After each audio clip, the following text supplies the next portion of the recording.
Yeah, I'm not even that surprised how is first. He always is, it seems. I don't know how he does it. He gets in before anyone else claiming first. Sadly, we've got no traffic currently, but there probably will be shortly. Now, let me do a thing here. If I put this on... Isn't that it? Ah, there we go. You can at least see the ground. There's currently no one on the ground. There's no little... Not blue or magenta. It is kind of blue, but... Like a teal arrow thing? None of those. I go here, yeah, there's still no tags. There is a guy that pre-filed, I think. Yeah, Pilot Cup 73. We'll have to see whenever he spawns in. He'll probably be during the main bunch of pilot clubs that are coming in shortly. If you guys didn't know, there is... what do we even call it? A discovery flight the pilot club's putting on today. I mean, like this whole thing here.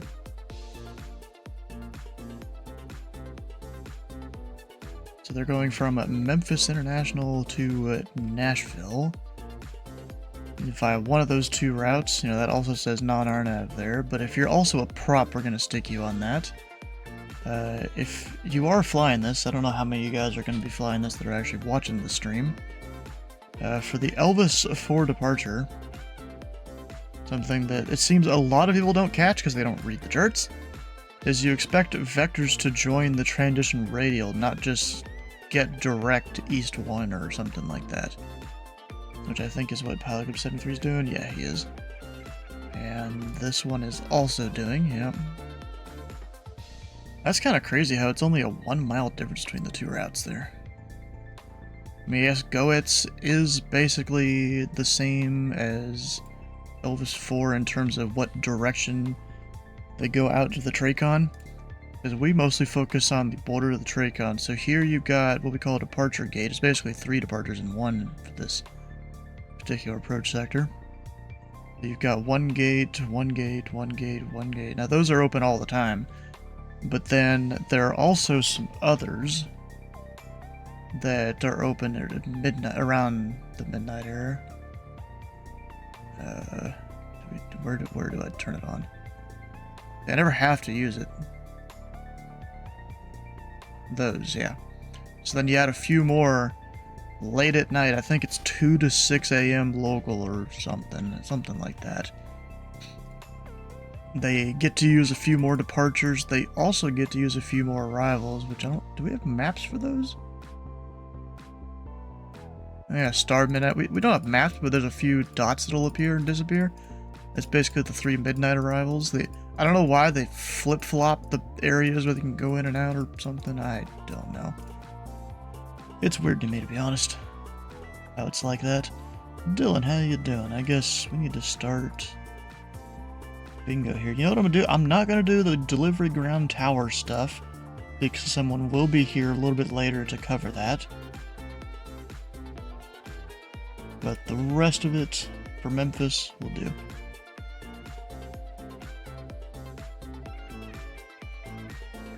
We just need to wait for some pilots to spawn up. Oh gosh. I'm always yawning, what the heck. Right, so there is a bunch of taxiway closures and stuff, I think. Charlie, let me make sure I'm reading these right. Charlie between, oh wait, no. Alpha between Charlie and Bravo, and that is marked on the Aztecs already. Actually, I think you guys might not be looking at the... No, you're looking at the right one. It's just, in my little preview, it's hard for me to see the stuff right there.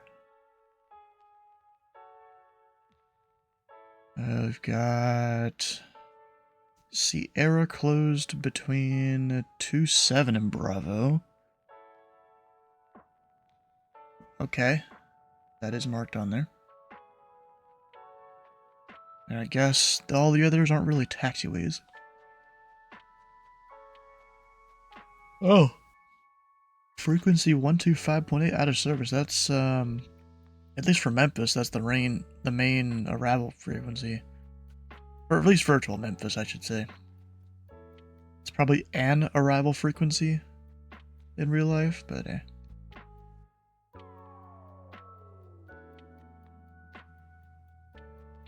And also, I think I heard from one of the guys that controls in real life, the lights are stuck on just one of their intensity levels for whatever reason. So that's in the ATIS. Bird activity. Of course, there's bird activity in the vicinity of every airport in the US. I don't know why they have to put that in the ATIS. And the rest of it is kind of as normal.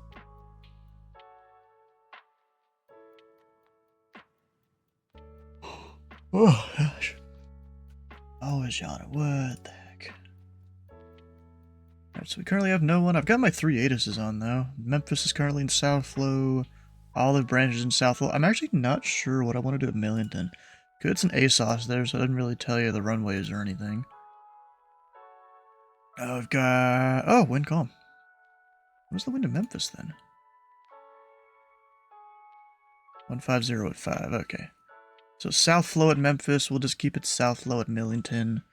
That means runway 22 is in use at Millington. Which I've got to manually tell people because it's just an ASOS. So let me go type a thing out here real quick. For all the Pilot Club guys.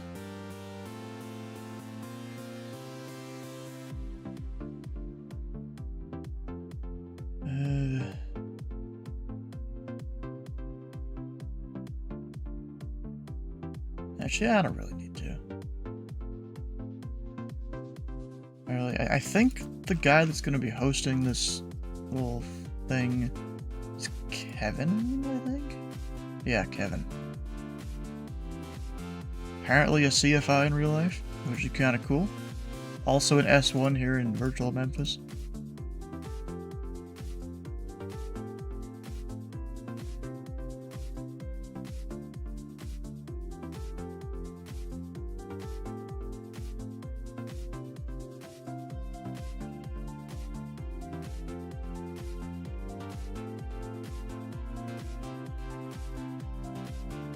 So, I don't know if any of you guys are going to come fly today.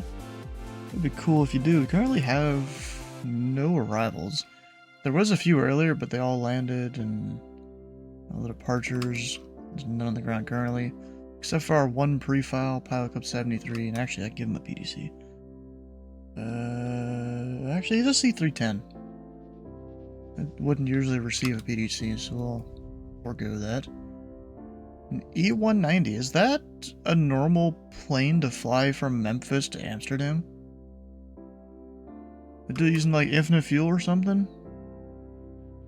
I don't actually know the range on that plane. Flying a bit, maybe out of the Atlanta area, alright. Did I close my... out this?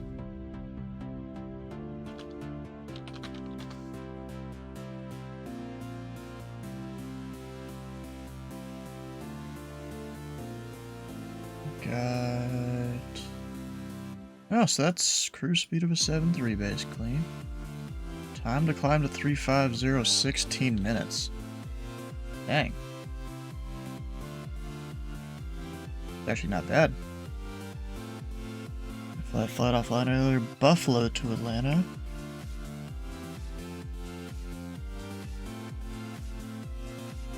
Yeah, I somewhat thought about doing that virtual USA Flying Club flight, but then I'm like, that's early as hell.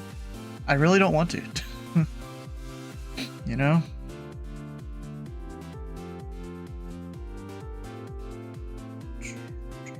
Alright, so wait, I was looking at range here. There's a whole bunch of asterisks right there.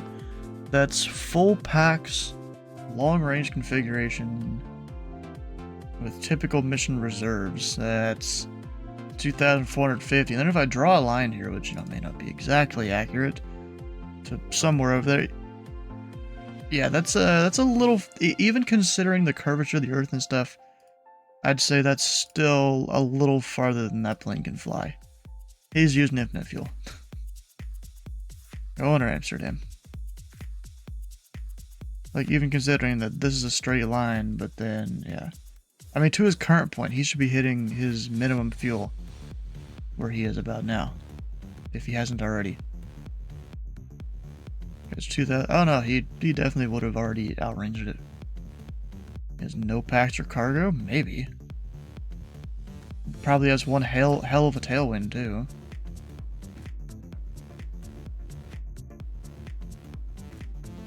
I like how they have all these different things here for you to watch videos on or read up on something. Kinda cool.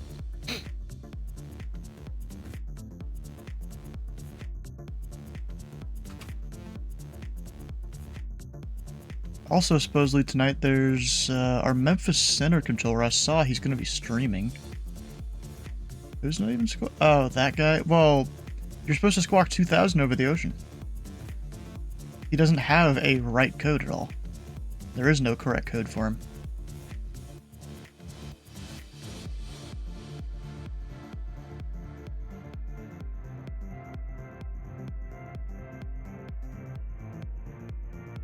What is he squawking? Is he on an HF frequency? Because that's what it simulates over the ocean.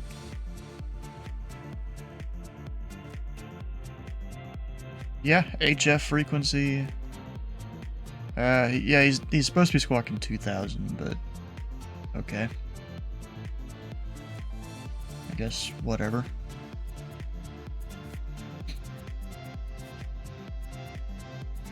And they even have Oceanic Online out there.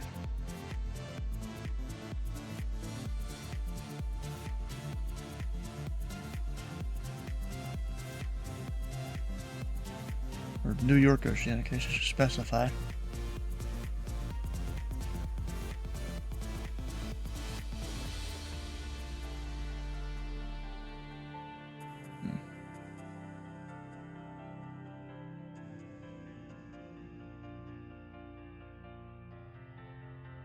What else? You got me distracted. What was I gonna do?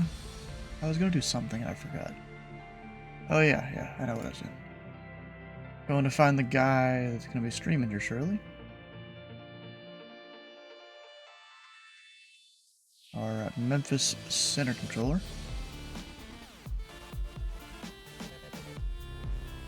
Where is it?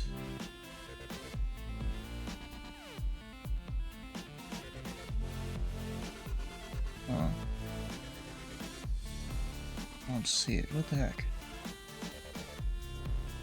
I don't know if it's the same on PC for YouTube, but at least on my phone earlier today I was able to hit live, or to search for, or filter by live my subscriptions, and it even showed upcoming streams. Oh. And this one's supposed to be upcoming, and I don't know. I don't see it, because I don't remember what the name is. Oh, you know what? I did the wrong thing.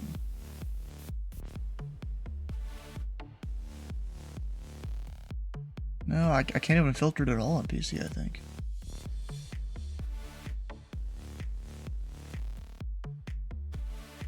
That's kind of stupid.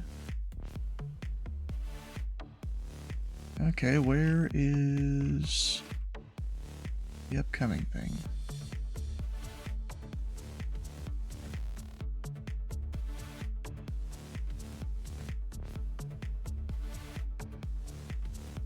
Where the heck? I saw it. I synced it earlier. Saw it. Oh, here we go. Primary ATC, Memphis Center. He's got a stars display there with no maps turned on for his thing. Actually kind of funny. And I think that's all traffic that's in the en route environment, except for the FedEx there that is landing on the western runway, whatever config Memphis is. Got a guy on the Goetz departure. Guy squawking 2,000.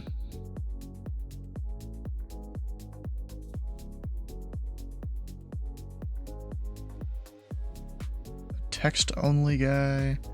Yeah, I feel like all of these were just pasted onto one radar display. Aloha. I think. Hi. Are you controlling tonight? I will be. Most excellent.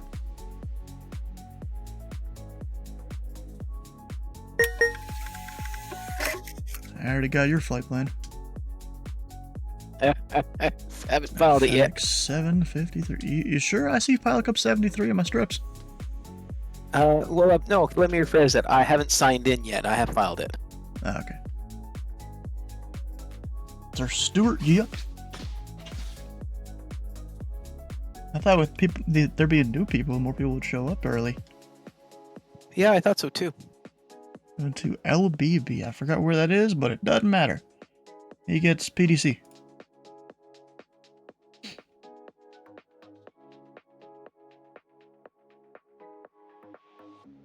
Also, this is a little trick question for you. See if you know the answer. Will you get direct East 1 on your departure?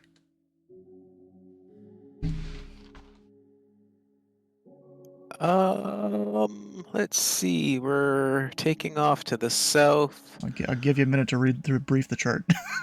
Yeah, okay.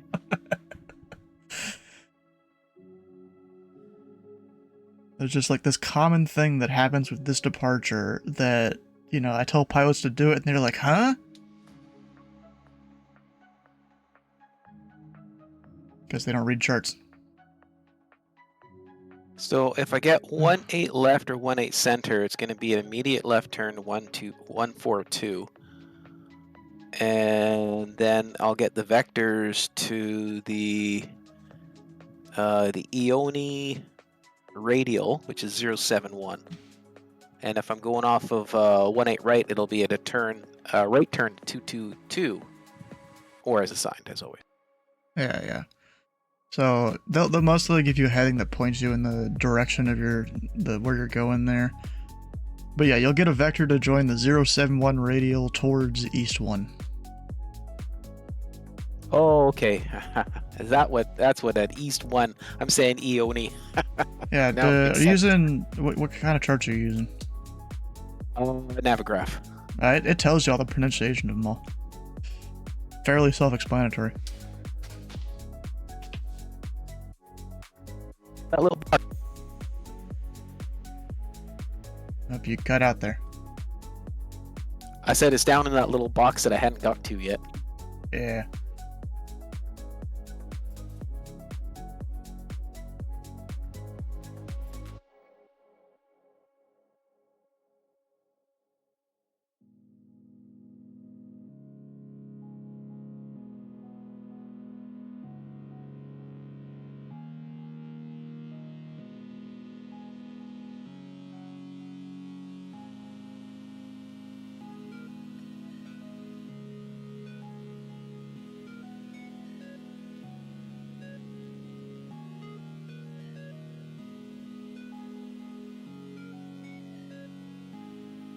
I did a real world flight this morning from here in Campbell down to Victoria. It was lovely.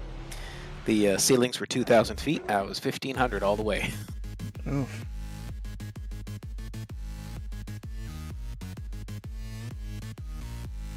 It's good though. Controllers up here are really good. Overflew Comox. Wait, what? I said, yeah, can I overfly the field at 1,500? They're like, yep, there's no traffic. Go for it. Gotta love it. Posted a couple of pictures of the airbase. Oh, it's an airbase you flew over? Yeah, CFB Comox. So Comox. What channel was that in? Is a shared field with the military. So it's actually CFB Comox, Canadian Forces Base Comox. Ah.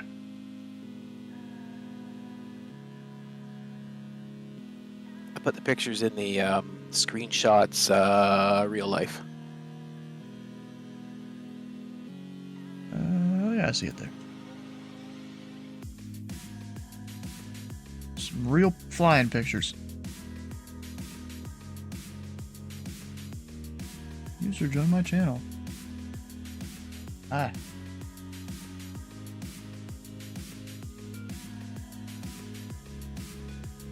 Yeah, there's not a lot of air bases that you're typically allowed to fly over 1,500 feet.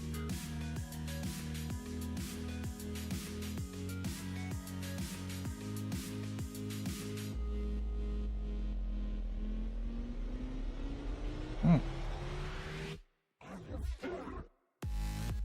Yeah, I was about to say, I saw that. The way you gotta schedule YouTube streams.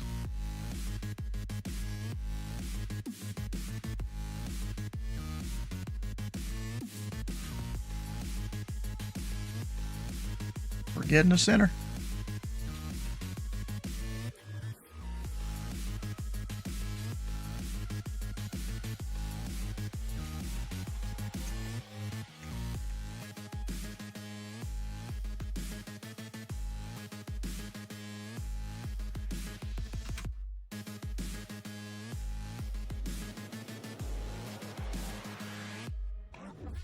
Oh, he's got a guy going to Peachtree over there. Nice. Of course, mine, there's not much traffic over here right this second. Yeah, we're doing well, bro. Like a lot of my audio's fucked up or something. I mean, theoretically it's fine. I didn't hear any ATIS updates. Which is weird. I don't know. So we can automatically mark off Elvis departure and a couple things in bingo here. ZME, yeah, because everyone's going to Nashville.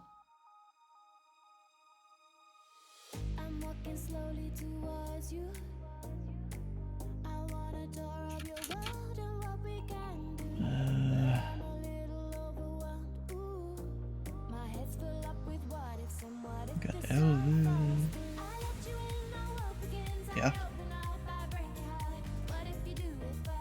So, yeah, I do.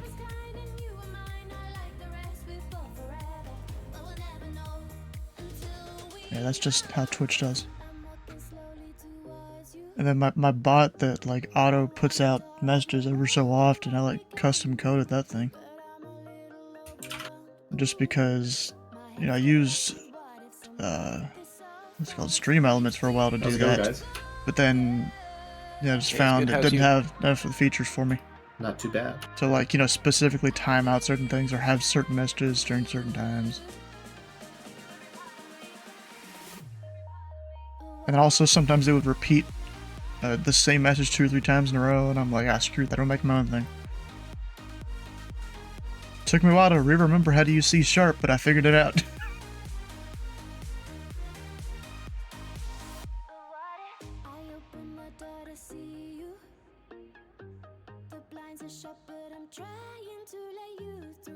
Boy, Kevin, how you doing? Not too bad. How about yourself? Doing great.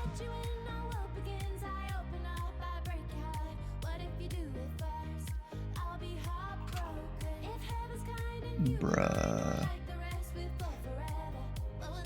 Yeah, that happens. Yeah, there's a little, it's a little event tonight. Wait, I just realized. Wait a second. Hold up. Steven, I'm not sure if you are in the TeamSpeak yet, but Yeah? since I'll be the ringleader, if they wanted to, like, if anybody needed to, like, message me directly about anything, it's 3389. Okay.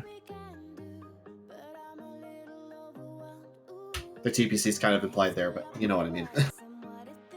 You're also the one to blame if anyone makes any mistakes. But it's a Basically. discovery flight. But it's a discovery flight, so I'm off the hook.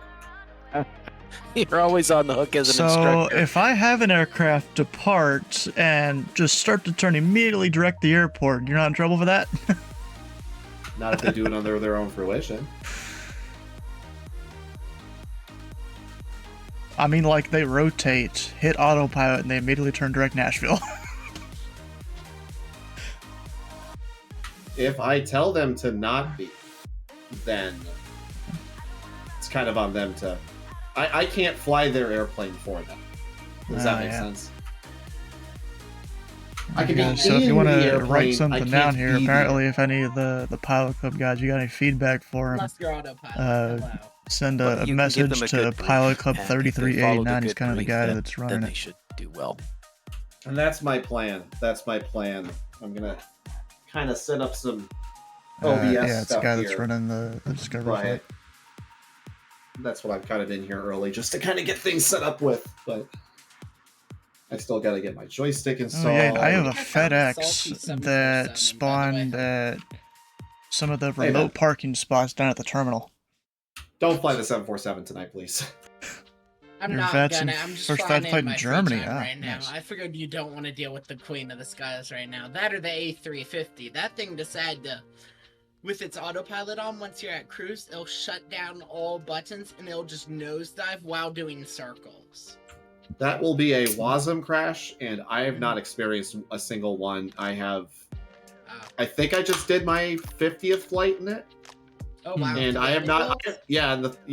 I've not had a single WASM crash, except for the first day I had Let one. me turn down that. After Yeah, that, I bit. did not. Same for me. The first time I actually got it to take off, yeah. But I got the CRJ 700 to fly too. Well, 900, but it's the same process. Yeah, there's gonna be an update to that here in a few days. Yep, Which I'm excited for that. The Aerosoft CRJ. It'll have. I hope it's not just cosmetic for like the interior or something. Same, though I kind of... Honestly, it doesn't look like it. So here's the thing, right? For I kind context of of it, wish, though, right? they showed passengers for GSX. I did that kind of GSX thing is isn't so- really their thing though. It's not. True.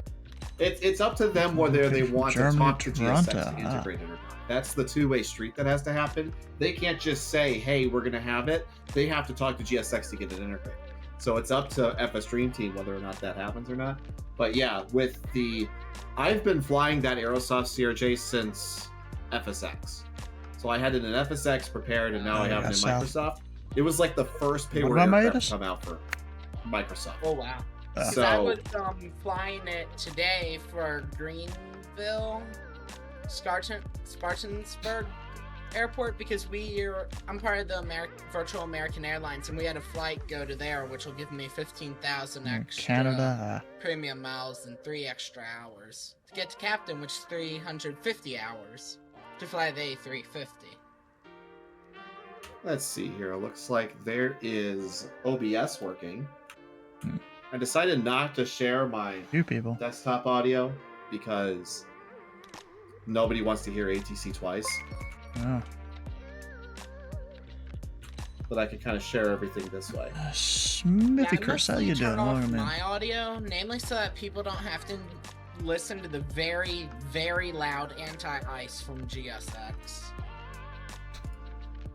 I'm probably gonna hop on, but I don't know which aircraft to fly because I have the Piper, which is amazing work. So I'm debating doing that, but last time I did it, Oh, I'm like, may or why may am I not hearing have another voice? And it's oversped it because while of going through Alaska, 'cause this, the stream 5,000 here. feet per minute needed rate of descent to Oh, I approach. can't use my wave thing. Dang it. What else can I do here? Just kind of a preface to that. This is, Because yeah, the intent of we deafen them there. This is, a YouTube guy here. Our center controller. We'll give him one of those just because. If you guys want to go see center's view, there you go. He's got his top-down mode on too.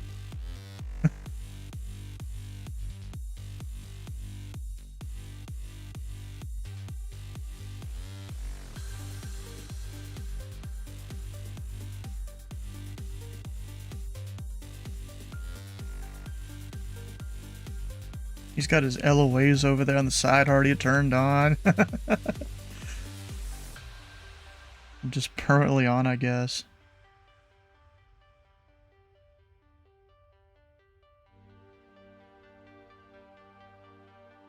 Hi. Alright, gonna undeafen this here. Yes, livery. Definitely. Who is gonna the be on Queen of tower below me? Skies.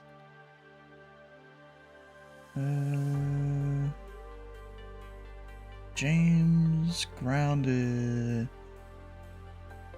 Shia or something. I'm not exactly sure how to pronounce it. It's Yeah, I just figured I'd drop by. probably Eastern Asian Show name y'all there. the 747 if y'all haven't seen Ethan it. on real quick. delivery. Channel Nashville But, Tower. Okay. Good luck having fun with ATC. See you around, Ben. See ya. I'll be here in the Queen of the Skies, but not on this. That and probably the CRJ doing Charlotte regional areas for American Eagle. So, see ya. Huh. See you around.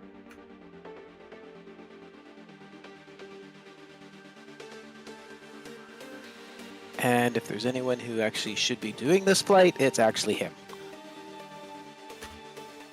I'm not. Sorry, I got sushi in my mouth. Hold on. Yeah, there are some people around that do need to, study a little more. I'm not going to hold people at gunpoint and keep them in. No, of course not. But I hear what you're saying, and if there was just a lot of confusion Wait, on where his is- side last night during the FNO, and it's just. I think Oh, was there's he flying last night? He started flying and then he stopped. He disappeared about 20 minutes into the flight after he was having lots of issues with following direction. Dang. I had a couple of kids earlier when I was controlling Indy Center earlier today. I mean, they could kind of follow instructions, but they definitely could have done better.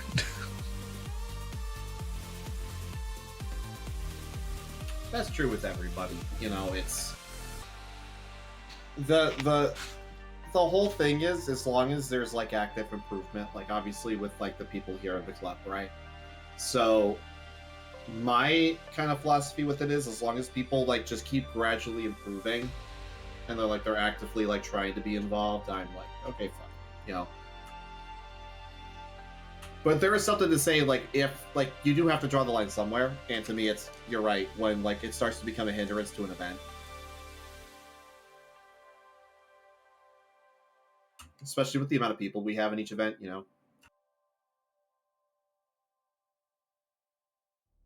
Well, especially on an event like FNO where it's not just the pilot club, like it's. Well, I would say hundreds, but there could be like 100 different people flying into a single airport, and it gets really busy. And if the controllers keep after repeating the same things to the same person, and it's a pilot club person, it looks really bad. That's all. Yeah. Yep, agreed.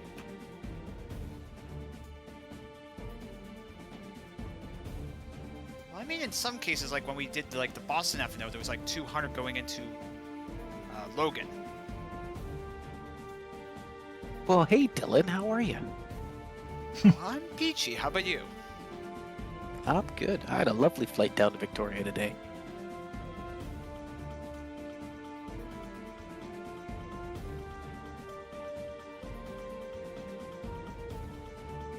I need to remember to turn off all the webcams on these, because no one needs to see me just sitting here scarfing down sushi before the flight.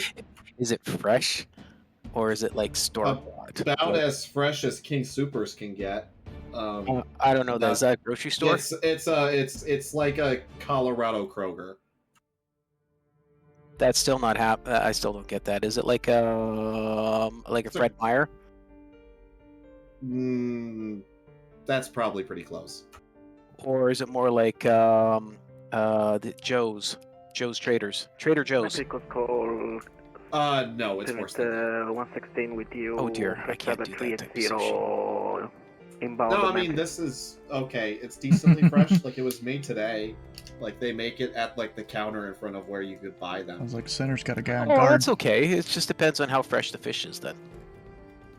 Oh, I don't get the fish ones. I have Cali and Philly here.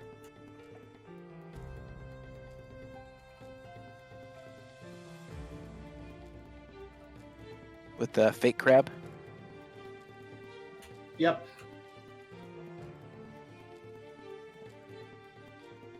Yeah, so Kevin, there's a thing here. I don't know if you want to make it as a part of your briefing or something. For anyone that's taken the Elvis 4 departure, there's a common thing that I always see happen that pilots get confused over, where it's, instead of going direct sum fix, we give you radar vectors to join a radial off the VOR. Right. Yeah, I always get people, like, I tell them, you know, turn right, join the 071 radar, and they're like, huh? No, I know. Yeah, no, that was already my implication. I did like a dry run last night offline, just to make sure I was doing everything the correct way. Because okay. imagine if I was streaming this and I do it wrong. I've no comment on if I've done that or not. Oh, it's my reputation as an instructor on the line, you know.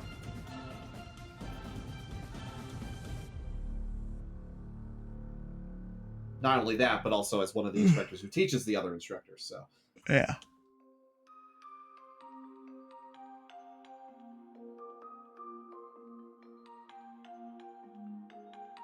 You know, it is kind of disappointing. We have no ATC. You know what? I didn't even start my time lapse. Let's do that. I haven't done that yet. Yeah, sure. Update OBS. Sure. now It's a everybody portable gets to mode see how long OBS it takes my install. sim to load because there's so much stuff that I have enabled that I have to disable. But I'm Actually, always too all the lazy to do OBS that I use is now. Ooh.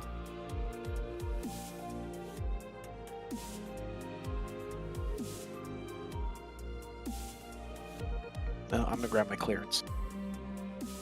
Yeah, we do.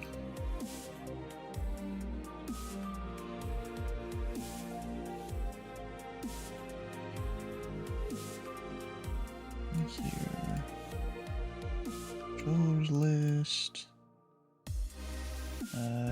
That, yeah.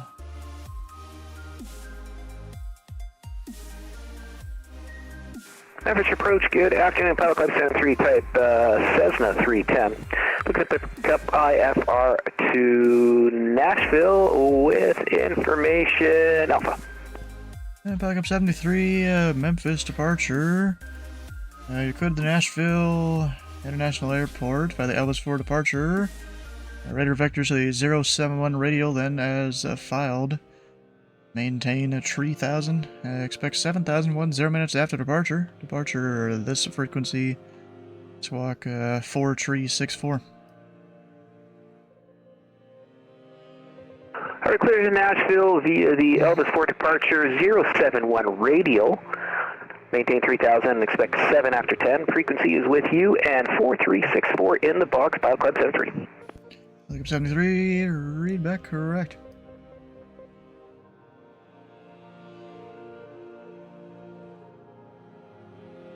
Those are my favorite words. Are you ready, Ethan? Alright, so FedEx 756. Wrong parking Read spot, but back he has his correct. PDC. Pelican 73 Technically, it's two just got his voice clearance, like right before I said words. you signed on there. Oh, I thought you said 3 words. Never So mind. that's all I got so far. Oh no, I said those are my favorite words. Virtual ST. How long can I sit here with my battery on? Probably not too long. Which airplane? It's the 310, so I mean it's not like the pipe. It's not like the Comanche or the WB Sim 172 where the battery dies just like as quick as it does in a real Sim 172. I'd start at least one engine. Yeah, I'll probably get one of the engines up while I wait. I've actually I mean, never you got had the two of them. Comanche battery like die, just like sitting there. But then again, I usually am starting it up pretty quick. Almost makes me want to test certain planes to see how long the battery lasts in the sim. I do know like the Asobo 172 does die pretty quick, like about 5 to 10 minutes you get. Oh. Yeah, and that's about as real as it is in a real 172. Man, I thought my phone battery died quick. It's pretty close.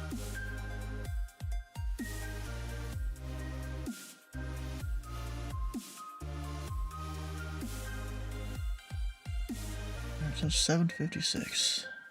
Whatever he calls that. Actually, we have my clearance delivery controllers. Now I get to turn off the strip sound.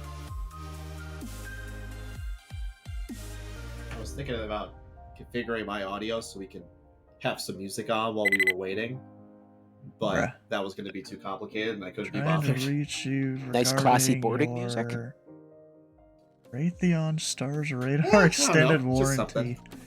I was This gonna, like, will take be our 5th and final attempt. Why not Sky Blue Radio?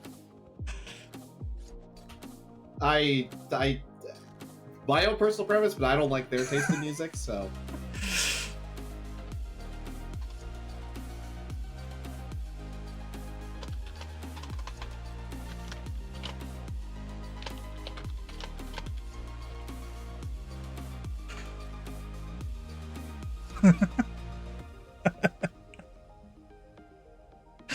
And then I text him back, mark this email as spam.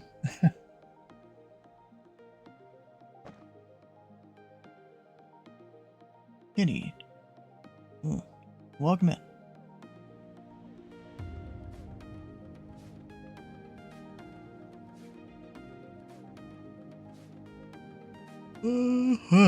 Oh, what's the heading I give to 73? 142. Email.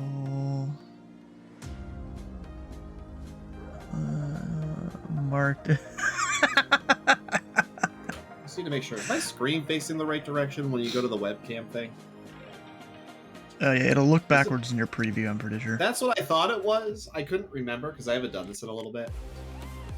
I mean, the text doesn't look backwards. Alright.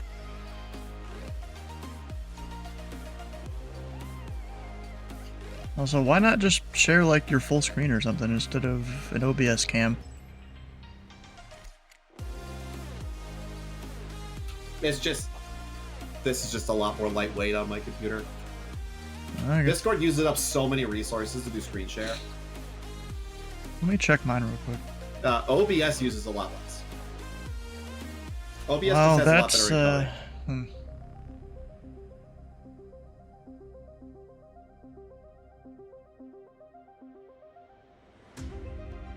Yeah, OBS for me uses a little more, but that's because I've got a lot of stuff going. And it's technically 2 OBS instances open. And you know, he is looking at his other tab, huh? Yeah, that's pretty smooth. But then again, Much I've also smoother on here than it is got on a Discord. custom Discord too, so or Discord mods and stuff. So yeah, it's all adds up. Yeah, I don't do that. You say OBS, and I keep thinking you're talking about the omnidirectional bearing selector, but I know that's yeah, not totally. right. I actually have that software. I just don't use it very often. It is a pretty big lag on the system, and for some reason I can't get it to work properly. I really need to watch What, the videos. OBS? Yeah, the software, not the Yeah, it's yeah, it can take a little bit of learning, but it's very powerful.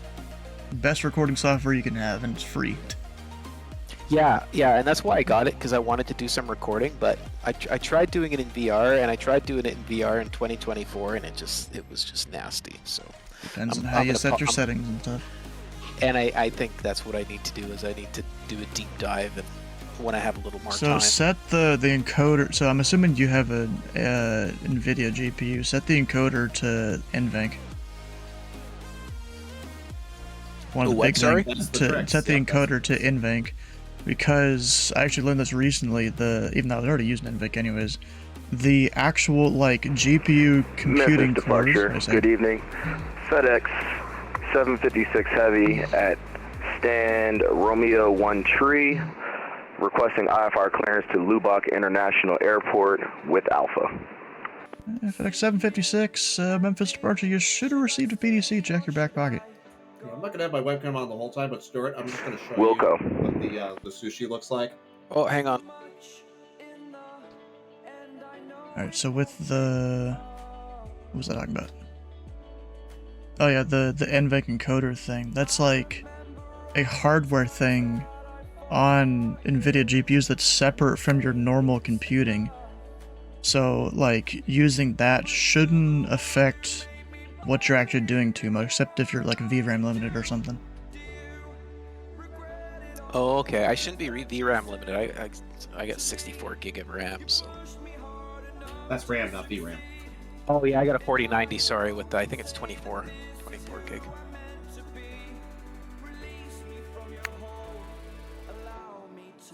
Thought you were gonna show me sushi. All I see is the inside of your aircraft. Oh yeah, hold on 1 minute. Is that the payware? 140. DA42. That's definitely the payware. It is. So yeah, there's what the sushi looks like. Oh, that's pretty nice. Yeah. Yeah, there you go. Yeah. Hmm. I'll get rid of it before I make a fool of myself eating sushi.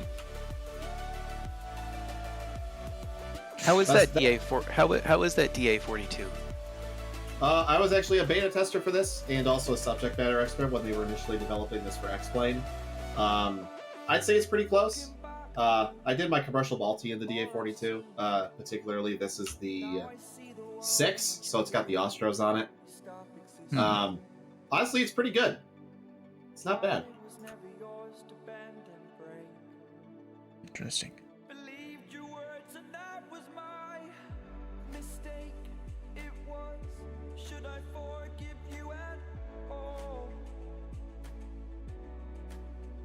Got another stamp on your passport. From what, Atlanta? I'll just lag behind you in my little measly 3. Oh, Peachtree. On paper, you could be faster than me. I'm gonna set my manifold to 2121. That'll keep me nice and slow. There you go. Okay, where's my 2 guys that are supposed to be on towering ground? James Weber, not here. The other guy, not here, and oh, I've done that so many times. Gets worse when you're a center controller. I keep forgetting I switch over between so many airplanes that I keep forgetting sometimes to switch between all my different It's a lot of work, trust me. controls.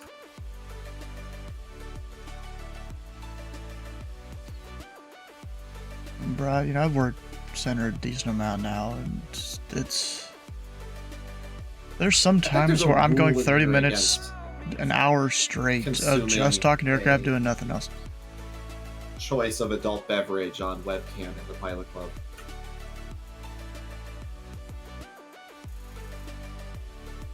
I had to be careful there when I stream a sushi. I'm like, Meanwhile, oh God, where I come what from year is was it Indy at? Center. Yeah, any airport's a free-for-all when it I comes to if don't someone will go there or not on a know. given night. We have less Tracons, but each of those Tracons get more traffic.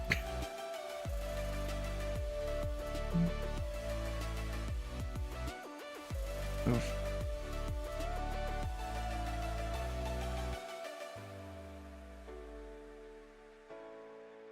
I just realized my registration is completely backwards.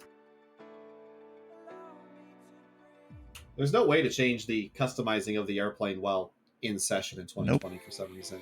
At least not that I know. Maybe dev mode or something. I don't know. Yeah, I don't want to screw with that. Yeah, because then you get into, you know, some of these aircraft are a bit more complicated and stuff, and they may not work that well.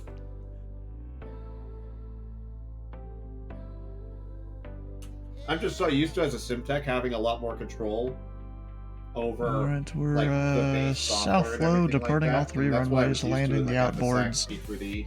Information alpha is current. But now we switch over to this. Use and it's like you have 27 no or control.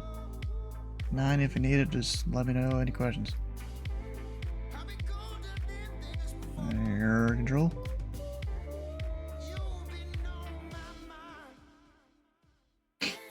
Got ground. And they're here. I thought we'd have more people here trying to fly this little thing. Yeah, I'm quite surprised. We only have 4 people in here. Only 3 of them are flying. 16 RSVP'd. So we shall see. So what the heck? I mean, I guess some people could come a little bit later too. Or just everyone chickened out?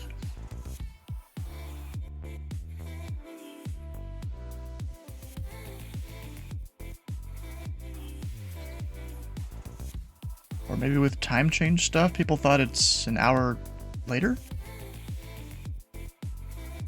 I mean, I'm having to eat dinner in the middle of it, so that'll be kind of disappointing if I missed out on being able to go to Boulder with my parents to be here.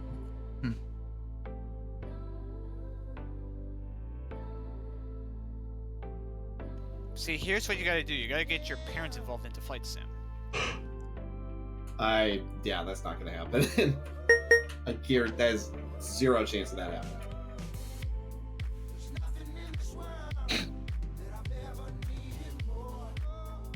Alright, so I don't need feet tails open. Nothing really. We got another arrival. I don't know if he'll get here before I close. We'll see. They might. They'll have a tailwind on the way in. Oh. Oh, going to Fayette County. Is that actually my airspace? Barely.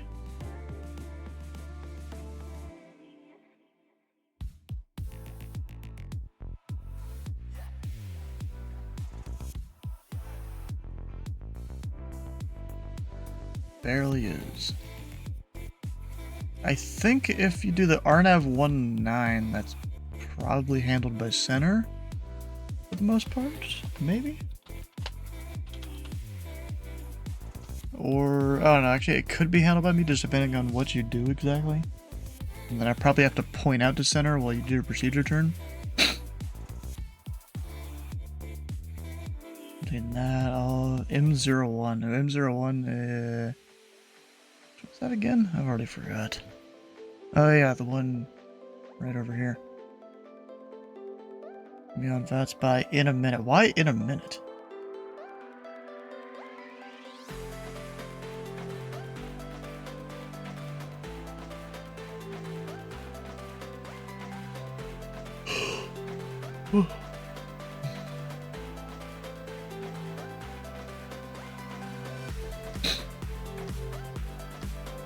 This has been one of the only times ever in at least my flight simming that I actually am flying the airplane in the sim I flew in real life.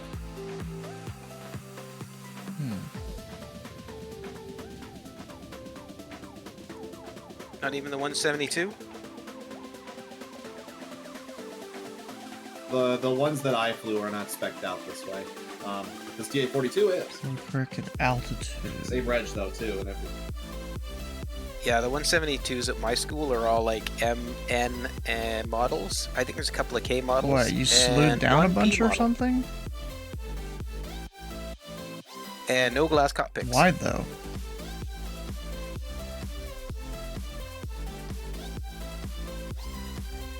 Oh, and then he just died.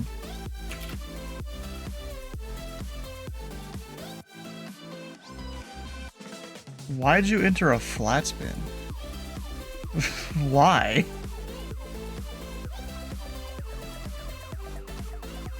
I'll probably wait till a few minutes after just to see if people show up like right on the dot here at 8 Eastern. Yeah. The mod broke. Oof. Controlling a Memphis approach right now. And then to have an extra Look, point in, so when I looked up the preferred, or not really the preferred routing, but the routing that people get for non-RNF between these two airports, it just had the departure and the transition. But I put Chesney in there just to Yeah, after just to be cheeky about that, it. you go direct the Nashville VOR basically, Yeah, it's kind of whatever. or you get given direct that, I put or in if you're Chesney low just to be enough, direct cheeky. destination even. Yeah, so Yeah, I Memphis just ended up- approach, covering yeah, those we'll see that. airports, bunch of other uncontrolled I put in fields Chesney around, just to be cheeky about it. all of that. Atlanta Center's on. Like, given the speed restriction, I'm not entirely sure why I ended up putting in, Nice. a non or an RNAV routing, because not only can you like basically not get up that high, really, like to have that make sense. Like those airplanes are going to be like RNAV capable aircraft are typically the faster ones. So giving the 150, Yeah, not always. Given the 150 knot speed restriction that I put on this, Technically, a Skyhawk can be RNAV capable. show me one. With GPS? There'll be one at my school GPS in is about not a RNAV. month. Not How at is it least not? it wouldn't be not to do an RNAV departure. Oh, And well, most yeah. airports yeah. to be RNAV departure are turbojet/radar/DME only.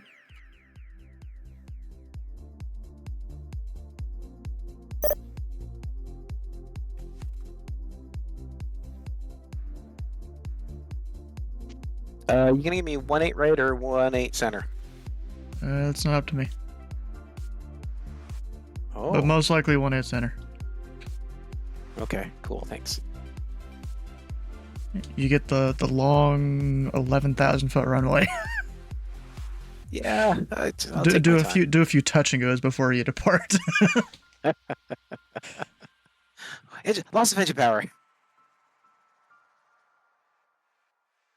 That would be cheeky. 42 knots where? Didn't even see that. I can give you IFR to where? To LAX? Well, you need a route, need an altitude, aircraft type, aircraft type, obviously 737, your southwest. Actually, let me go find a thing real quick. If you're talking about how you give a clearance.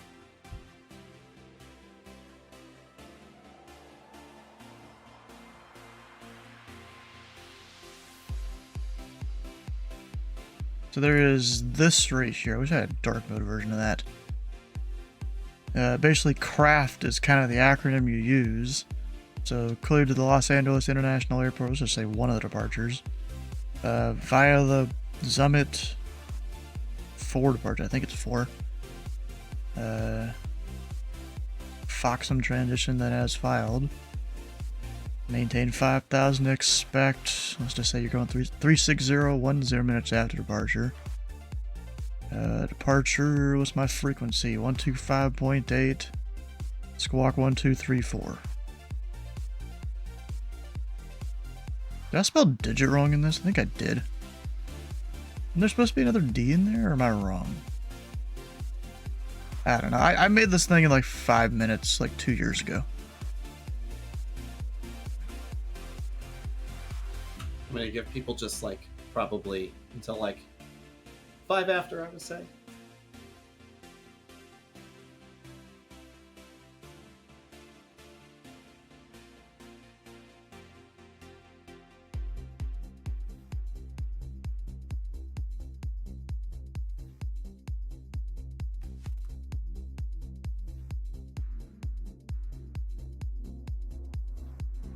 How you doing, nerdbar?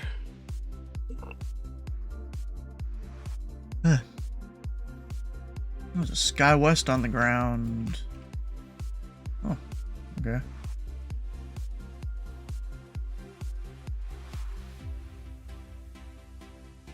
Be having an ATIS change here in a sec. You gonna fly into Memphis, Nerdberg? Is it you flying all the way down there? No, FedEx, of course. It's always gonna be a FedEx that's flying in. I don't know why my OBS keeps switching over to that black screen. What black screen? No, I have like a blacked out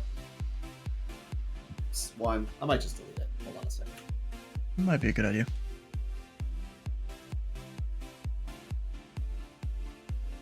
There we go. Don't need to screw with it anymore.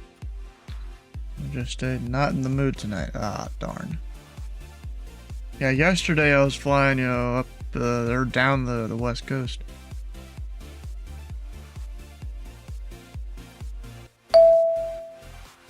Mission Bravo at Memphis. Bravo.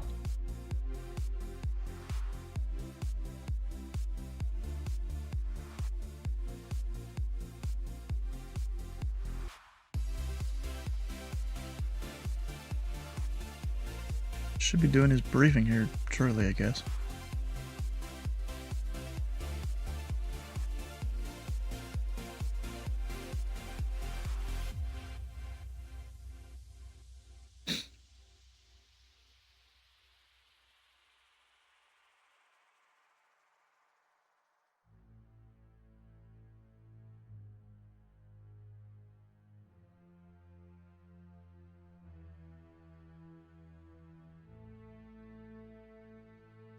go through his whole briefing, it looks like. We now have Delta All right. I think 1588. that is, I think, going to be just about time that we'll start here. So, I guess welcome, guys. I know some of us have already been kind of hanging out here a little bit earlier, but yeah, welcome to the Discovery flight from March here. Today we're going to be doing an IFR flight we're going to be going from Memphis here up to Nashville. Basically just To Nashville. a nice little opportunity. Of course, I'm controlling that flying. To basically get some of you's feet wet Is as my far as mic IFR operations. Maybe audio get broken a little bit again? more confident in it. Maybe. And then also, I myself will also be here to kind of I gotta keep checking help that. some people along the way if you just need a little bit of help with IFR operations, basically. So I guess a little bit about me. This is kind of my first event I guess I'm hosting here. My name's Kevin. I'm one of the senior instructors here at the Pilot Club. Mostly P1 stuff, a little bit of P2 Oh yeah, I meant stuff to go for get the like a instrument rating. caffeinated drink or something. I Also should go do that real teaching quick the new instructors as well. before we get any departures. That's and then also real world There's a CFI, FedEx. commercial multi-engine So I'm gonna run and pilot, get that real instrument quick. rating, the old usual stuff that you get from going to an aviation university, basically.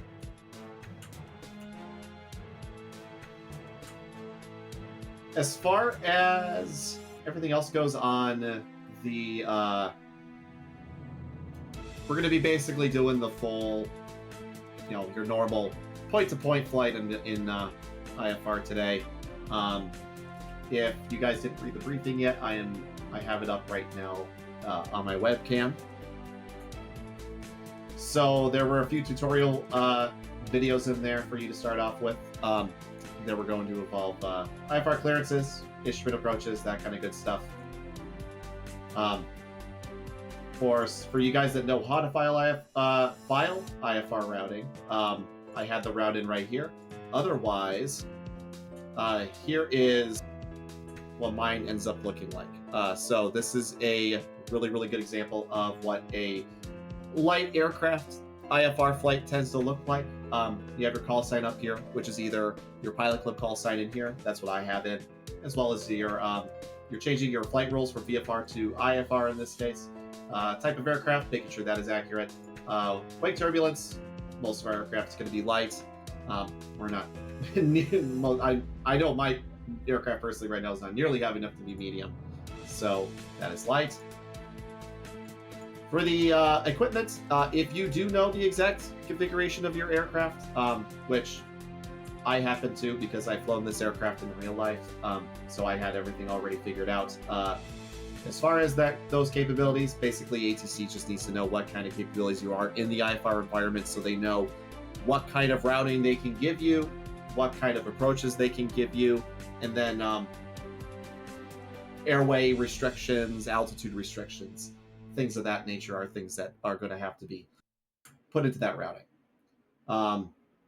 Otherwise, if you just at least know that your aircraft is a GPS, for example, like in the Cessna 172s, DA-42s, that nature, they will typically, if you're just wanting to do FAA code, that'll be just Gulf here, just your standard.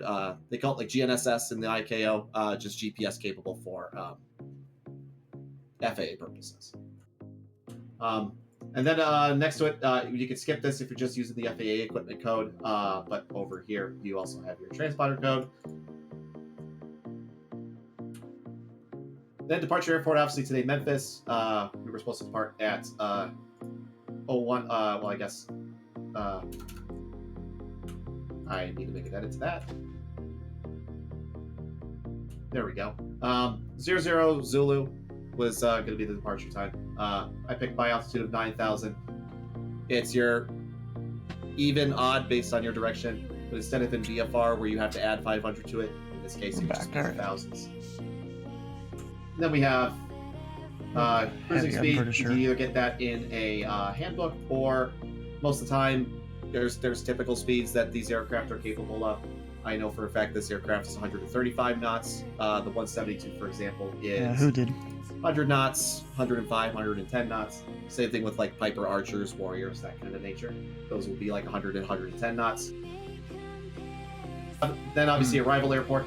Alternate airports for IFR are only needed. We call it like the 1-2-3 rule, where it's going to be Well, stuff I'd tell like, them, but they're not in the pod. within an hour of your arrival time. If the clouds are less than 300 feet and your visibility is less than 2 miles, then you are required to file an alternate. Anywhere beyond that, it's going to be at your discretion whether you want to put one in or not. Today I did not put one in. I feel pretty confident about the flight today, clearly.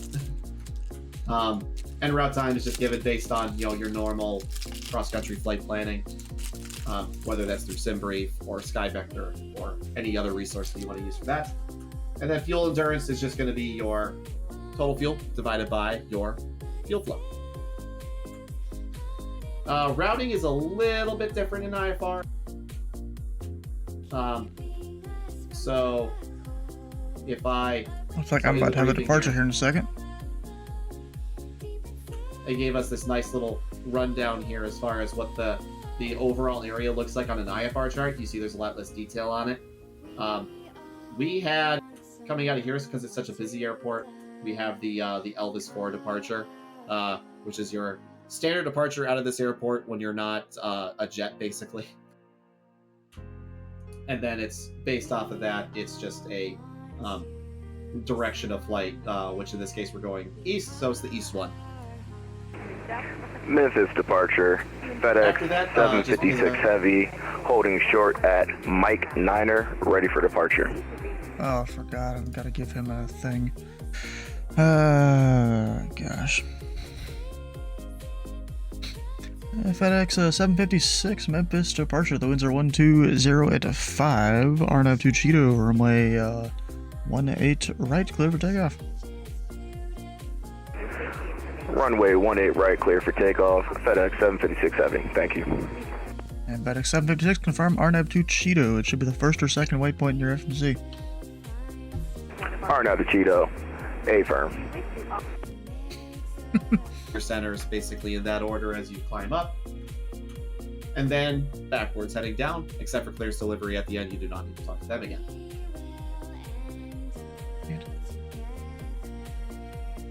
Make it so I can see the airport.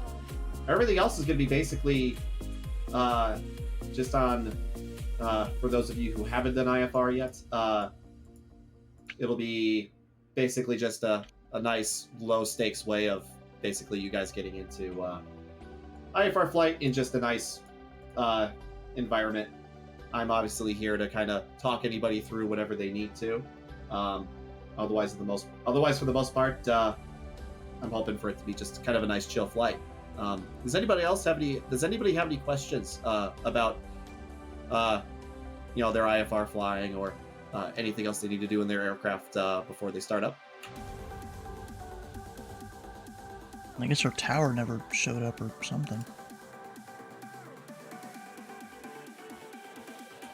I guess not. Sounds good. All right. So I guess, with that being said, I guess everybody's just kind of able to just kind of meander their way through the IFR stuff, and then I guess I'll be here to guide people through as necessary.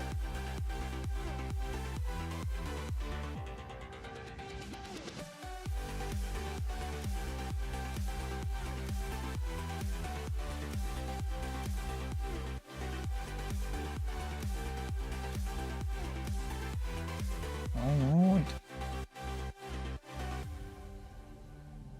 Ethan, it seems James isn't here. Do you want to move to the tower?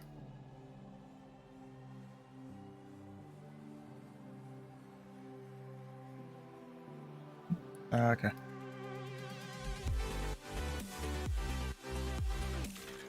Oh, yeah, I see that.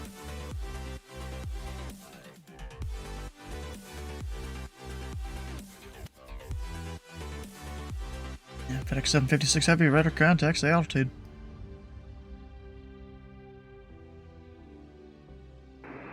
Radar contact. Say altitude. At 3,000 feet, FedEx 756 Heavy. 756 Heavy, climb and maintain 16,000. Climb maintain 16,000 feet, FedEx 756 Heavy.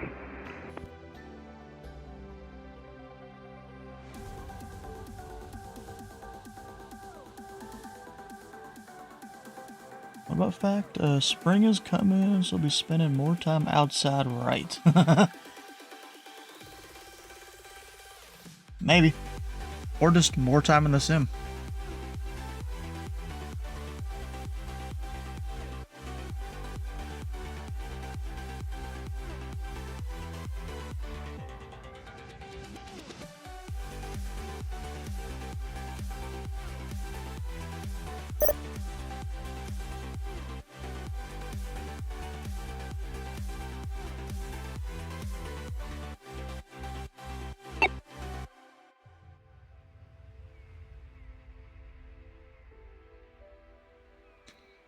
Look up a thing here.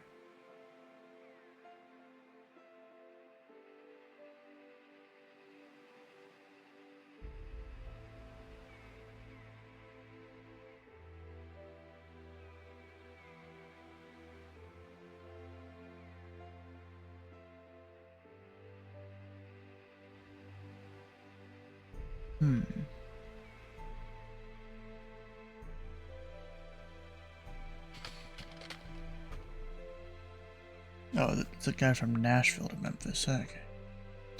And FedEx 756 Heavy, contact Memphis Center 132.55. Contact Memphis Center at 132.55, FedEx 756 Heavy. Good day.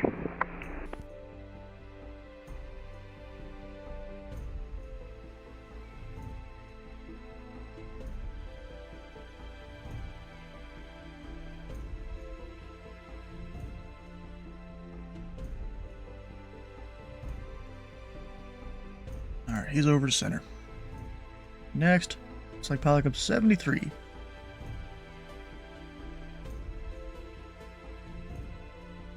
And well, technically, normally I could just say cleared for takeoff. Actually, yeah. For South Flow, he's to the east. He's a prop.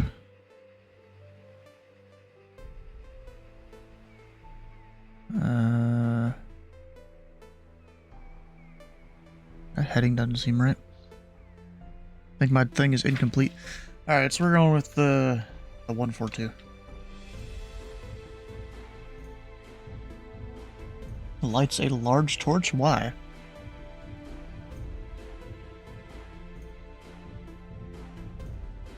Oh, okay.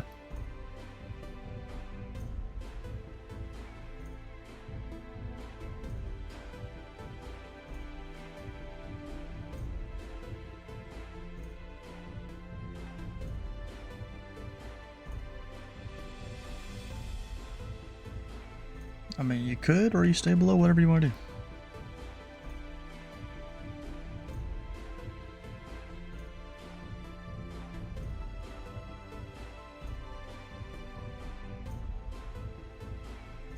Helicopter 73 is taking a minute to call me.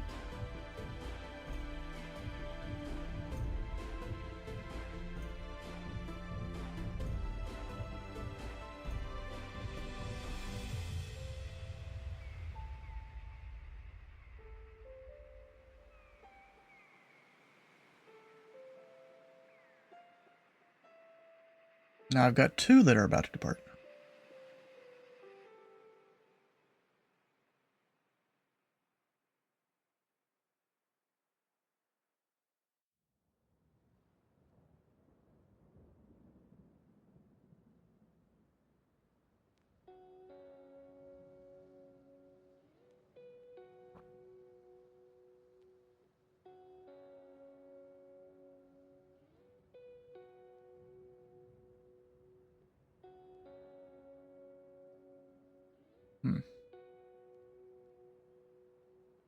Two people that are sitting there waiting.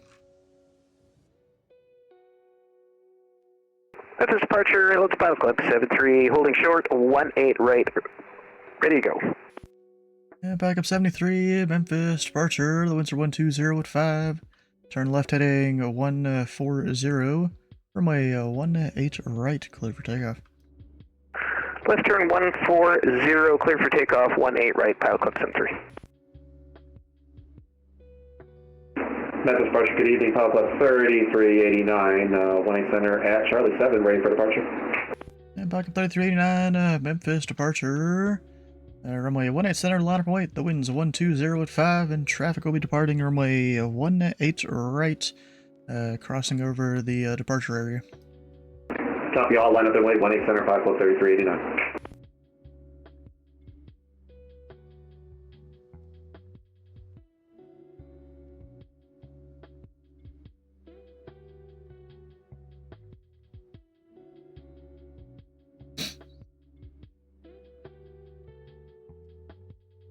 I guess above my airspace now. Don't need a tag on the screen.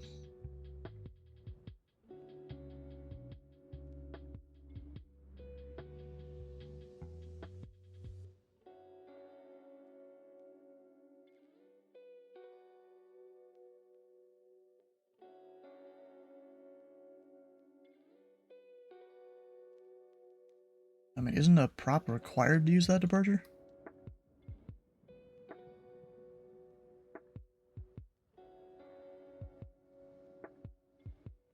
I mean, all the others, they're jet only, right?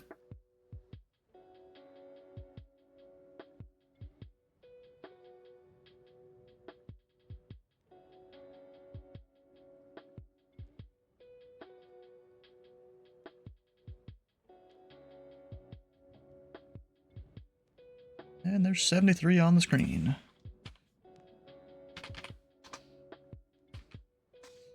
I like just to put that on the screen to help me out. Memphis departure, Pilot Club 73, 1000, climbing 3, heading 140.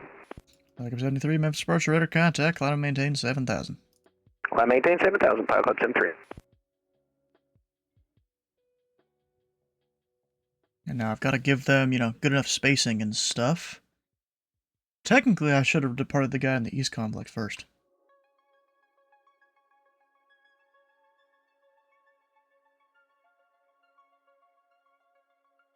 But now I gotta wait for him because he's a bit slower.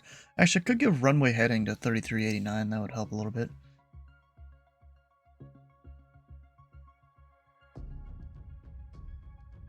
Backup 73, pass in 2000, fly heading 090. Passing 2000, left turn 090, Pilot Club 73. Get him out of the way quicker. Technically, the winds, typically they come from the west. Although today they're coming from slightly the south, so I want to get them, you know, that way as quick as I can. And Palcab 3389, the winds are 120 at 5, fly runway heading, runway 18 center, clear for takeoff. Runway heading, clear for takeoff, 18 center, Pilot Club 3389. So him being runway heading, he'll be vectored towards the same area.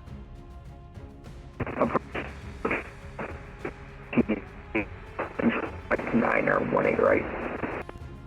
And calling Memphis departure, that was all broken. Sorry about that, Delta 1588, Mike 9 or 18 right. Delta 1588, Memphis departure, runway 18 right, line up and wait, the winds are 120 at 5.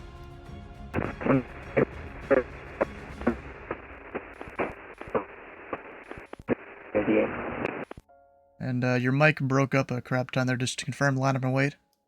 Line up and wait 18 right, sorry about that, Delta 1588.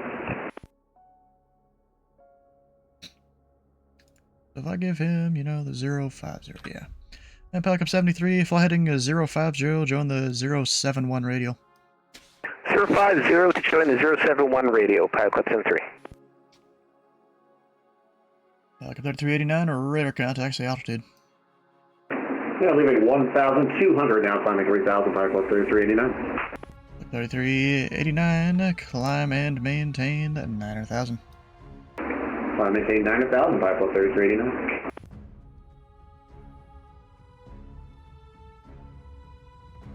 gave him, what is that, 200 heading. Get this guy around the other traffic. You're full of tacos. Ah.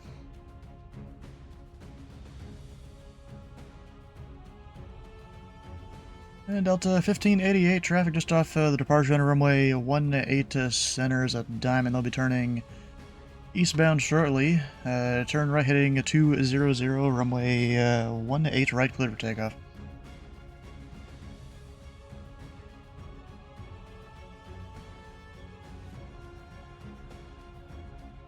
Zero zero, and we have the trap. Right click. And the heading is 200.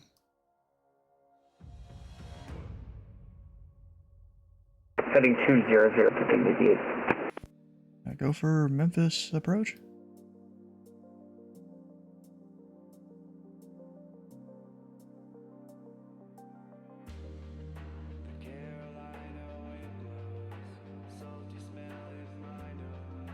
Wait, say that again?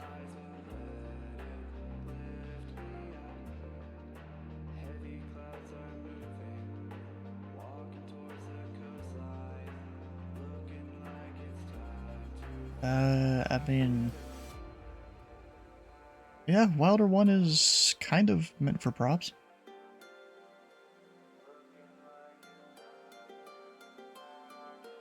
What's his altitude gonna be at?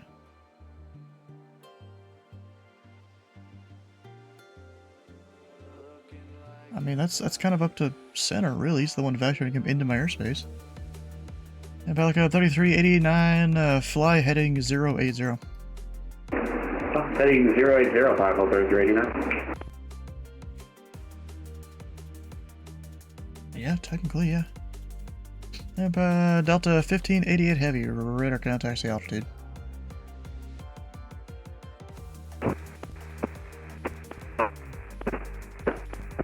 Delta 1580. And you're coming in broken again.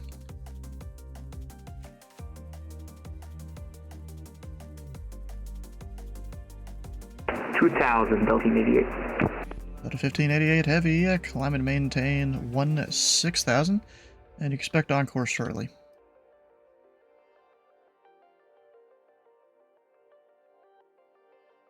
I totally could have given these guys closer together. Just to make sure if that was for, oh, never mind, that was for somebody else. That was, thought that was for Particle 3389, sorry about that. Yeah, it wasn't for you.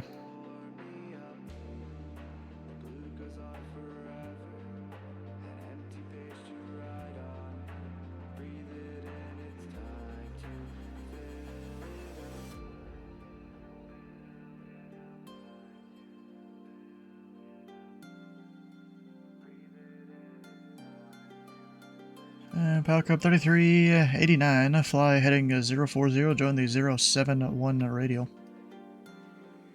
Left turn 040, intercept the 071 radial of the Memphis VOR, pilot out 3389.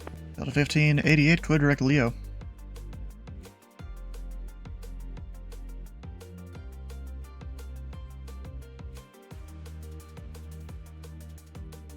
Sky West about to come out. Ducks, that'll be RNF2 Cheeto.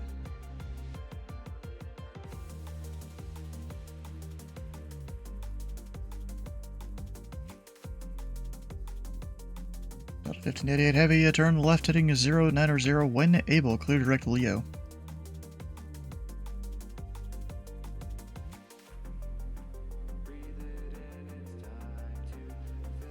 Why do people always go to the intersection before the last intersection? I don't get that. Why?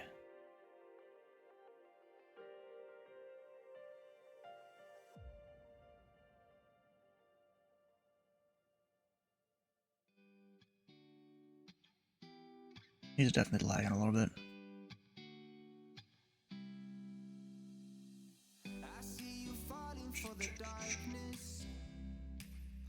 Would you let me in? I'll be the one if you need guidance.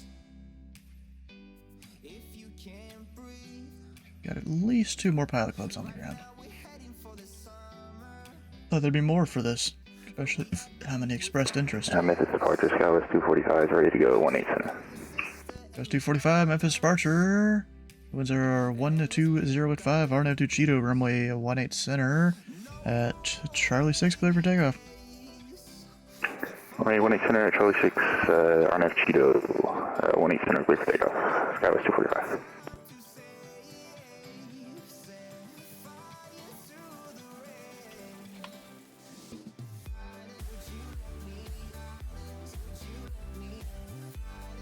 Is center gonna take the handoff? Are they busy or something out there? Oh. Of course Sam is flying it. Of course he is. And in the last 30 minutes, I didn't even see he was Okay, I coming got in an there. RPM of 2100, manifold pressure of 20, and I'm still doing 140 knots.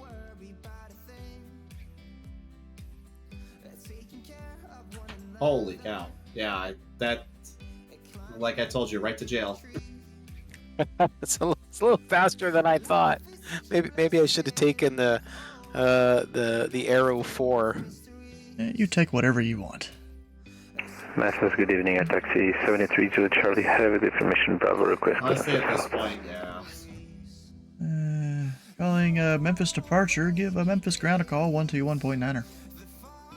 My apologies, I'll call ground. I could always just drop out an engine and then fly single engine the rest of the way. Yeah, absolutely. Go ahead. If you can. Don't BMC Yeah, I went it to though on my watch. I went to a Mexican place there. That was kind of fun. Or kind of good. Delta 1588 heavy contact of Memphis Center 132.55. Elliot might yell at me if somebody BMCs in front of me.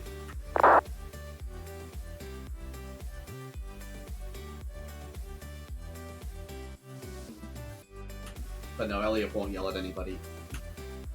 I could always just do random holds. That's not a bad idea either. I mean random holds, what? You can Yeah, request a just- random hold. Just pick a waypoint. Says, hey, can I just do a hold here for 5 minutes? Bro, 5 minutes, is that even going to let you do the full hold? Yeah, because it gives you. You can do a VLR hold in 5 minutes. Yeah, absolutely. It like takes about 4 standard rate minutes to do turns, a I full. guess? Yeah, I guess you're right, yeah. Yeah, it's like I usually for me it's like 3 minutes right on the dot to do a full lap Ah, okay. because it's two 180-degree turns at 2 degrees. Yeah, it's like Guys, 3.5. 245, or radar contacts the altitude. 1.8 for 5, Skywest 245. Guys, 245, kilometer maintain. Yeah, 3 1 minutes. That makes 6,000. sense because you're right. Two 180-degree Commenting turns, 16,000, which is Skywest 1 minute 245. each, Yeah, and then yeah, this guy. two 1 minute I'm gonna legs. check him. Yep, so 3 minutes. Yeah, right. Yeah, he's not an expert pilot, but also not new. Actually, I can kind of show you one I did last night. I think it's on here. No, I guess it didn't save it on my 4 flight on here.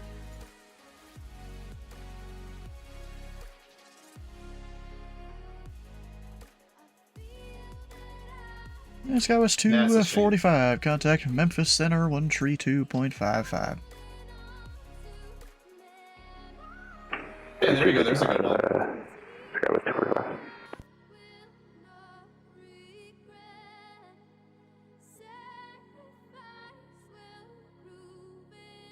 Yeah, Stuart, I just looked back at my track logs on my 4 flight. Here's one I did in an Archer about a little less than 5 months ago. I wish I could look, but I'm in VR, so I can't. Ooh. But I was VR. practicing some VFR holds the other a few weeks ago. That's pretty sick.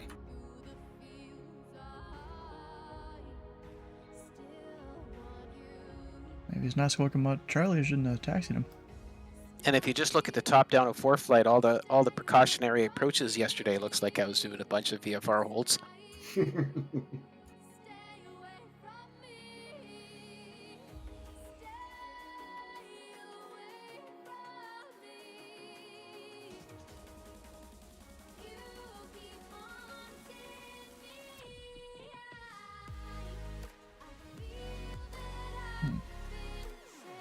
Hey Steve, it is Delta 1588 a shared cockpit. Someone squawking something. Oh.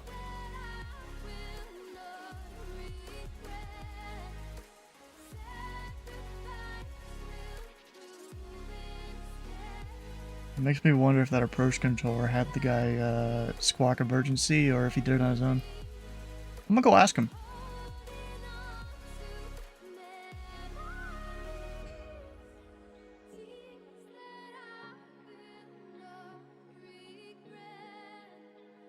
Pilot Cup 73, contact Memphis Center 132.55. Hi. 132.55.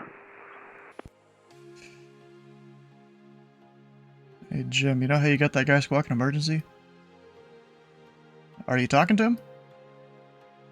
Oh, okay. I was about to say, if you're talking to him, tell him to squawk his It's so discreet weird code. to me that like I'm sitting here Yeah, looking guys at cruising complaining at over on 9,000, Memphis the world or looks Nashville so far approach. away compared to where I live in Denver, where it's all still like basically that's our bottom altitude to do stalls at.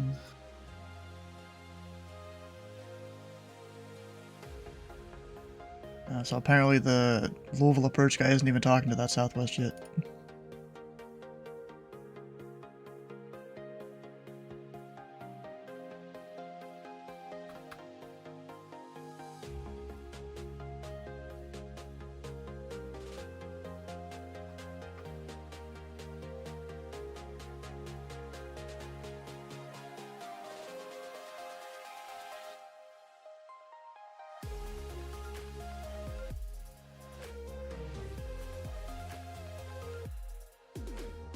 Planes out there.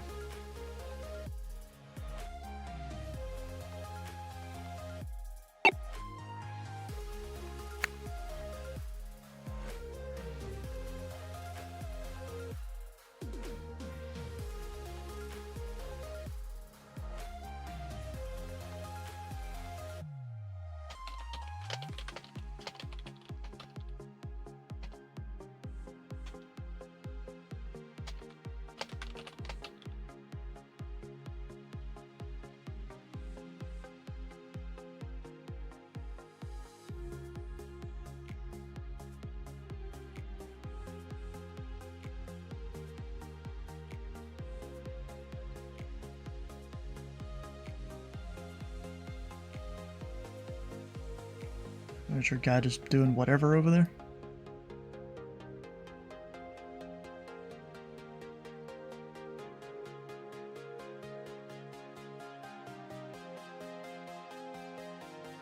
Huh.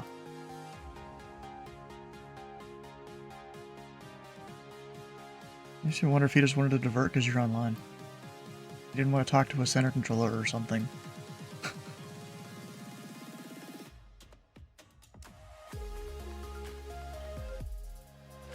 Like the actual aircraft only showed up a minute before you came in?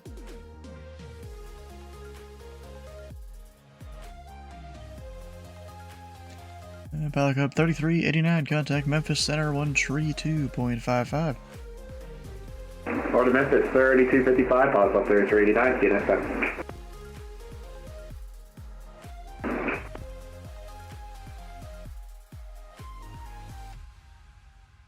What approach would he be going for, though?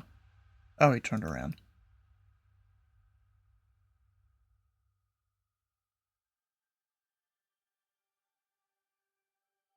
Recycle transponder squawk 7500. I know, but that'll get him kicked off the network. A very way you're not supposed to do that.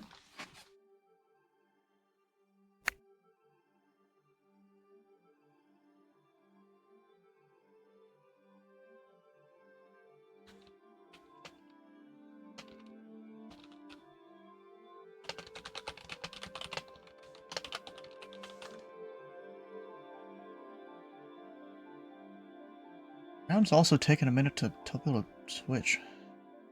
Huh. Departure Pilot Club 8611, ready for departure, runway 18 left. 8611, Memphis departure. Winds are 120 at 5. Turn left heading 140. Runway 18 left, clear for takeoff. Turn left heading 140, clear for takeoff. Runway 18 left, Pilot Club 8611.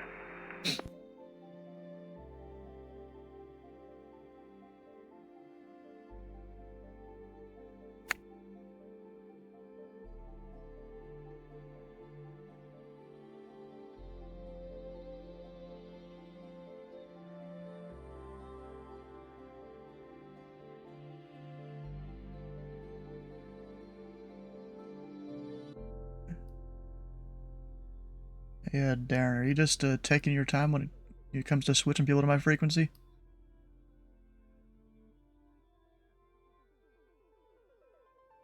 I mean, that's... okay, well, for South Flow, departing all 3 runways, landing the outboards. Can use 279 if you want it. Ground and delivery on below, me on above you. Any questions? Control, Sierra Tango.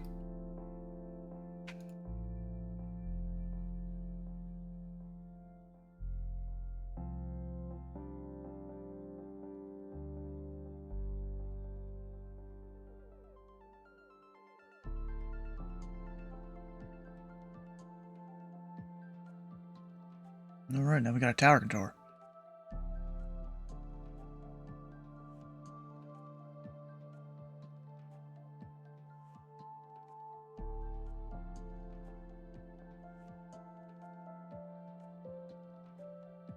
Got Miami down there. FedEx. I'm not too surprised. Wait. What happened to to Sam? You have to respawn? If Eagle won.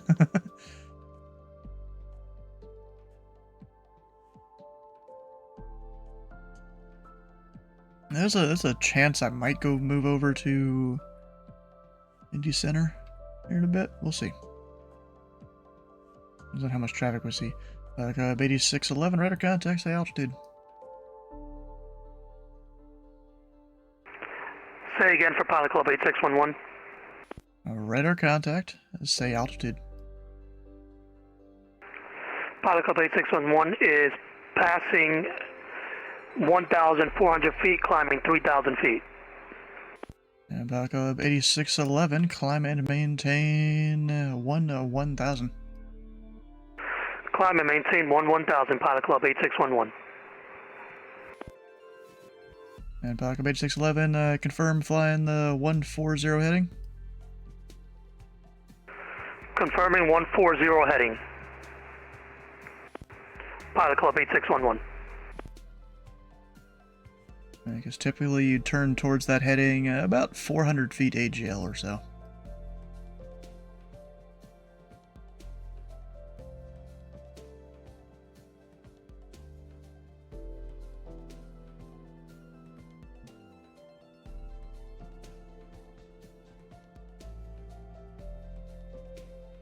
Did he overcorrect? I think he overcorrected.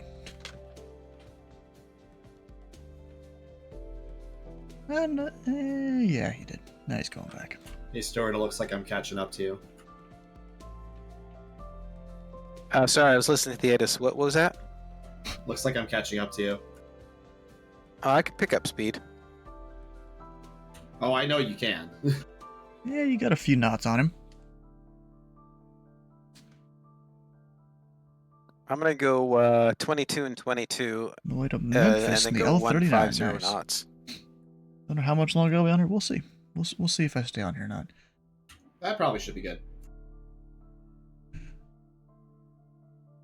Big guy.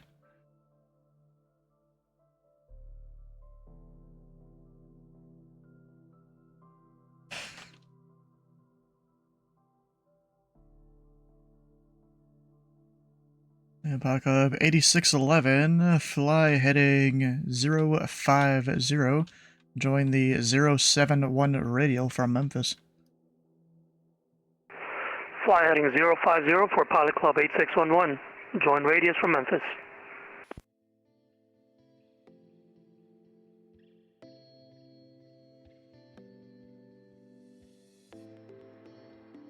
see if he gets it or not.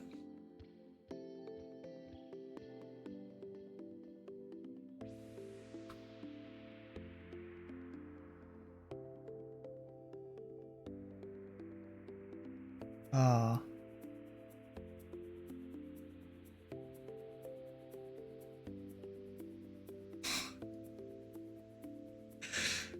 I think it's a little above his pay grade.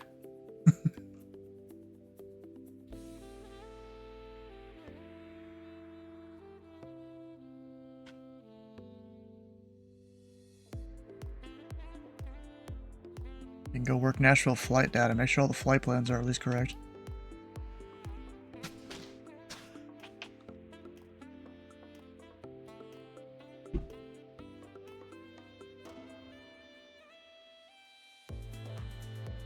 Who's next? We've got Red. Is that the actual call sign? Nope, flight following to Nashville.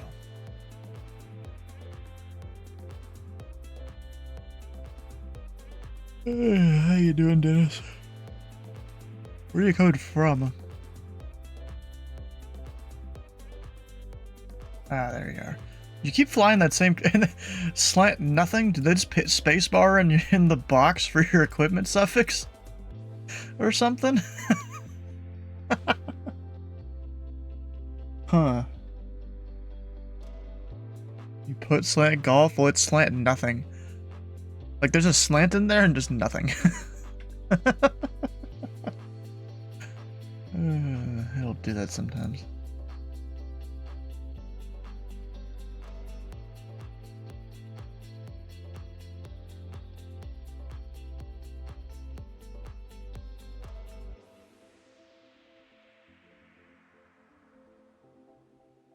Yeah, a little weird.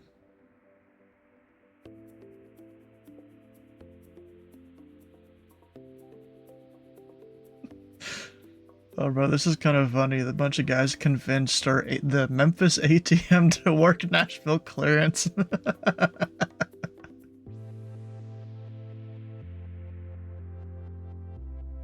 Flying by Huntsville at the moment. Don't get hit by a rocket. Did they actually take off out of Huntsville? They're flying out of Memphis. Back when they were okay. like the Redstone days, yeah, I think they did. I don't know if they do it anymore. Oh, I you're didn't think they did. I switching. think that I thought they like take them by train or airplane down to the Cape.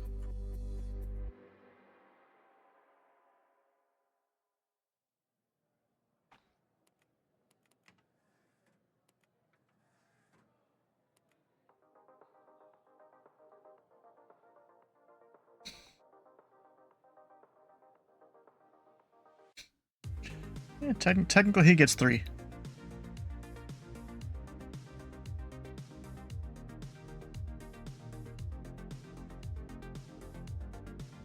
Yeah, put one at 6, one at 5, one at 4. Memphis departure, FedEx 565 Heavy, 2,100, climbing 5,000. Catch 565 Heavy, Memphis departure, radar contact, climb and maintain 16,000, clear direct Leo. Climb maintain 16,000, clear direct Leo, FedEx 565 Heavy. So you're switching it up. Oh, you mean you're coming in and then going back, okay. Because it's LAX.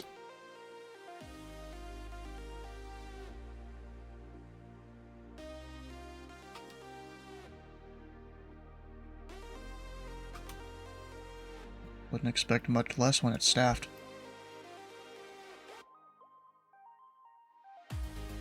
Oh yeah, he did it.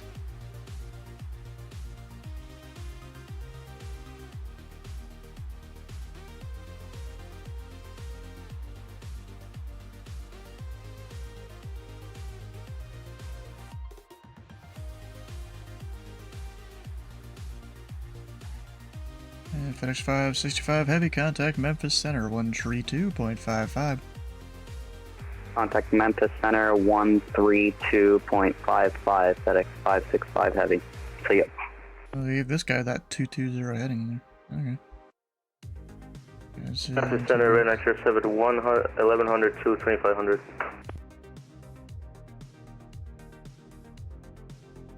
Keep looking in the wrong place. Alright, call the anti-center, say again. Center Red 907, 1300 to 2500. Red 907 and the center radar contact. Resume navigation, maintain VFR at or below 3000. Resume on navigation, maintain BFR at or below 3000, Red 907.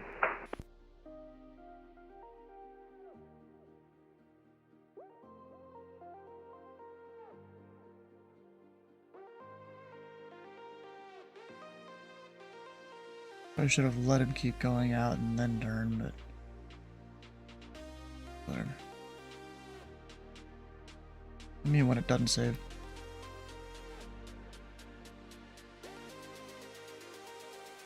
Yeah, that's a normal thing. No. That's why I have a copy-pastable auto-track command for when I work Indy Center. It tracks all the major airports.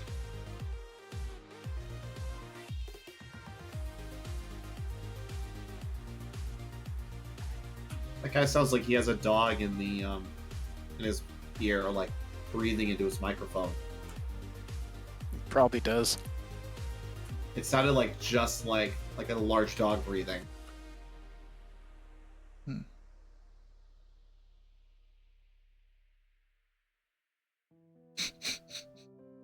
So apparently someone transferred to Memphis from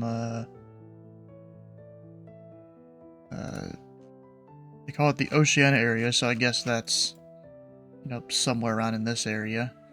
And someone just commented, hasn't been hard to get used to stars being upside down.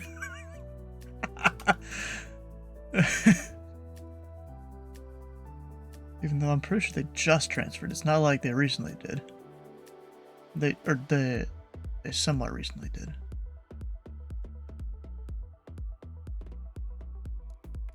What's this guy going on? Carson. Ah, okay.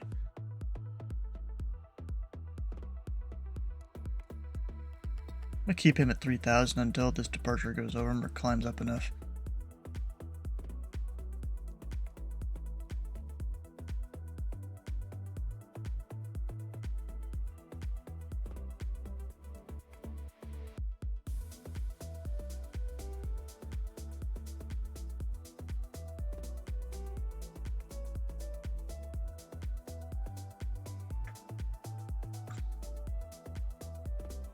A bunch of departures I'm seeing, actually.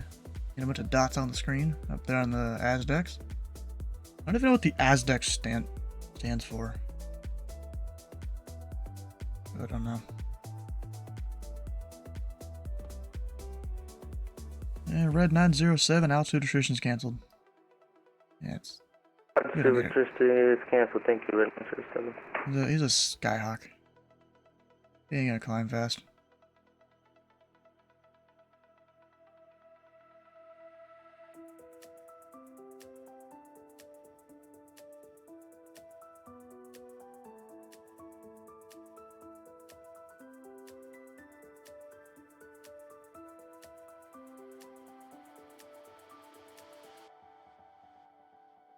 Oh wait, air taxi.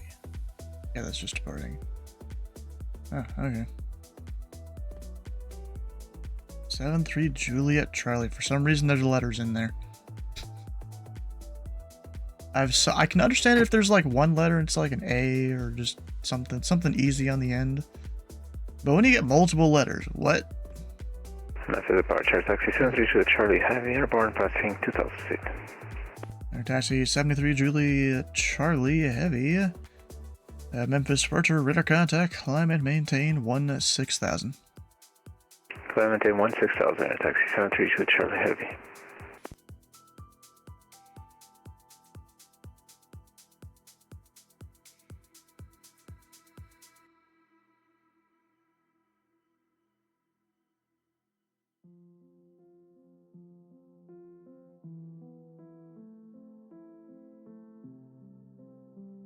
This sky is going to take a while to get to his destination. Any other pilot clubs on the ground? Yeah, there's one.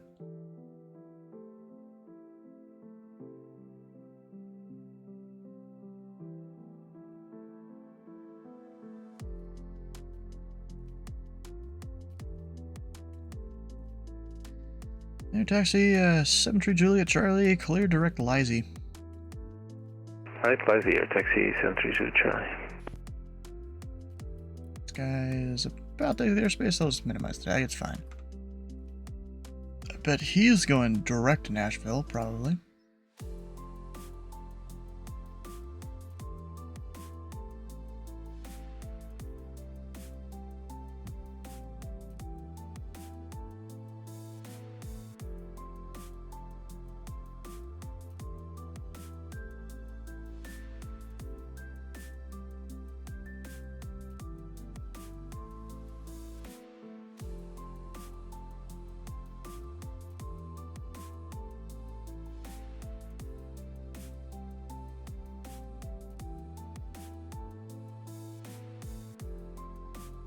This guy is... Oh, he's climbing to 11. I thought he was climbing to 9 for a second.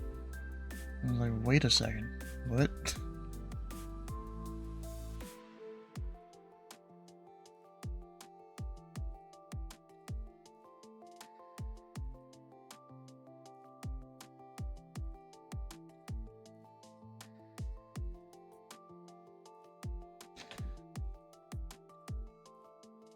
Air taxi 73 Juliet Charlie Heavy, traffic 12 to 11 o'clock, 7 miles eastbound. 5,300 climbing is a Skyhawk. Traffic inside 732 Charlie Heavy.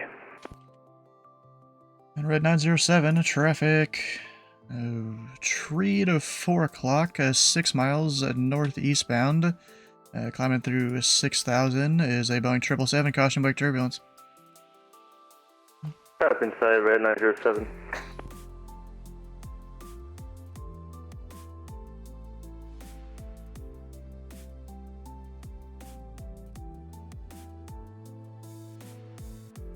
Actually, fucking just send him to center. Almost forgot about that. Gotta hand off somewhat quick sometimes.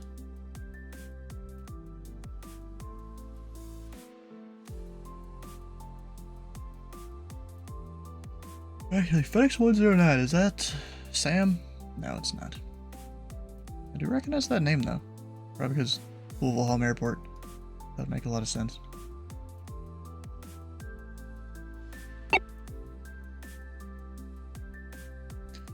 Air Taxi 73 Juliet Charlie Heavy, contact Memphis Center 132.55. That's a mouthful of a call sign. Memphis Center 132.55, Air Taxi 732 Charlie Heavy.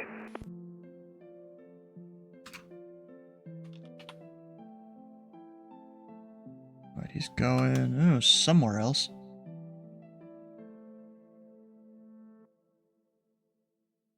They've been doing that somewhat recently.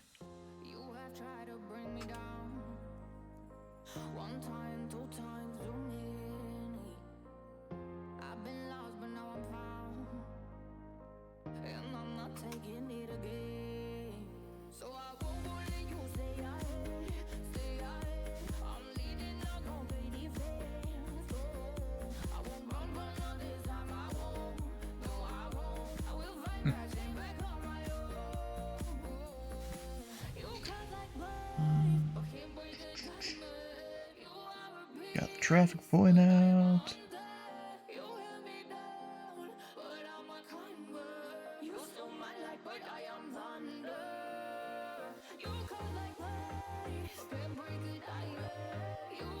That's about it so far.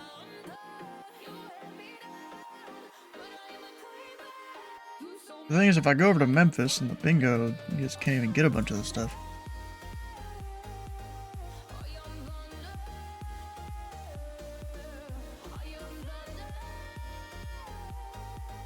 That's the only issue if I switch it up.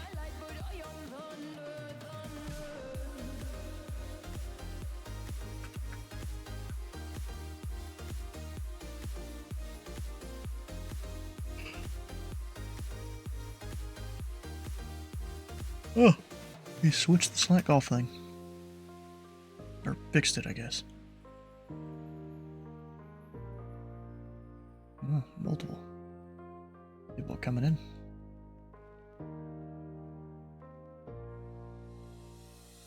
You have tried to bring me down. One time, two times. that handoff's gonna be a minute before I can go and... before I should hand him over on voice.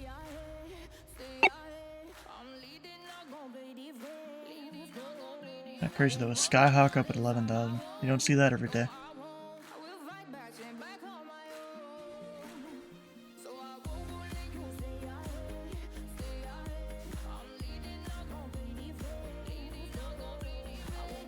At a 117. Childer.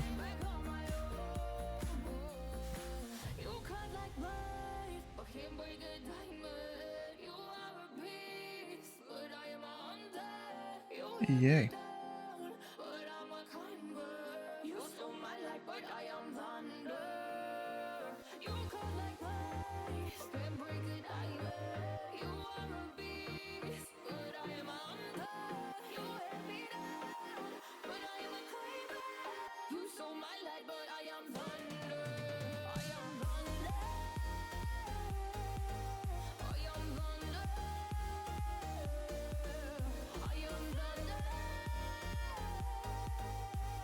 Alright, you know, I might do... Oh, crap. Forgot I got my Mountain Dew earlier, and I forgot to... I put it on the table over there. So once this United checks in, I'll go... fix that.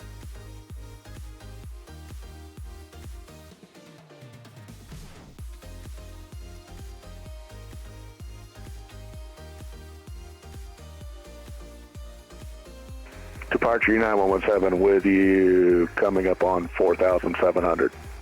Yeah, 1117, Memphis departure, radar contact, climb and maintain 16,000, clear direct Pepoc. 16,000, clear Pepoc. Another one, BB King, alright. Gotta wait for him. Pilot Club 8611, contact Memphis Center 132.55. 132.55 for Pilot Club 8611.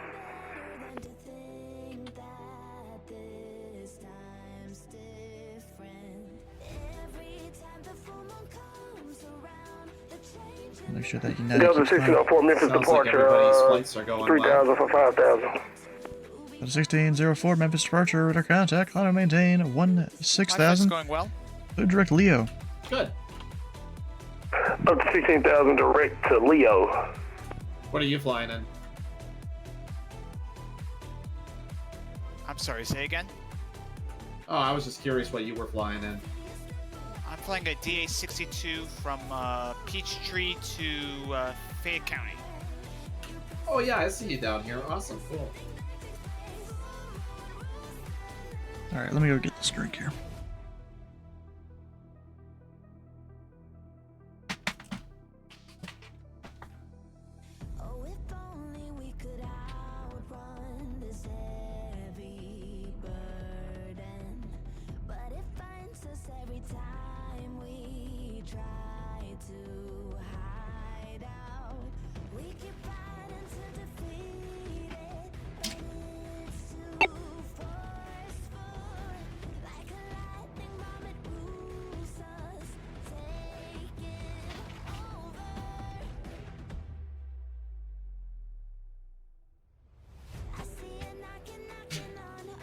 Yeah, Departure definitely could have launched these guys faster if he wanted to.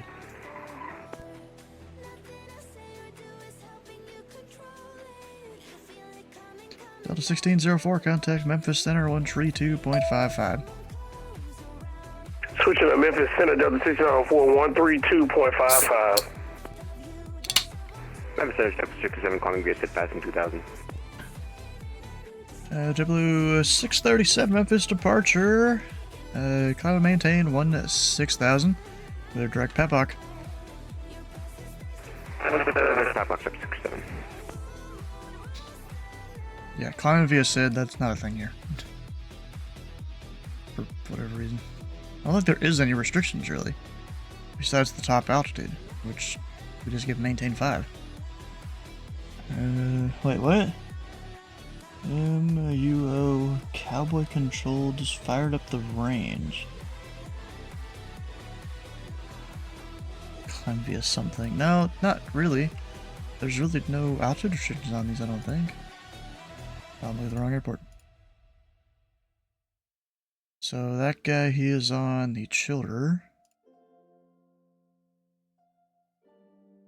And yeah, there's nothing. No altitudes except the top altitude. So you don't really climb via SID with that. FedEx. BB King. Oh, bro, this ground, the tower controller is really, he really knows how to sequence these. Because the ground tower just kind of put them all next to the runway and stuff. Tower knows what he's doing. Except for the spacing could be a little tighter, but that's alright. Departure, this is FedEx 8482 with you at 1,300 feet, coming for 5,000. There's 8442, Memphis departure, radar contact, climb and maintain 16,000. Clear, direct, Leo.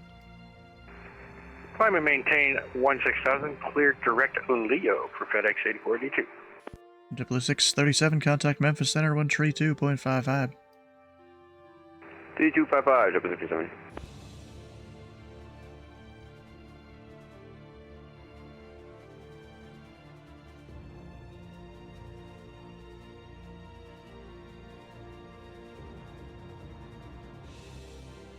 And now we'll see you, Kenny.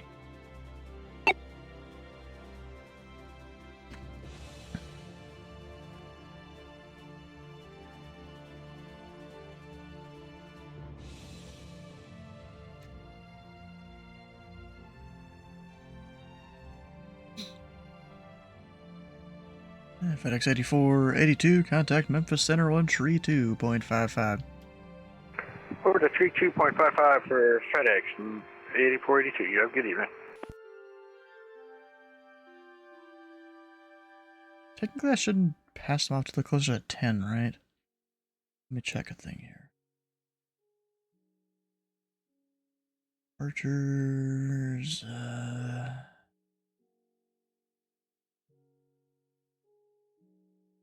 Air traffic control shall release departures that are 13,000 feet or above for turns towards the next filed fix or route. Okay, so it's 13.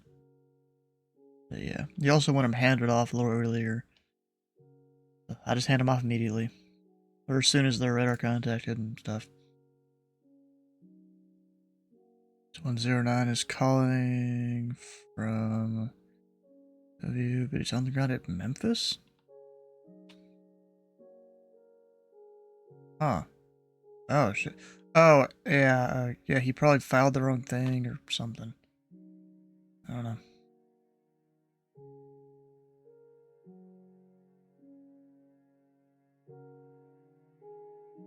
Red 907, contact Memphis Center 132.55. Contact Memphis Center at 132.55. See you, Red 907. I think this guy's still following the departure, maybe. I don't know. Yeah, they'll do that. But I should bring one of my stole experimentals and show you slow.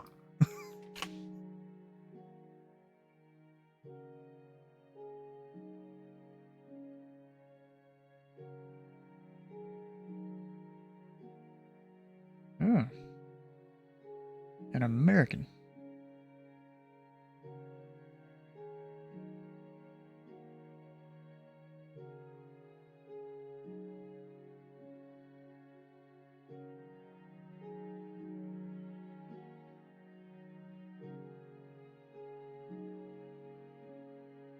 Memphis departure Delta 566, RNAV rims 2,000 for 5,000.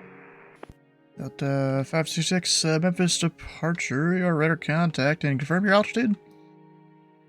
Passing 3,500 now, Delta 566. Delta 566, climb and maintain 16,000. Up to 16,000, Delta 566.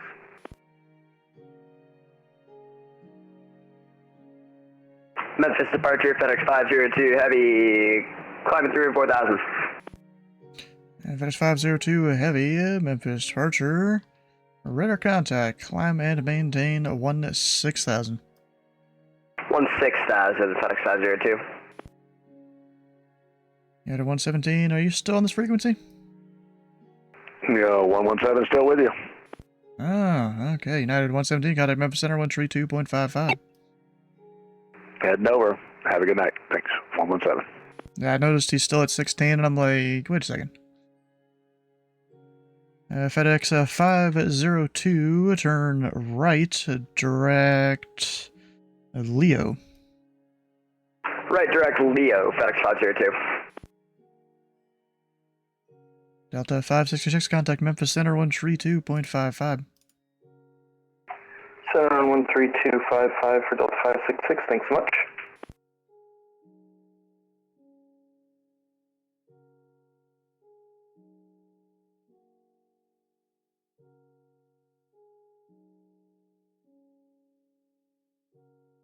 Could have given this guy left, but yeah, I definitely could have given him left. I'm giving him right. Normally, you probably would have given him left because your arrivals are coming in from those two directions and stuff. But this is my way of doing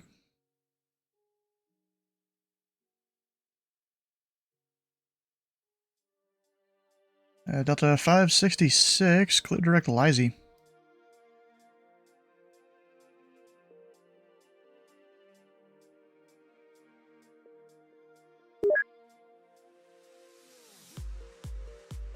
Delta 566, clear direct Lizy and contact Memphis Center 132.55.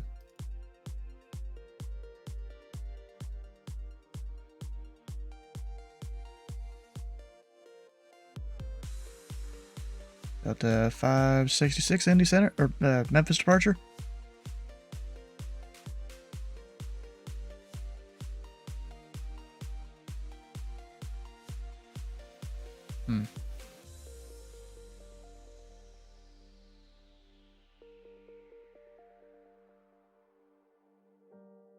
If it's 502, confirm you are direct Leo.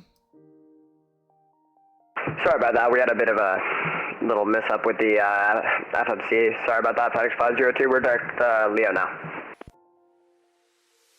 Razorback Memphis departure.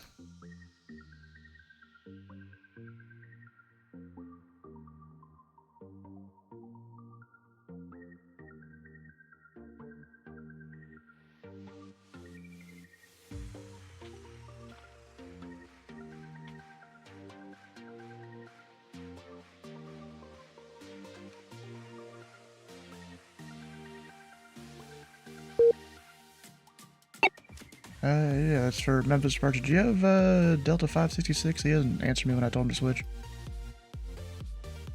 Oh, okay.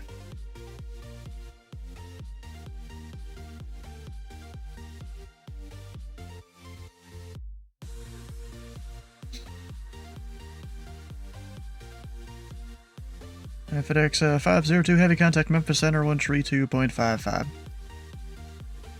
3255, FedEx 502. Have a great one. See ya. Alright, so 7Y, we'll give this guy, actually, depends on where he parks.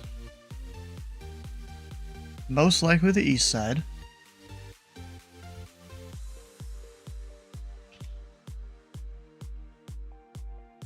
Actually, what's the weather again?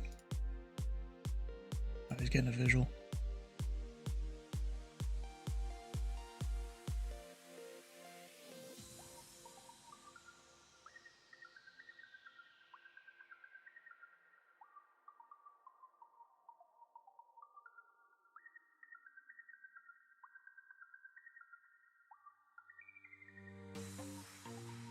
There's an Alaskan somewhere flying an A350.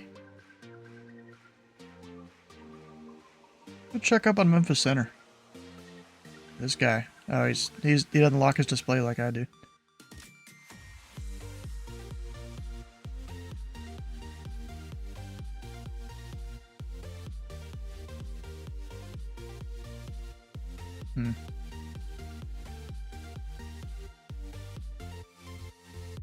See, when I zoom in, that's how I lose people, that's how I forget about someone, that's how I lose my grasp on, you know, exactly what distance is good.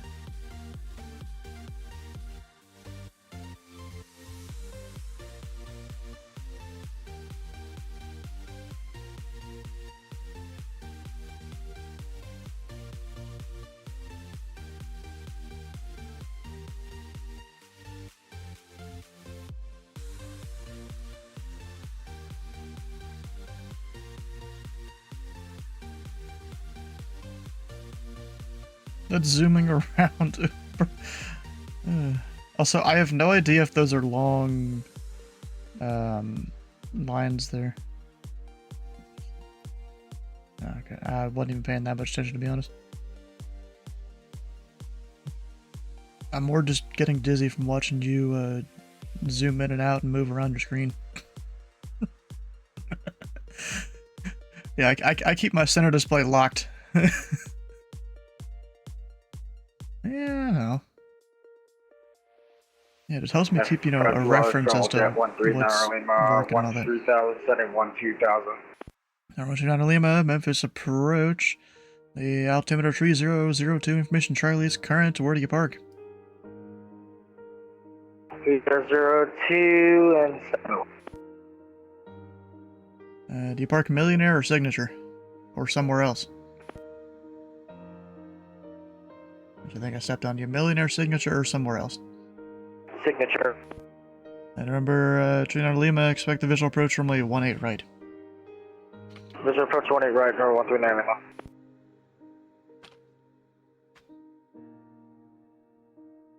What? Huh?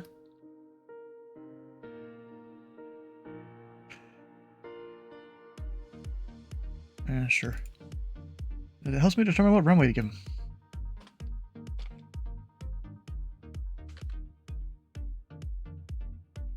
Now, if you look at his scratch pad, he's now got RSA. He's going to the right side, parking Signature.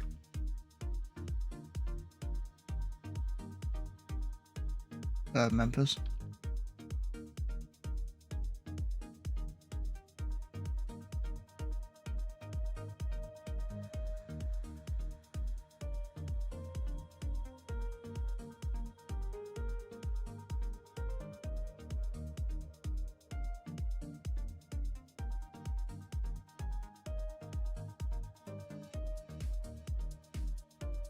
Louisville. Yep, the one next to my home airport. Alright, bro, at least you aren't like some people. I've heard people call it St. Louis approach, or there's one guy who likes to tease me and calls it Kentuckyville.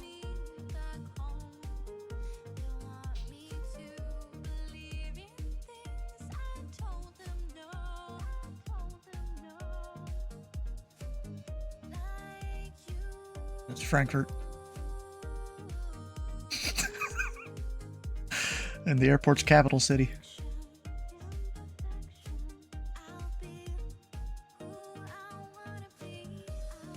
It's between Louisville and Lexington.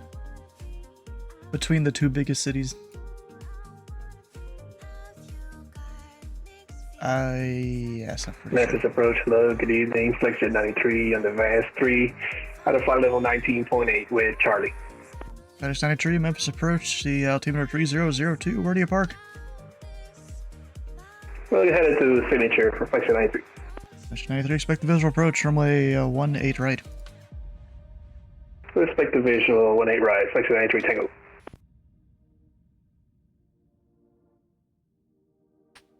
All that encoded stuff in the scratch pad.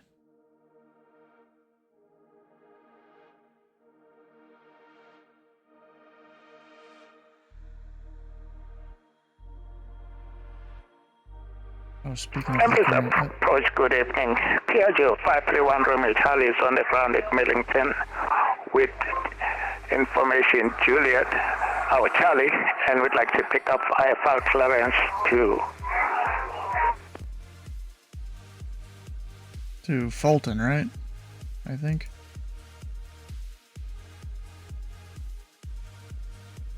Yeah. Number 1 Romeo Charlie, Memphis departure. You go to the Fulton County Airport as filed. Maintain at 30,000. Expect flyable tree 301 to 0 minutes after departure. Departure this frequency, squawk 5655. Actually, crap, I forgot about the thing. Piaggio 531 Romeo Charlie clear to Fulton S5 3000. Expect flight level 330 10 minutes with your squawk 5655. 1 Romeo Charlie, read back correct. Actually, I will have a slide of inventory route. I'll have that here in a few minutes. 531 Romeo Charlie, say again. You are readback correct, and actually I'll have a slight amendment to your route. I'll have that ready for you in a few minutes. Nice job, Steve. You sound like an old pro at that. Pro what? He just like had to spit out like a whole bunch of words there back in the controller, and he handled it like a pro. Alright. So where the fuck is that waypoint he wants to start at? Oh, it's kind of slightly covered up there.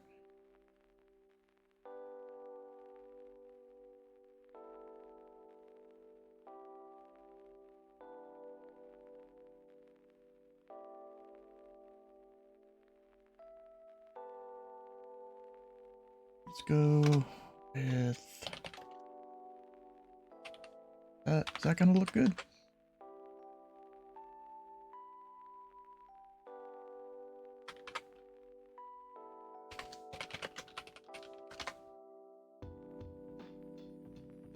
Oh, what the fuck?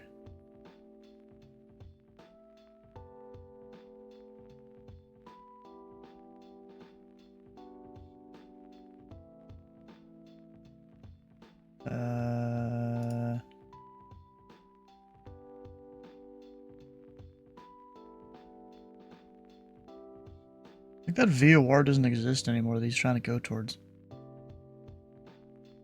Oh, you know, it's probably supposed to be direct. I bet. He typed out direct.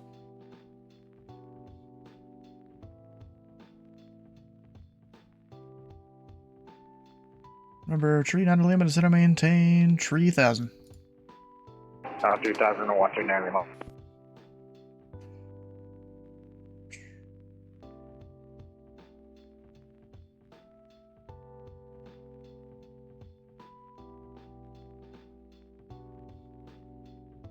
And remember, 1 Romeo Charlie, have that amendment when you're ready to copy. By the way, Romeo Charlie, we will copy. 1 Romeo Charlie,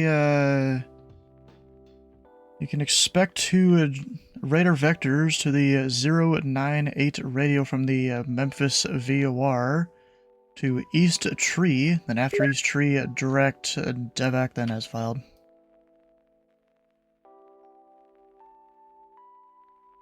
Expect radar vectors to 090 radio to Memphis and get the rest. Alright, so it's radar vectors to the 098 radial outbound from the Memphis VOR. You'll take that out to East Tree, Echo Tango Romeo Echo Echo, and then direct Devac then as filed. 098 radio to East Tree, then direct as filed. Alright, let me check. Wonder which other read back right. Technically he's going up high, so I got to give him that. Yeah, poor baby in the background, bro. Our tree under Lima, turn left heading 270 to maintain 2,500 vectors final. Alright, 2,500 and heading 270, then 139 Lima.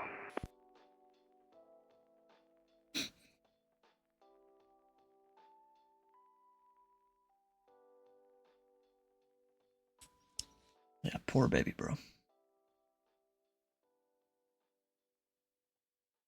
Razorback, Memphis approach.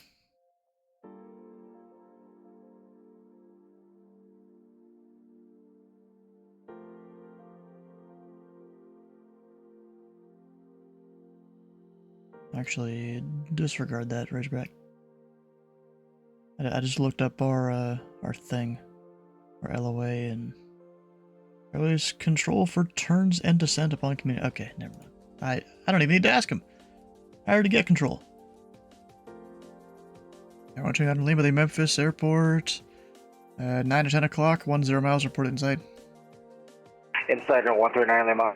139 Lima, clear visual approach, runway 18 right. Clear visual approach 18 right near 139 Lima.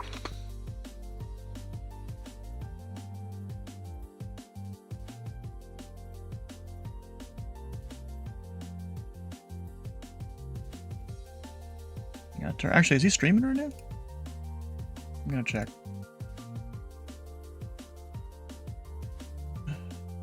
Yup. Streaming the L39. And I get an AMX ad. Number 29 Lima, contact Memphis Tower, 119.7. 119.7 or 139 Lima, good day. There he is.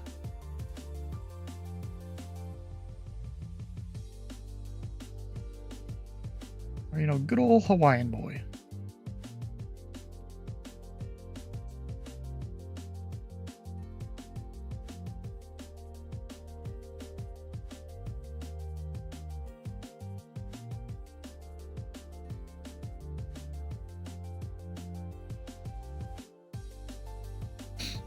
What's his stream? Darth Dennis.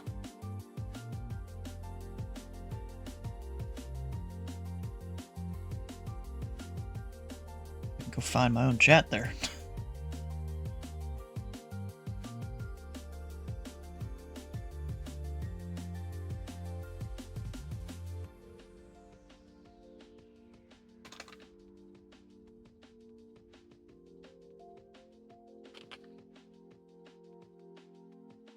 Oh, 120 follower goal. Look at that.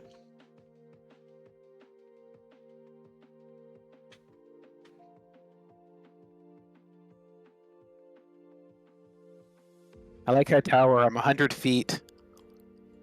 Not even across the threshold yet, and he tells the departing traffic to line up and wait. That's great. Dang. It's tower applied visual separation. Or anticipated separation or something like that. Sure. I should have just gone around. Got around, why? Because somebody was lining up underneath me. Well, so here's the thing about it. Here in the U.S., we're allowed to do that because it takes him time to line up, and by the time he's crossed the threshold, you're over the numbers. 1496 is out of 7,100 for 4,000. Completely fair. Like 1496, Memphis approach. The Memphis altimeter 3002. Let me know if the weather notice As and long as approach he's not request. departing at an intersection. For the, I think it's the Fayetteville Airport, maybe. We have the weather notice for the Fayette County County Airport, and we'd like to do the visual 19er. Like 1496, expect vectors for the visual approach from the 19er. And what altitude were you descending to? 4,000, both of 1496. Put 4,000 in there. What altitude can I bring him down to? 2,300, it looks like.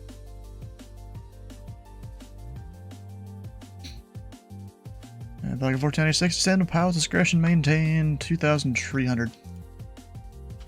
At pilot's discretion, descend and maintain 2,300, and we'll expect vectors for the visual 19er, both of 1496. I think it's a vector to whatever direction of the airport is fine for him.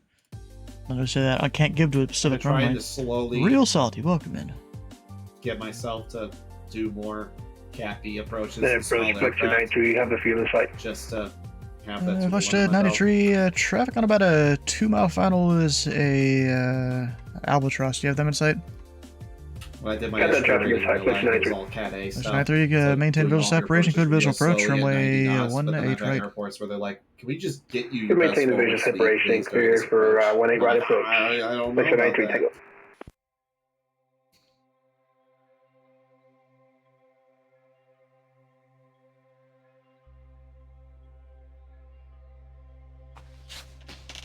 For the commercial check ride in the States, do you do any hood time? It's well, there's the separate instrument rating that covers the IFR stuff. I'm gonna have to check on that. Most people get their instrument rating before their commercial, so it's usually no factor. Yeah, in Canada it's the opposite. You get the commercial, then you work on the instrument rating. So That's crazy. I'm working on my commercial right now, and part of the flight test is like a whole bunch of navigation under the hood. Interesting. So, like, before you get your instrument? Yeah, I can do my instrument at the same time, but you typically, like the number of hours you need, you're typically getting the commercial. You're doing the flight test at about 150 hours. And then IFR, like the IFR rating, you usually get that afterwards. Like you can't get your license until 200 hours, but you can take the flight test at Memphis approach. Piaggio 531 Romeo Charlie, we are ready to taxi. Yeah, Canadian rules are weird. Number 1, Romeo Charlie. The wind's 090 at 5, altimeter tree 001. Let's go with runway 4. I don't have Nashville Airport. so I'm just, Taxi like, via parking Alpha. in the middle of nowhere. Runway 4, taxi via Alpha 531 Romeo Charlie. Flexion 93, he's definitely taking the RMP approach. You know how a lot of RMP approaches in the US here, you know, they require explicit permission to fly them? Well, I got a guy, you know, he said he has the field in sight, so I cleared him for a visual. He is 100% taking the RMP approach.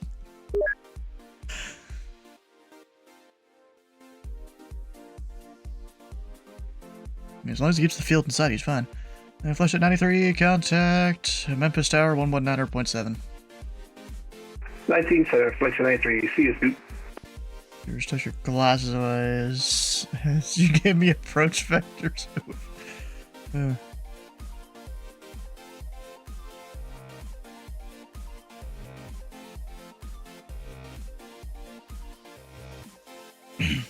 I can't see anything. I almost missed my exit. I know, it's so dark. I missed the first one. I just kept on going to hit the next one. And the next one. Yeah, I think the intersections for some of the runways are a little weird compared to the charts and default scenery.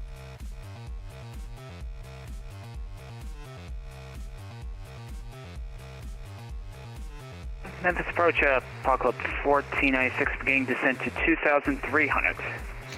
Like 1496, roger.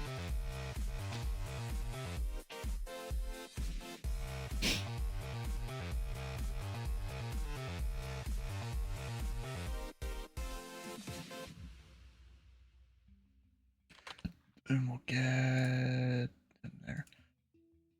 And Pelican 1496 to Fayette County Airport, 12 o'clock, 13 miles. Report when you get in sight. We will report when we have field in sight. Apocalypse 1496. Oh, Charlie, what aircraft type was he? Oh, yeah, the P-180. Uniform. And number 1, Romeo Charlie, confirm your equipment suffix. Alpha 3 Romeo Charlie, we have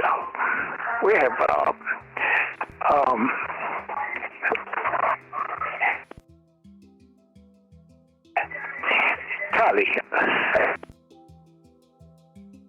Do you have, are you slant Lima or slant Golf for your equipment suffix? That's Romeo Charlie, we have Lima.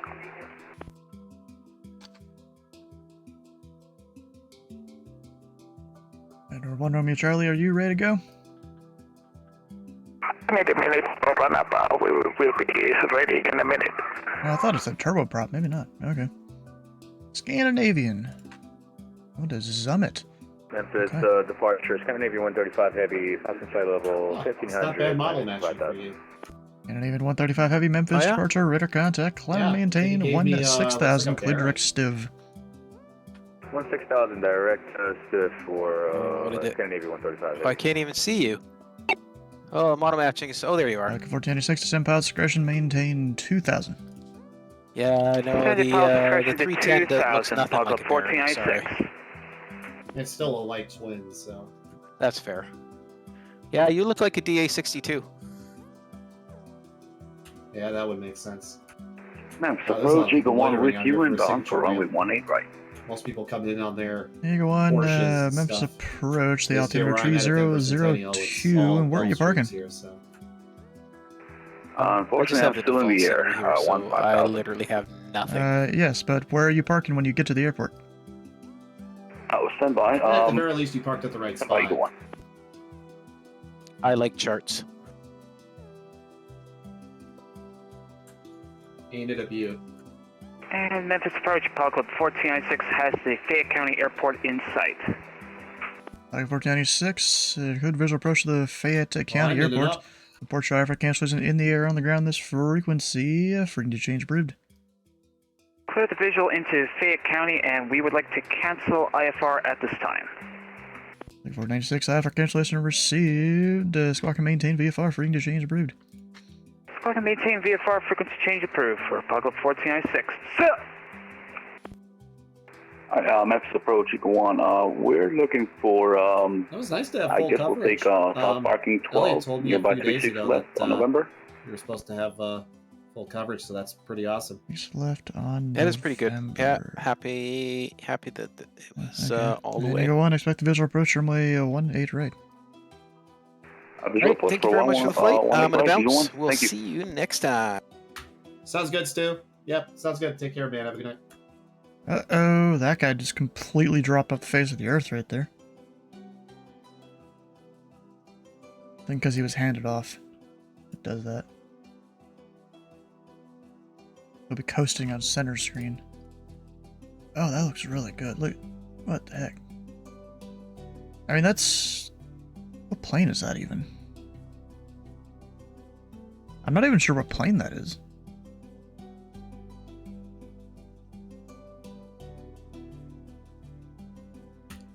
I'll kind of be here as Huh. the welcoming party, I guess, for the last person coming in.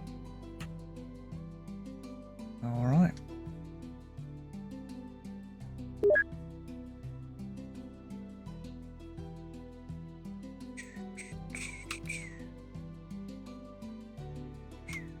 Tree Alpha Mike coming in.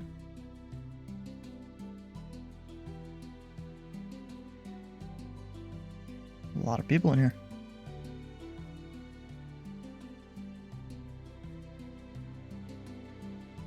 Memphis approach. Schedule. F1 Romeo Charlie ready to go. Number 1, Romeo Charlie. The winds are 090 at 5. Fly runway heading. Runway 4, clear for takeoff. Runway heading for takeoff. 531 Romeo Charlie. Doesn't look like the aircraft's autopilot tracked the radial too badly there on the Elvis.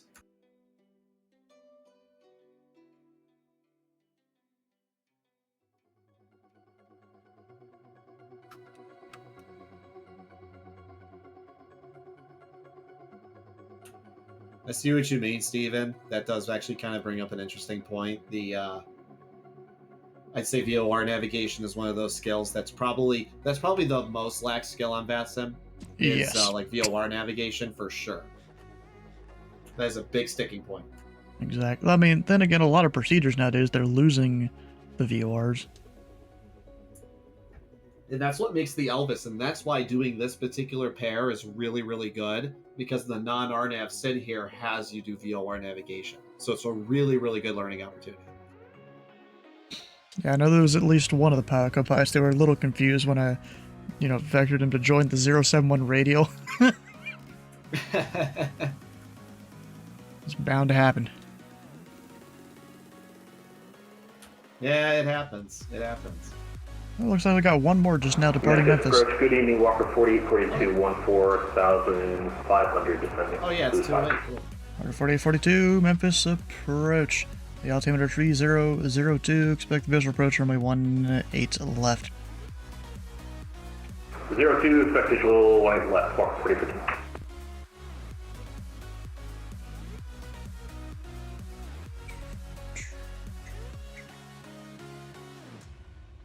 That guy gets the east one.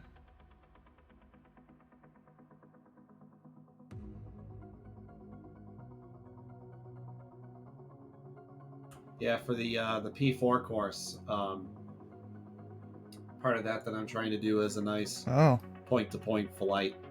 So probably doing the non-RNAV SID just so it gives people, like especially in airliners, usage of their VORs, and then switching over to the RNAV SID so they get used to complying by constraints. Memphis departure, TPC 8657, 3,900. And Pelican 8650 is 7 Memphis departure. Your radar contact. Were you assigned 3,000 or a higher altitude by clearance? I'm sorry, I was assigned 3,000 and expect 7,000 10 minutes after. Alright, well that expect means you wait to, get that assigned to you. But climb and maintain 7,000. Turn left, heading 040. Vectors for the 071 radial. Turn left 040, 7000. T50 8657. Normal 1, Romeo Charlie, ident. Again, yeah, it's the one of Charlie.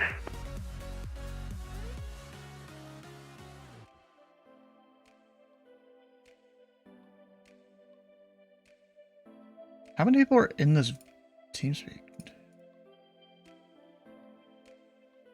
11 of us, including me?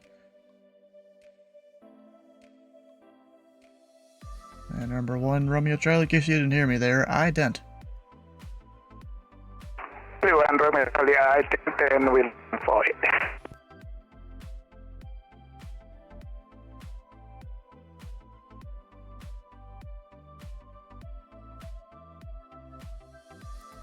I don't see it. Well, Romeo Charlie, I'm not familiar with the ident button and I'm looking for it. And everyone with Charlie, well, if you can't find it, that's fine. There's many other ways to identify an aircraft. Turn right, heading 180. That'll be Vector's radar identification. 180, 531 Romeo. Yeah, Steven, I tried to do the little polite thing there of saying thank you because I'm in the TeamSpeak, yeah. so...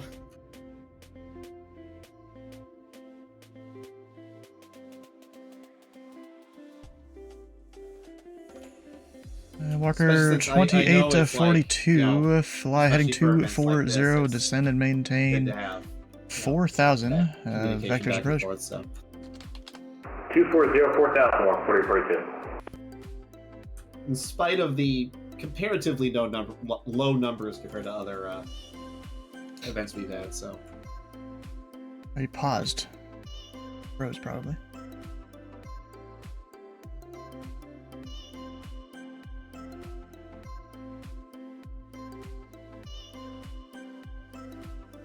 Number 1, Romeo Charlie, radar contact 10 miles northeast of Millington Airport. Climb and maintain 14,000. 140, that's you want Romeo Charlie.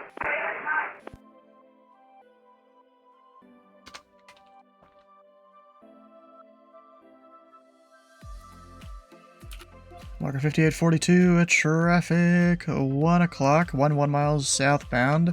3,000 climbing 4,000 is a Piaggio P180. Looking, Walker 4042. Memphis departure, American 658 is with you at flight level 270, and we are directed to Cheeto. American 658, Memphis approach, radar contact, climb and maintain 6,000, clear direct stiv. Direct stews and cleared to flight level 16,000 for your American 658.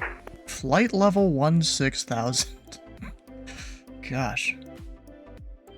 Traffic inside, Walker 4842. 4042, roger.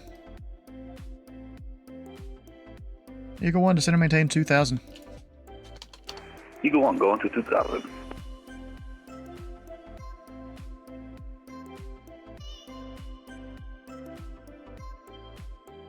Pilot Cub 8657 on that heading, join the 071 radial from Memphis. 007 radial for Memphis. And it's the 071 radial, the one on the chart.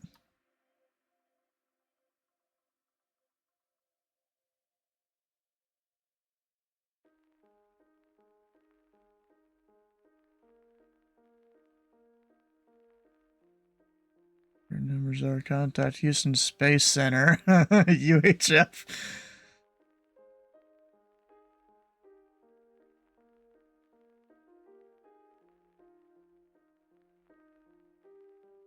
Memphis departure, good evening, FedEx 1276 Heavy with you passing through 3,500 for 5,000. There's 1276 Heavy, Memphis departure, radar contact, climb and maintain 6,000. Up to 16,000, FedEx 1276 Heavy. Well, I just had one Pilot Club disconnect. Ouch. Rip.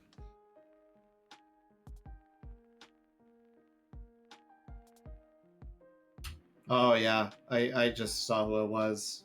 Looked like you FedEx gave him, 1276 heavy the on new departure reception there. of You're the supposed to radial, be and then, RNAV 2 he at just kinda went Shido. through Kind it of and then appears you didn't really do disconnected. that. Turn right, direct Pepok. Yeah, sorry about that. We're going direct Cheeto now for FedEx 1276 Heavy. There's 1276 heavy negative. Do not go direct Cheeto. Clear direct Pepok. Direct Pepok now, FedEx 1276 Heavy.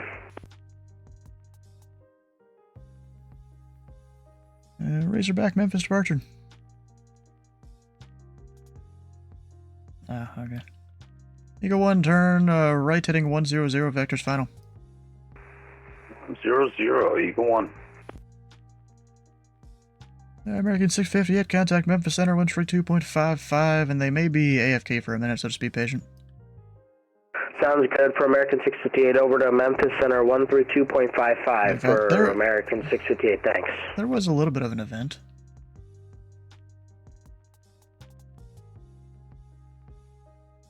Yeah, Pilot Club, I mean, all those pilots are kind of gone now.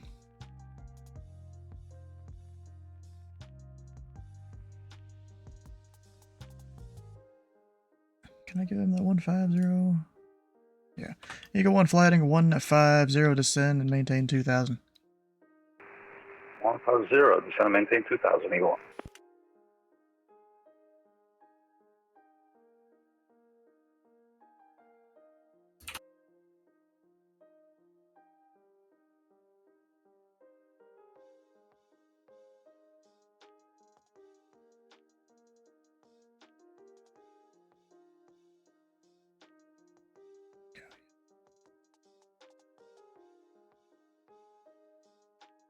Technically, but most people don't use it.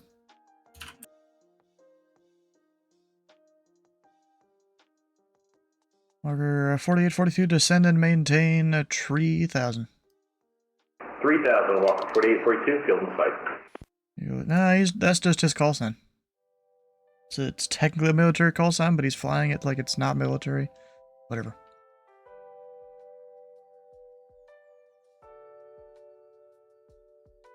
Yeah, give him a minute.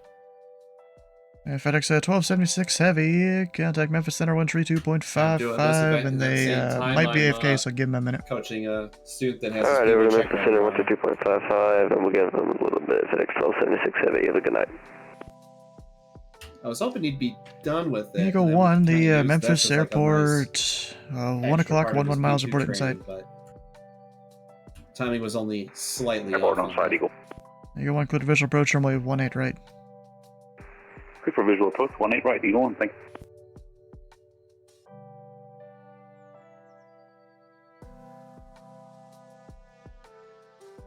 Heard a few times from local police running heli is here. Wait, what? What about? Oh, that. Walker 4842, descend and maintain 2500, fly heading 230.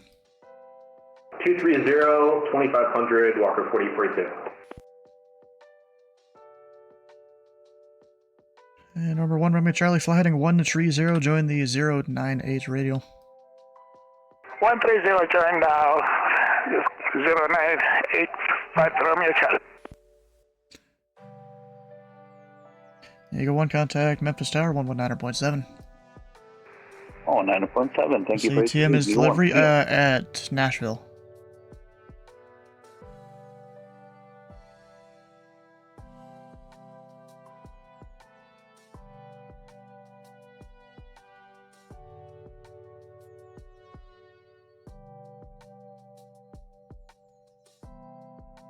Yeah, 3,000. I mean, if that's within 3,000 feet of the ground, it's valid. Walker 4842, traffic 11 o'clock, 5 miles, and the Memphis airport 10 to 11 o'clock, 10 miles, report them both in sight. Truck in sight, field in sight, Walker 4842. 4042, maintain visual separation from the traffic, cleared visual approach, runway 18 left. Clear visual 18 left, maintain visual separation from the traffic, Walker 4842. I should have already turned him.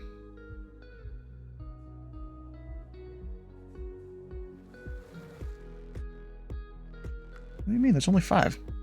Oh, you're talking about on the Aztecs?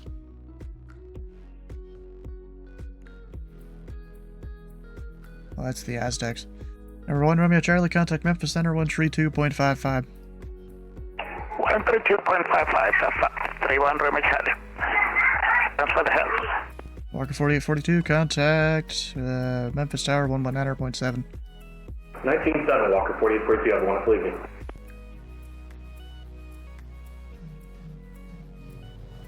Used to this was 2,400, but apparently one of the towers got taller in real life, and so they actually changed it to 25 on VATSIM. Walker always a showstopper? Yeah, maybe.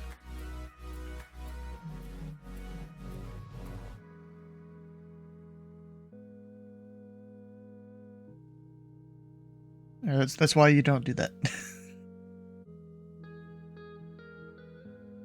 yeah, I know, because then every pilot will start saying it.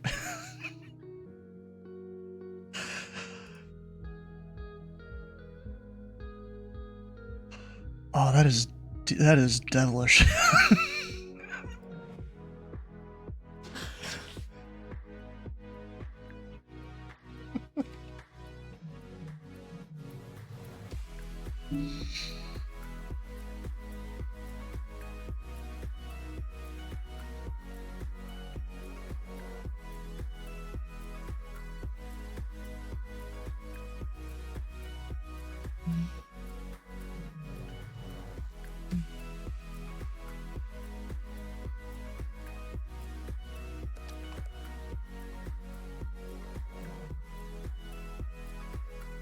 Wait, I thought you could steal the tags in VRC. I remember there being a /OK command. I saw the documentation, never used it though, because I was only a tower.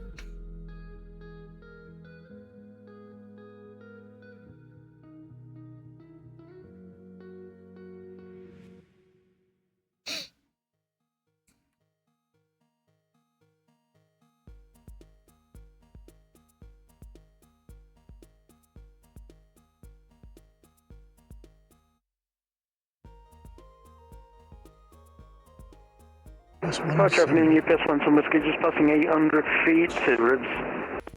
UPS 17 Whiskey, Memphis departure, radar contact, climb and maintain 6,000. Oh, 16,000, UPS 1 some whiskey.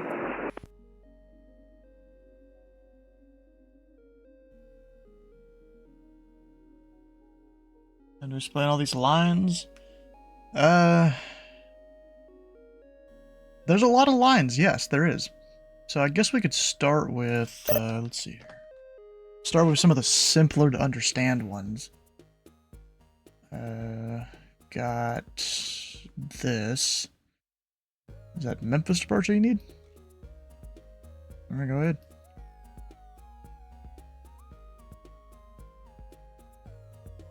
Technically, any aircraft can take the Elvis. I've heard of them giving people it in real life every once in a while.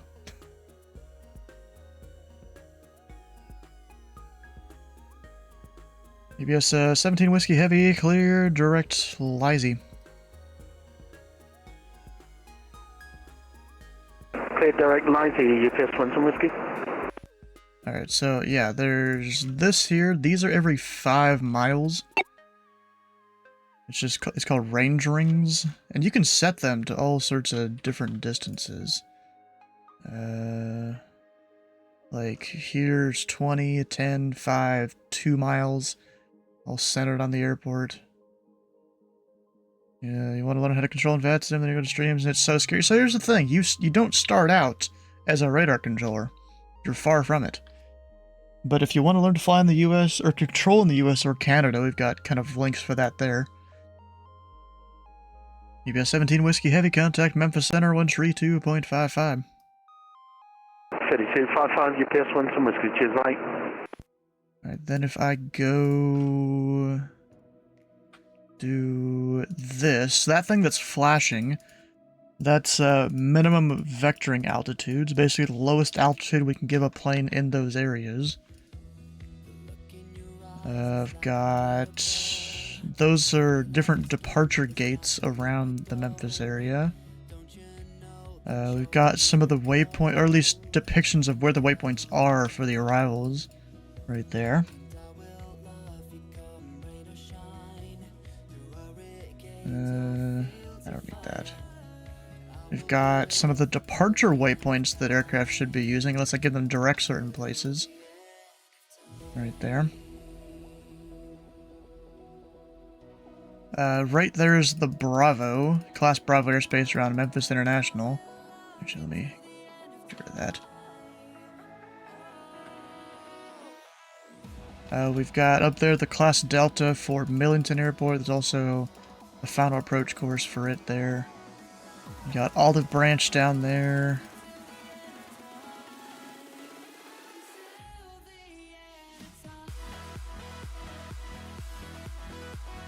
Put these back. Oh, so we got the line right there that's on that UPS, and it'll be on any aircraft, the way I have it set up. That is how far they will be in a certain amount of time, like a predicted track length, that's what it's called. I usually have it set to half a minute. I used to do a minute, but that kind of got a little too annoying. Yeah, so you've got... well, technically, once all the pilots have landed, I think they already have.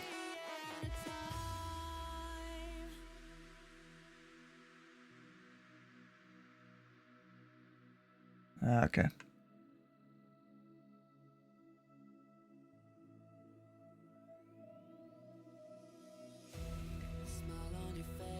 I should go watch that again sometime.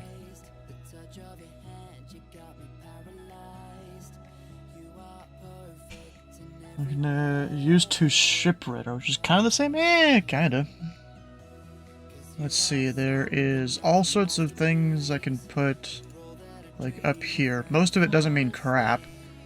We've got... yeah, those two don't mean crap. Range is just how far I'm zoomed out, right there, the 44 nautical miles. Don't care about that. Altitude filter. That's just how high up you'll see tags and stuff. You know, you can see all the dots around. If I didn't have an altitude filter turned on, you'd see at least their altitudes and stuff. I don't need to see that on my screen all the time. QL is quick look there, up in the top left. That's usually not needed for you to pay attention to. It's just if there were other controllers in this approach airspace right now, that I'd be able to see their tags easily. Can also have PTL displayed up there. Don't use that most of the time. So there's like a ton of software controllers choose to use based on preference, right? Not on preference. In the US, it's all CRC. Consolidated Radar Client. It includes a tower view, ASDEX, which is like a ground radar, and you can kind of see that up on the bottom right of the screen. Then we've got STARS, which is this. What does that stand for? Standardized Terminal Radar or something? I don't know. Then you've...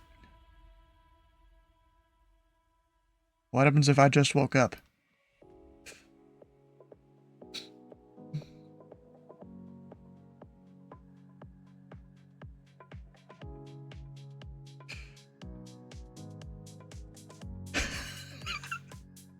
Of course, you guys can't hear the controller coordination. There's a lot of people talking in here. Oh, gosh. In terms of data blocks here, you can even make that bigger. So you've got the call sign. It flips between altitude and the scratch pad here. CSN stands for Carson in this area, so that's the Carson departure he's going out on. You got the type B77 Lima. He's a 777. So that's also a heavy, and heavy is simplified by, or is shown by the B right there, the capital B.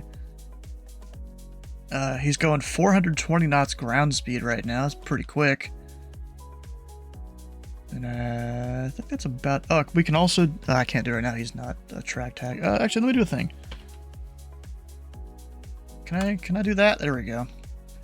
So if I put... something like that. That's a temp altitude for him. We can also do secondary scratch pads. We call them the plus pad right there.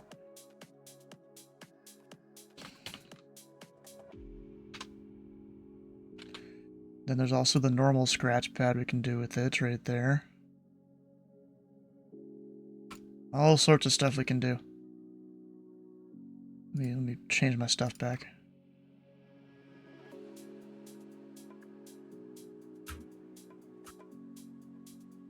We can draw lines on the screen that gives you... JetBlue 219 passing through 2000 for 5. Little 219, Memphis approach for better contact, climb and maintain 16,000. Clear direct Doug. 16,000, clear direct Doug, JetBlue 219. Yeah, we can draw a line on the screen that shows bearing from the first point to the second point, distance, so 61 miles in this case, and the -1 is like the ID of that particular line. So now this one's -2, and I can just make one of them disappear instead of both.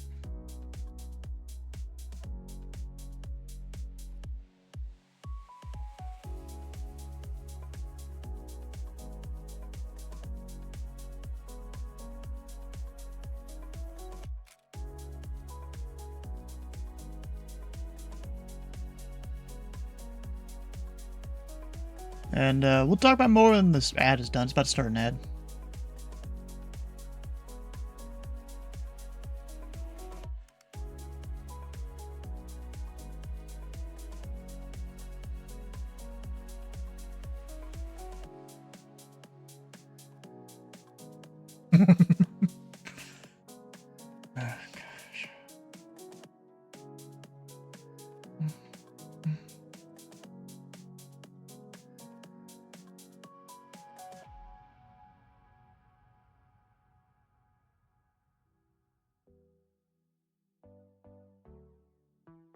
I've done that before.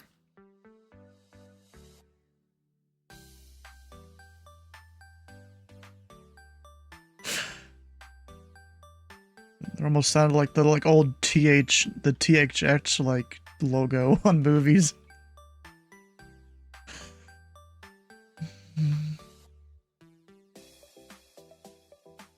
JetBlue 219 contact Memphis Center 132.55. 13255, JetBlue 219, see ya. Alright, a bunch of others. Alright, so we can, I guess, talk about some stuff up here. Of course, these are all taxiways and runways. You've got aircraft call sign. Can I make the text bigger at all? I don't know. Char size. There we go. Got aircraft type, call sign. RW1 kind of describes where he's going.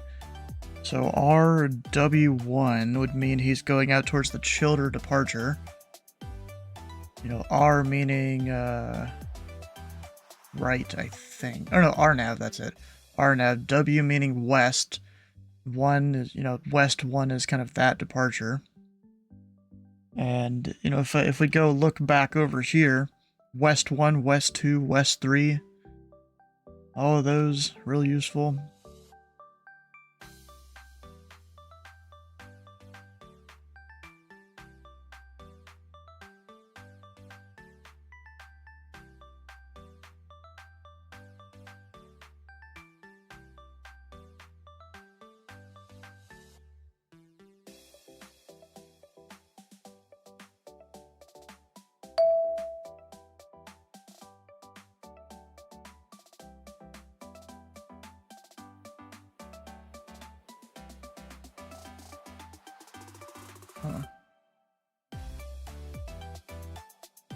Yeah, we also have like closed taxiways here. You can mark closed runways, all sorts of stuff on here. Then there's the actual tower view, which we can kind of see all the stuff going on, satellite and stuff. Oh, I know this guy. Japan Air Force 001, or Japanese Air Force. Dennis. Also got like Olive Branch, Millington there. All the stuff.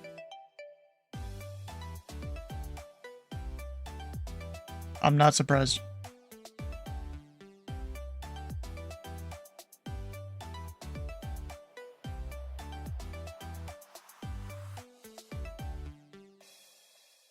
Wait, via VATSIM?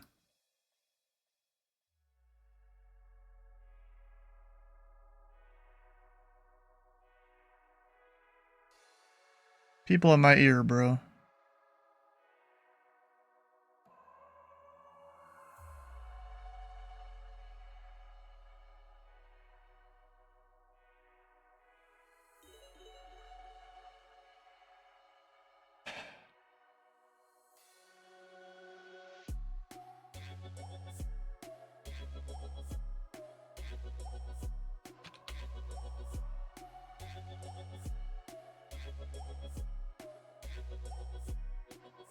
Oh gosh.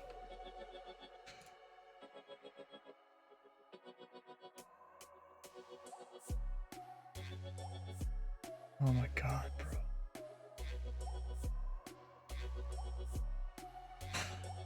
I think I've heard of this.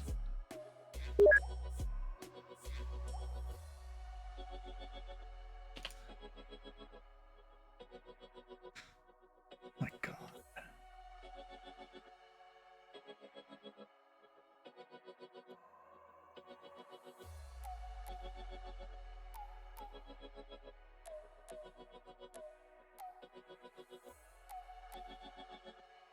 Wow.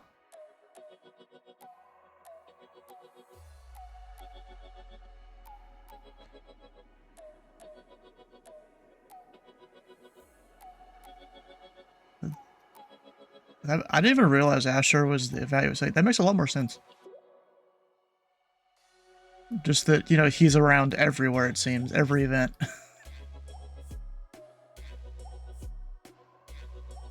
People are in soundboards and TeamSpeak now. Oh my gosh.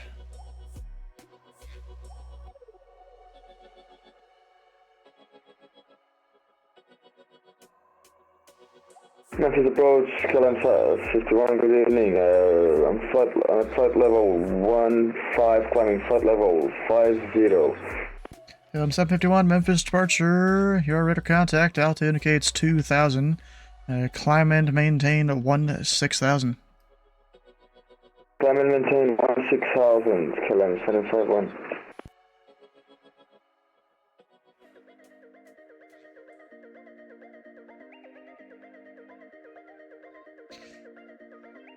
Okay.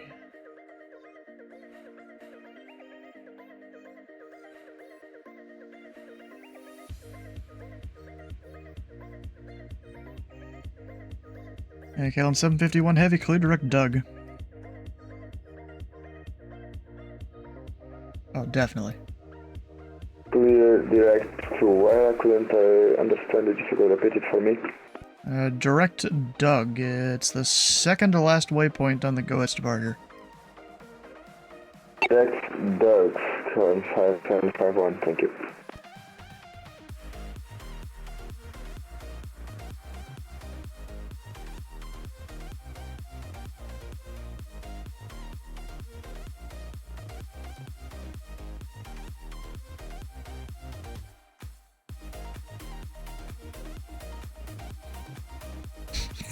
Good evening, departure citation 13 November Papa's OC7 departure, passing 1,400 for 5,000. 13 November Papa, Memphis departure, radar contact, climb and maintain 6000.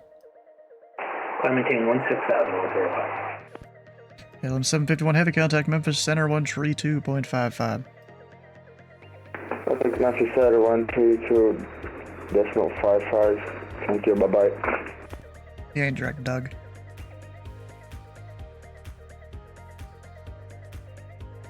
Memphis departure, American 739 with you.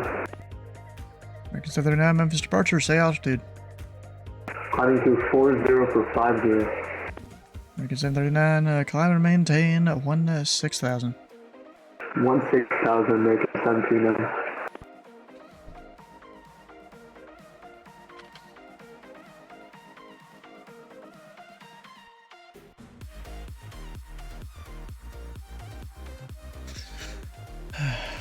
Or sometimes these new glasses that I got, I feel like they make my head hurt. Probably not a good thing. I'll just go adjust them a little bit, then it's fine. American 739, contact Memphis Center 132.55. 130.55, American 739.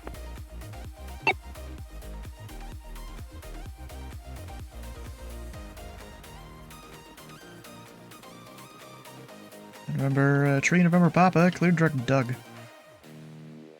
Clear direct Doug, 1 2. Clear track.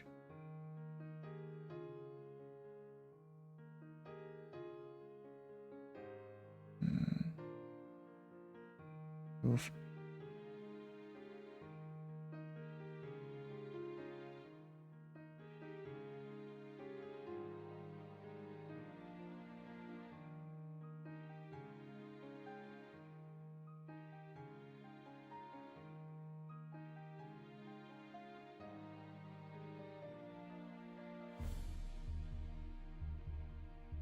November Tree, November Papa, contact Memphis Center 132.55. 132.55, have a great day. 135.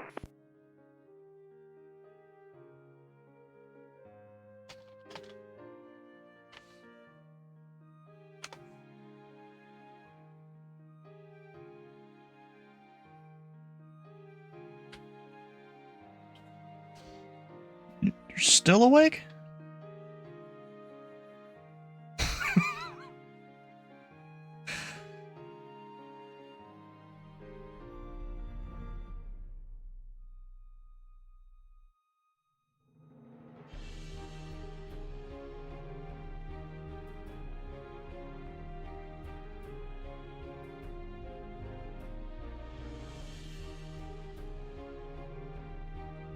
Memphis departure, hello, Japanese Air Force 601 Heavy 5000.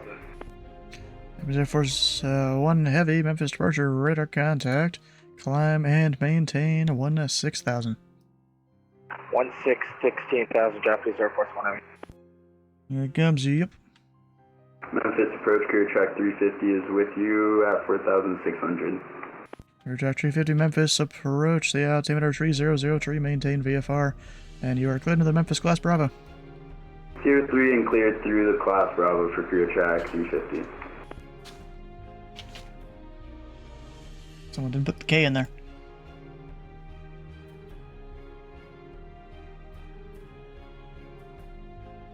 Is all branch or anything closed? Where's my Zulu time up there? Oh no, we got time. Millington, though, is closed.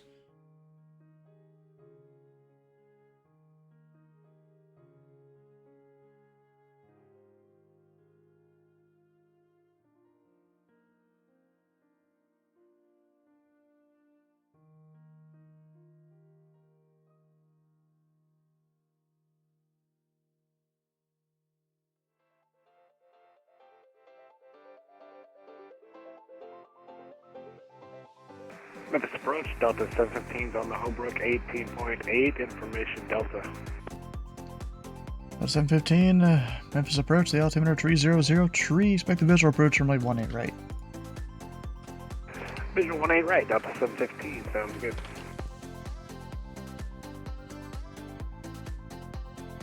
Japanese Air Force 1 Heavy, say airspeed. Indicated 240 Japanese Air Force 1 Heavy.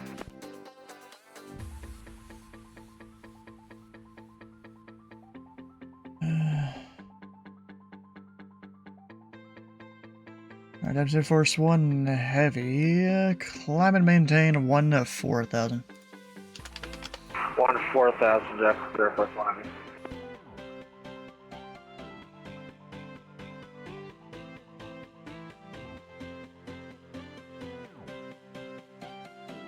Yeah. Hey, Razorback Memphis approach. Yeah, that guy's gonna be climbing to 14 is your control.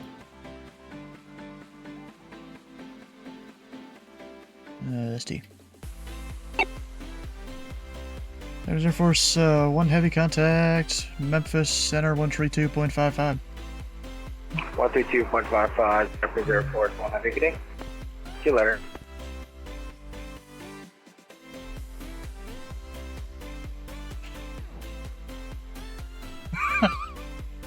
Bro, they're pulling a Heathrow's and the airport's gonna catch on fire and they're gonna evacuate. Oh,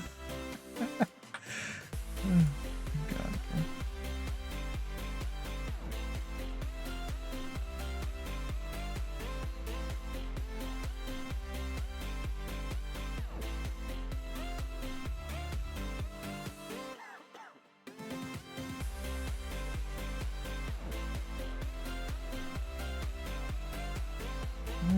Not really.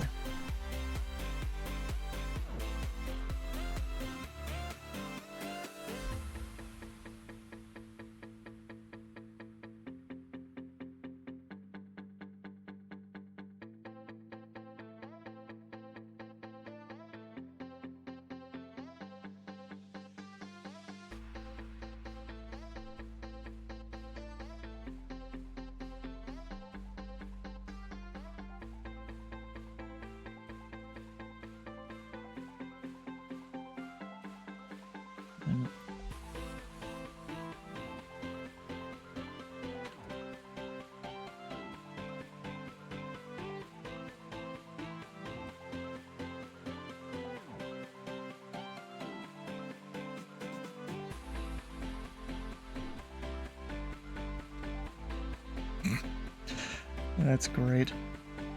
Memphis departure, American 1518 crossing 1000 for 5000. American 1518, Memphis departure, radar contact. Climb and maintain 6000. 16,000 for 1518.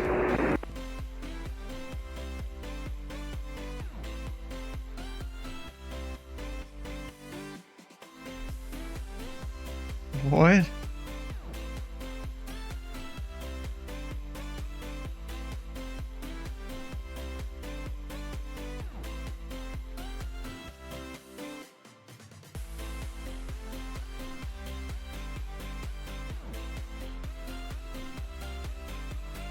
American 1518, clear direct Pepoc. Alright, Steven, looks like that was about it. I'm clocking out. Direct 2, so say that one again. Pepoc, I think it's the second to last point on the departure. Have a good day.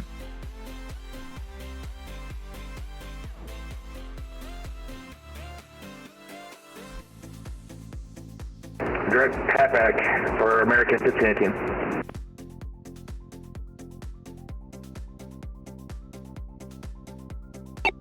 What we got? Flew out of Memphis a few times with you as a controller. In the first few flights and vets, nice. Yeah, I don't always control Memphis either. I usually control up in Indy Center. Yeah, as long as you can listen to instructions, I can work with beginners. But if you can't listen to instructions, then there's a problem.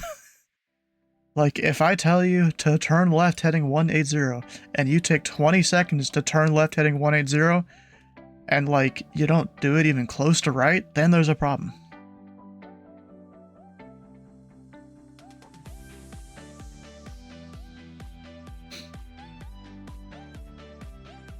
Another bunch recognize your voice? Heck yeah.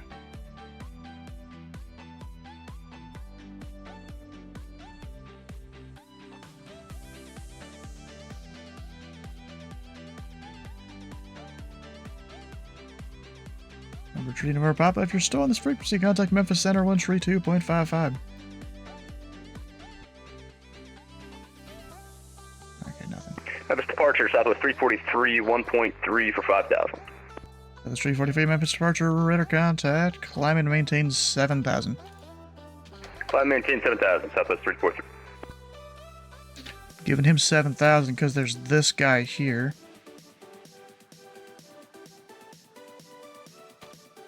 And Delta 715, traffic 12 o'clock, westbound, 8,400 climbing, is an Airbus A320. Got traffic in the field in sight, Delta 715. And American 1518, traffic 9 o'clock, 5 miles northeastbound, 10,000 descending. It's a Boeing 737 that'll be passing behind you.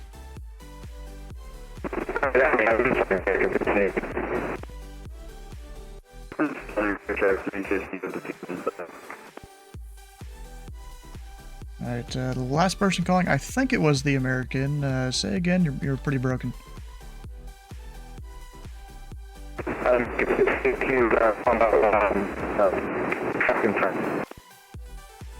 Okay, I understand the traffic is in sight. American 1518, contact Memphis Center 132.55. Ah, crap. What?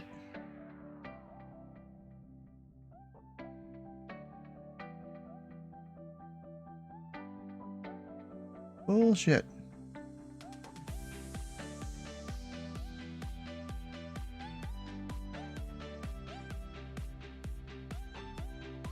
Hey. American 1518, contact Memphis Center 132.55. 13255 for American 1518. Disconnect. Memphis Center, crew track 350. We have the field in sight. Attack 350, Roger. Where are you parking? No idea. I deviated, so you tell me. Hey, you want to park Millionaire or Signature? Whatever's closer. Make straight in to runway 18 left, and that'll be closer to Millionaire. Straight into 18 left, and we'll look for Millionaire for crew track 350.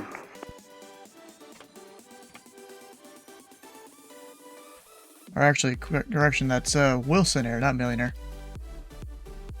Alright, we'll watch for Wilson Air, crew track 350.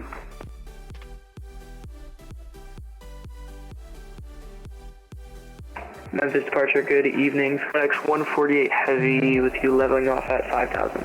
There's 140 Heavy, Memphis departure, radar contact, climb and maintain 16,000.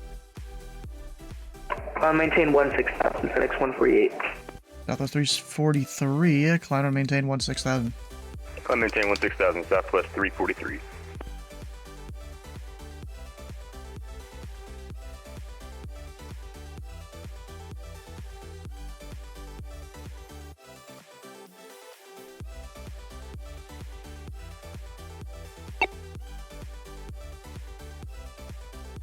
At 715, descend and maintain 3,000.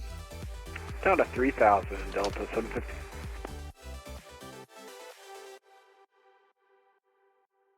FedEx 148 Heavy, clear direct Lizy. Clear direct Lizy, FedEx 148. Go. There we go.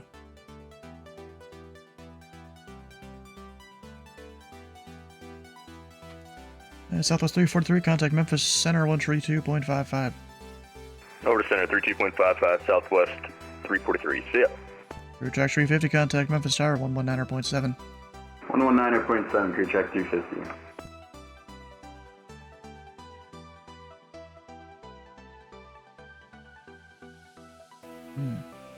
Departure American 2701, 3,200 for 5,000. American 2701 Memphis, departure radar contact, climb and maintain at 14,000.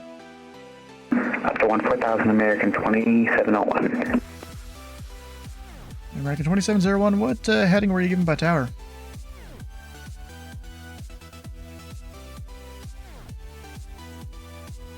We were just given an RNF.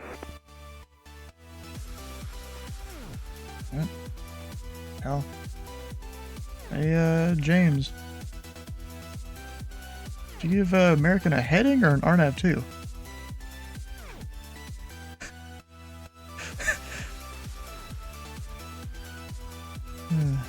Well, American 2701, yeah, whenever, you know, something like that doesn't make sense, it's best to ask a question instead of just assuming something.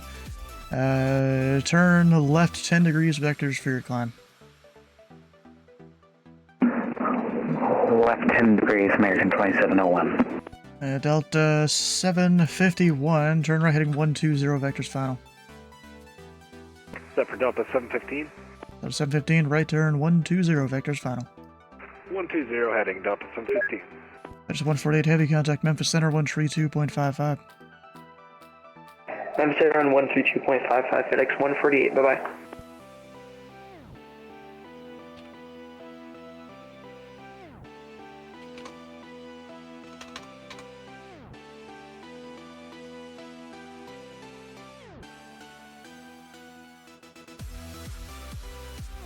Was he already on it?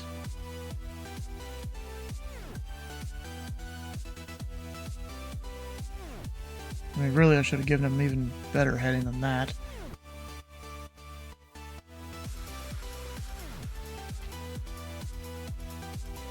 At 7:15, fly heading 150. The airports will be 1 o'clock. About 1-2 miles reported in sight. Field is in sight. Delta 715 heading 150. 7:15, cleared visual approach runway 18 right. Contact the tower 119.7. Alright, cleared visual 18 right and 19.7, Delta 715 CM. What heading should we even hit? That is the 259. Let's just treat that as 260. American 2701, fly heading tree 00. Join the 259er radial out to West 1.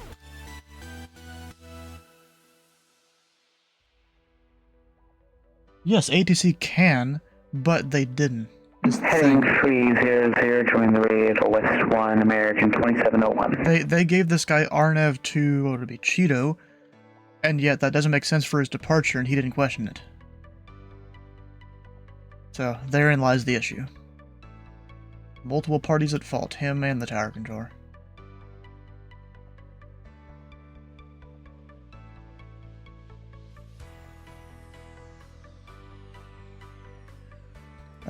That's not necessarily a virtual island, but a group of friends that flies that. And I know one or two of them.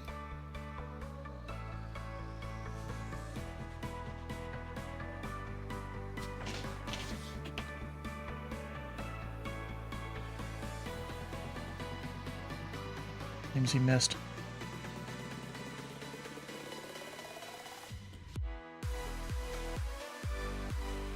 American 2701 heavy. It seems you kind of missed the radial there. Turn left heading 240 to re-intercept. 240, re-intercept American 2701. If it doesn't work out, I'll just ask center, hey, can I give this guy direct such and such?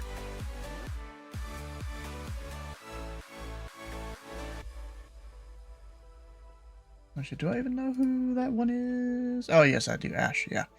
Definitely know who that one is. People in my ear were questioning the ooh-woo call sign. Of course.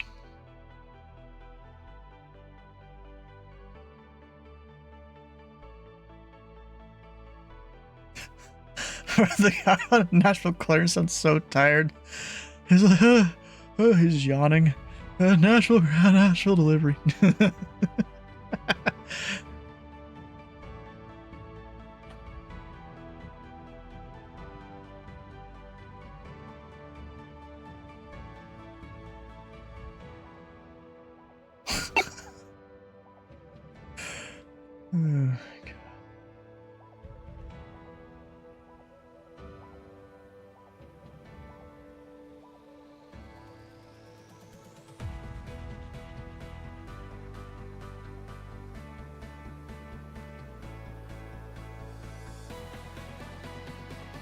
Oh, is he doing it? I'm trying to tell if he is.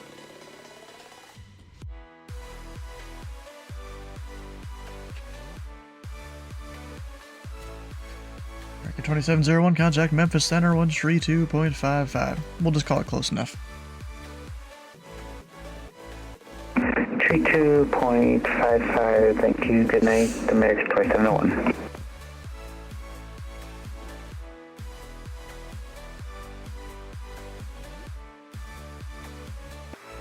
Memphis approach, FedEx 2187 Heavy, descending via Vans 3.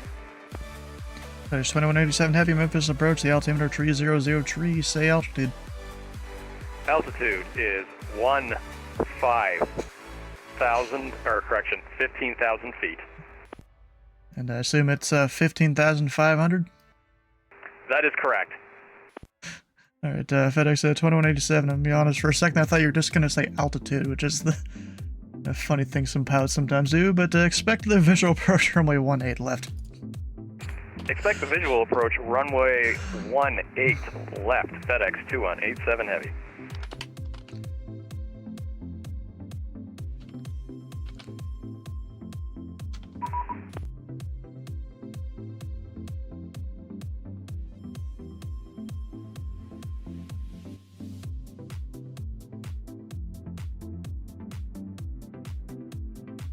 I'm hearing all of Henry's mic.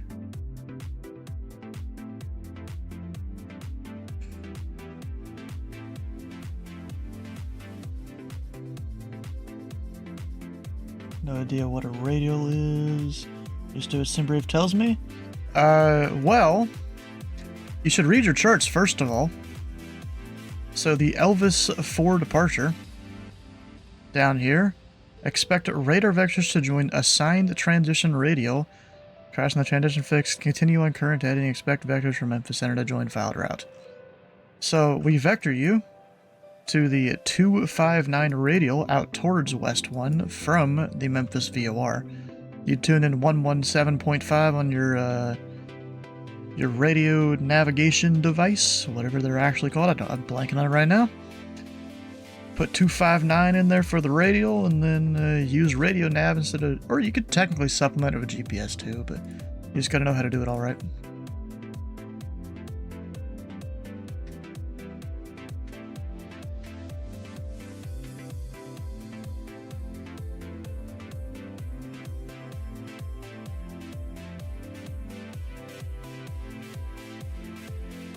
Got a VistaJet just about to take off. So I need to learn the VOR stuff and just... Yeah, radio-based navigation is a skill in its own that's being lost nowadays because everything's going GPS-based. But the thing is, in real life, GPS is not always going to be there. If it gets jammed, you're screwed if you don't know how to use something else. If your equipment starts to malfunction a little bit, you're screwed because you don't know how to fly anything else.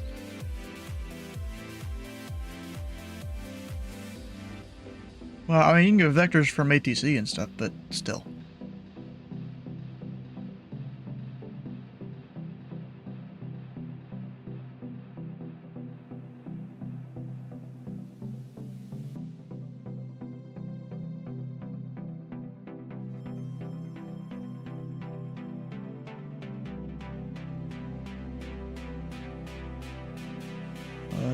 Maritime, where ships says GPS get jammed. Say we're overground,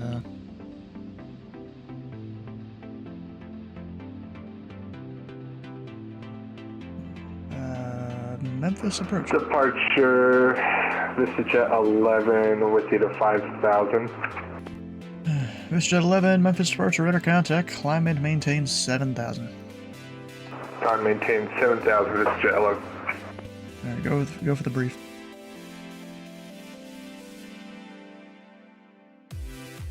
None. I got nothing. It's air tanker. Efficient briefings. Gotta love it.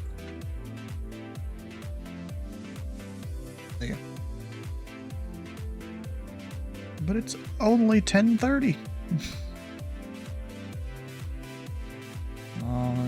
Maybe you should have asked him that.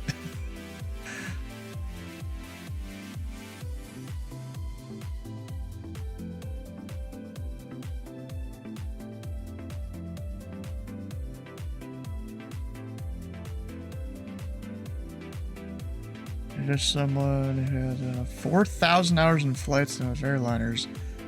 Fly something slower. Go fly like a Skyhawk or something like that. VistaJet 11, traffic 1 o'clock, 8 miles northwestbound, descending through 10,000 for 8,000. Is a FedEx 777 heavy, caution by turbulence.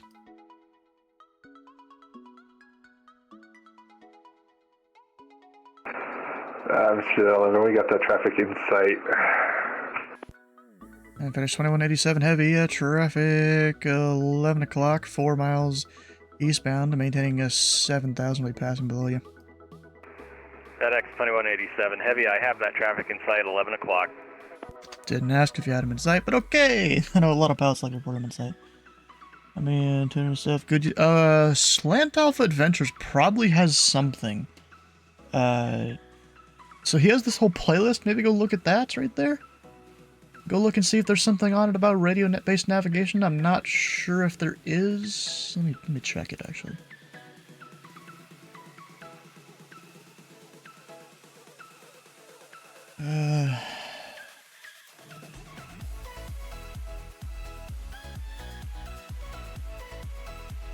Yeah, I don't think there is. But I mean, he flies it a lot of the time. Oh, there's a guide to U.S. non-RNAV. Okay, so that whiskey jet to airliner routing. Maybe that'll have some information for you in that video.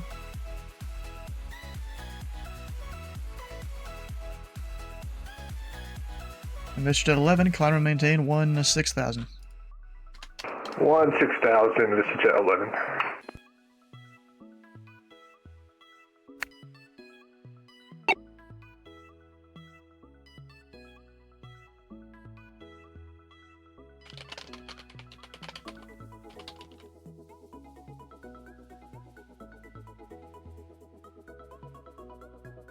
Alright, well, whenever you're ready to sign on then. We're not bets never have been asked to fly a radial. You feel dumb now? Well, if you come to Memphis, fly the Elvis 4 departure, you will.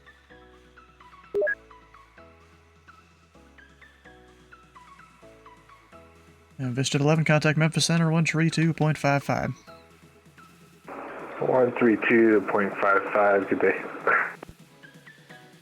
Didn't say his call sign. Approach, good evening, FedEx 33, descending via the Hobart for arrival. FedEx 33, heavy, Memphis approach, the altimeter 3003, say altitude. Passing through 17,000. FedEx 33, heavy, expect the visual approach, runway 18 right. Visual 18 right, FedEx 33. All these commands that it gives people basic information about things they commonly do wrong. Like this guy not checking enough his altitude, he got a little message for that.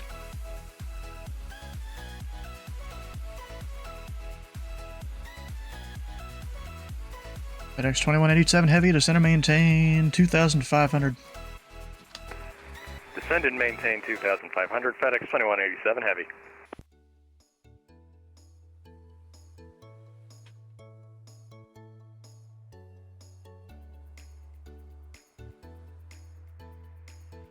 How many hours do I have?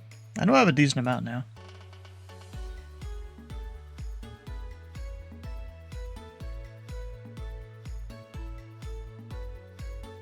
Got 2,200 as a pilot, almost 2,200 as a controller. A lot of time.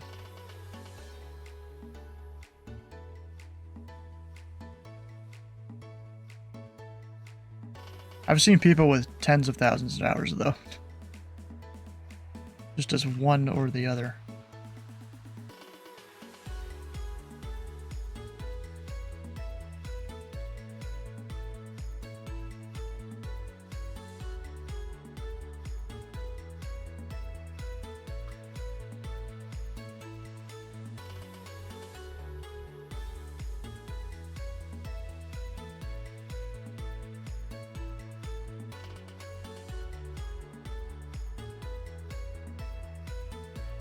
This guy would be turned slightly after this line right here. I'll turn him.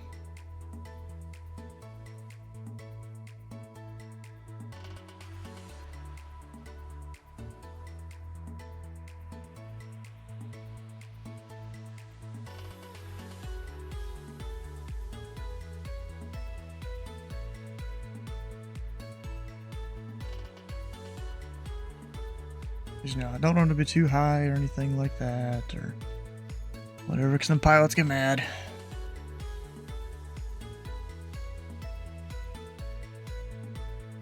And FedEx 2187, turn left heading 270, vectors final. Left turn heading 270, vectors for final, FedEx 2187 Heavy.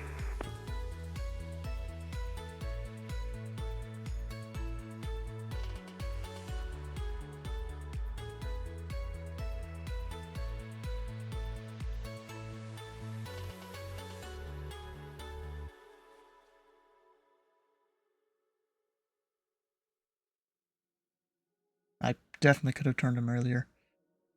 Yeah, whatever. Memphis approach, FedEx 656 Heavy, descending via the Van Z1 arrival. FedEx 656 Heavy, Memphis, approach the altimeter 3003, say altitude. Altimeter 3003, altitude is flight level 180. FedEx 656. FedEx 656 Heavy, expect the visual approach, runway 18 left. Expect the visual approach, runway 18 left, FedEx 656 Heavy. FedEx 2187 Heavy, turn left heading 200, the field will be 12 to 11 o'clock, 12 miles reported in sight. Turn left heading 200. Field in sight at my 2 o'clock. FedEx 2187 Heavy, cleared visual approach, runway 18 left. Maintain 170 knots or greater until a 5-mile final. Maintain 170 knots until final. FedEx 2187 Heavy. 170 knots or greater, because I don't want him to slow down too much, but he's going to slow down anyways, because I gave him the 170. Are you like Jamie? Let's say, once the pilot says a few words, you can tell if they know what they're doing. Yeah, definitely. Yeah, you could definitely tell.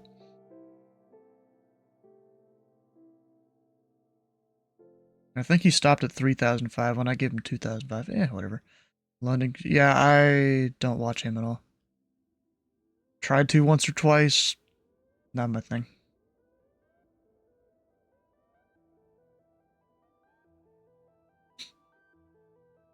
X33, I feel like it's a little high. Could be wrong. What's the top altitude he's allowed to be at there?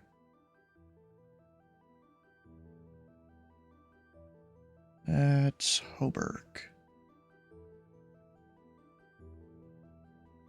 Yeah, he's definitely high.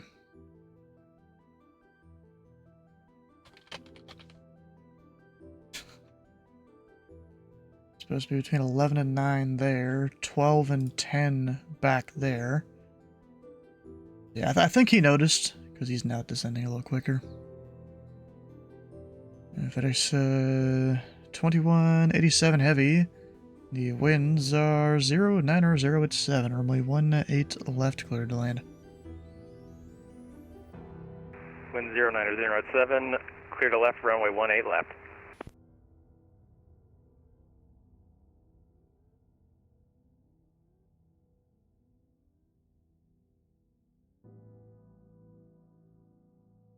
Memphis departure, Ulu 540, ready on 8, center.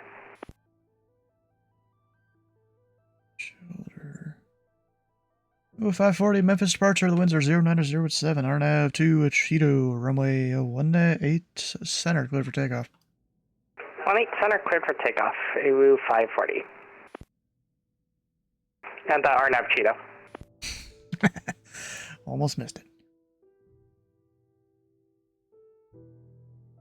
Memphis approach Southwest 2041, descending via the hop for arrival. That's 2031, Memphis approach, the altimeter 3003, say altitude. We're passing correction 14,500. That's 2031, roger. Expect the visual approach runway 18 right. Expect visual 18 right for Southwest 2041. Another one.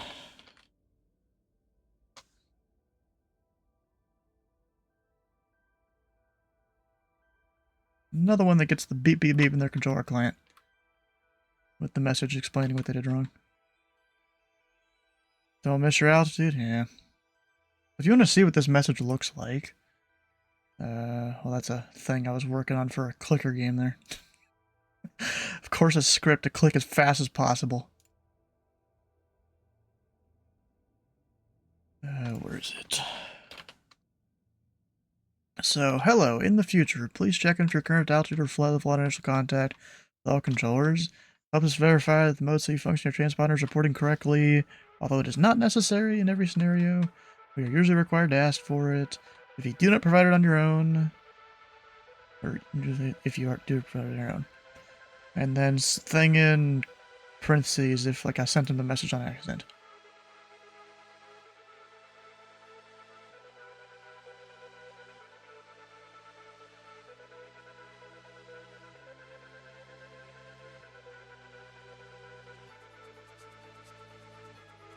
FedEx 33 Heavy to center maintain 2000.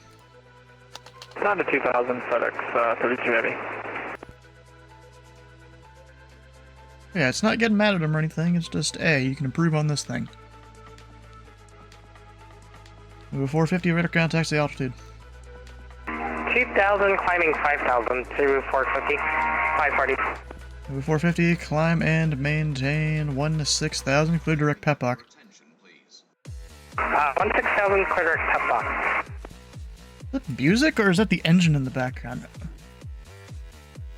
Yes. See, I know who it is. They're not there to be cringe or anything. There's a few people that fly the call sign around. Alright, we're south flow, departing all 3 parallels, landing the outboards. Information Delta's current ground on below me and above. Any questions? Air control ST. X-33 is descending a little bit slower than I thought he would.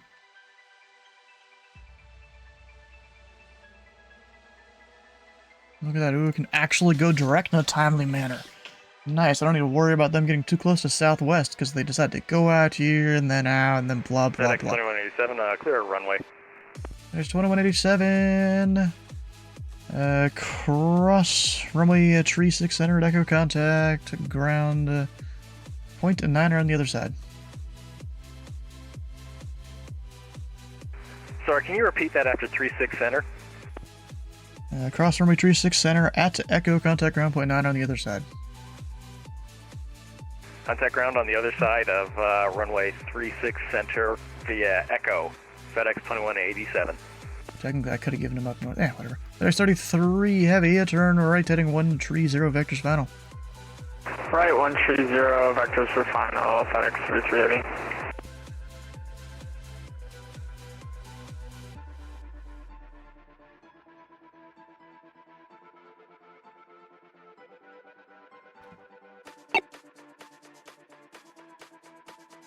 Oh yeah, and that FedEx, he's crossing tree 6 center by the way, and he'll be over to ground. Okay. I guess I shouldn't have done that, because it's technically already your control.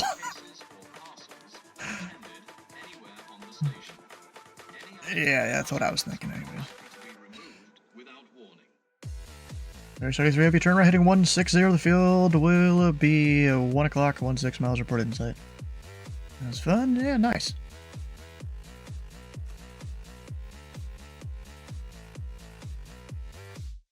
Went a little far because I was talking to the guy to taxi.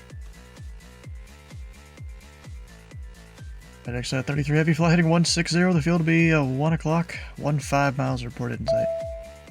Sorry, 160, and we have the field in sight for FedEx 33 Heavy. Sorry about that. FedEx 33 heavy, cleared visual approach, runway 18 right. Cleared visual, 18 right, FedEx 33 Heavy. Ooh, 540, contact Memphis Center, 132.55. 3255, remove 540. FedEx 2187 heavy. Sorry, you want me to contact ground on 121.9er? Firm, it was, the instructions were ground point 9 on the other side. Roger that. Thank you so much. Have a good one. Good day. Actually, all the branches are about to close. Anyone going in there? Oh, there is one. Well, all the branches closed. Who is going over there? Oh, I see him up the FedEx ramp.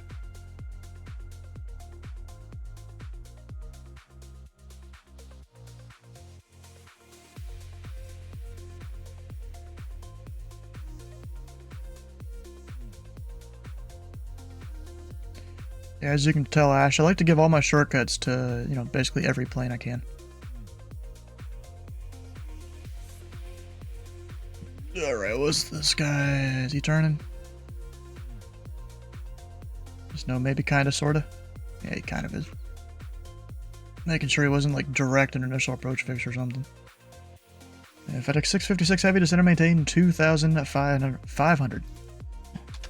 Descend and maintain 2,500, FedEx 656 heavy. Of course, I like to keep my planes turned in before this shuffle the Bravo. That's definitely not proper for real life. But, you know, I try to keep them tight to the airport. Meanwhile, probably the real controllers, their final spots get started a little ways out here. I bet. Southwest 2031, descend and maintain 3000. 3000, 2041. FedEx 33 Heavy, contact Memphis Tower 119.7. 100.7, FedEx 33 Heavy. And Memphis approach, Southwest 2133 on the Hubbard for arrival. Again, okay. Southwest 2133, Memphis approach, the altimeter 3003, say altitude. There's more words I need to say. 3003 and just past 14,000 descending. And Southwest 2133, expect the visual approach, runway 18 right. I do expect the visual 18 right, Southwest 2133.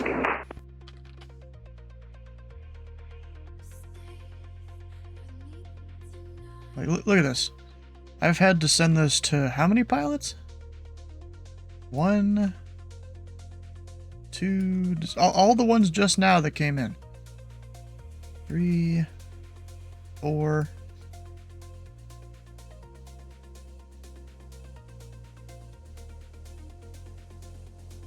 FedEx 656, maintain 230 knots. Maintain 230 knots, FedEx 656 I'm heavy. slowing down, and I'm not going to give him full speed. 250. I think center was just taking their time with him. He seems like he's busy. Although he's probably about to be pretty quiet here in a second.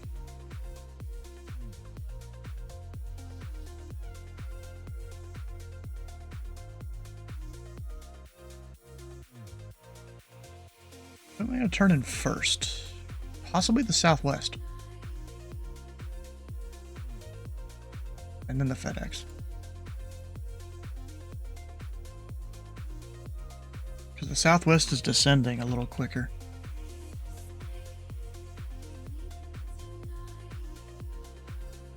Southwest 2031, descend and maintain 2000, turn right heading 090, vectors final. 2041. FedEx, I'll give another second or so before I turn them.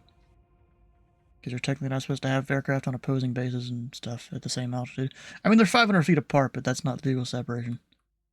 Or, vertical separation.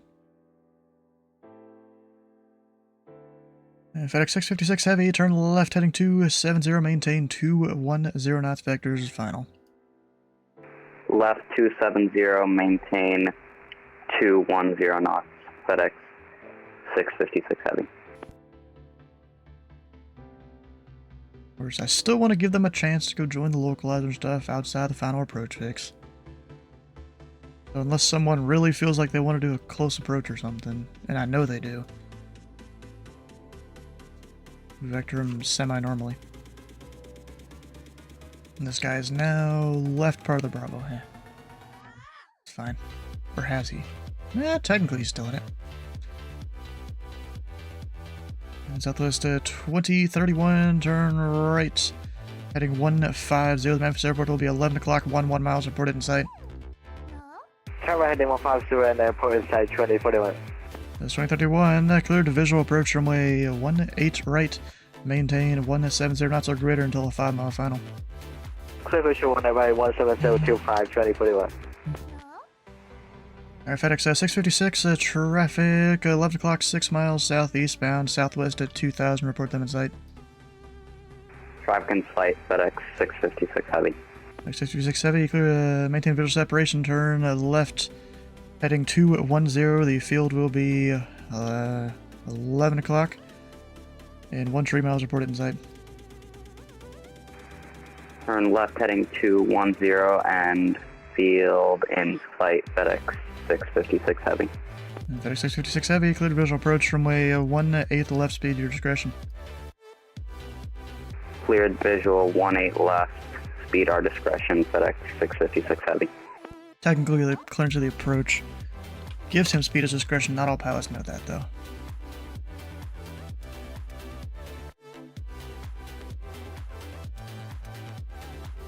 So, when I have time, I'll maybe tell them. Especially if they seem newer. All these guys seem a little newer, so we're giving them a little more info than they need.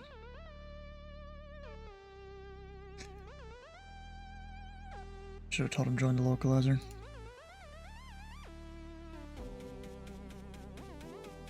FedEx 656, just so you're not going over towards the other final approach course. Fly heading 170 to join the final approach course for 18 left.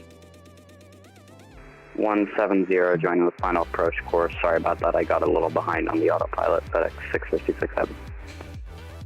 Yeah, sometimes the autopilot is a curse and you gotta turn it off. Indeed. FedEx 656. Hey, FedEx 33 looks like he took the entire runway when he landed.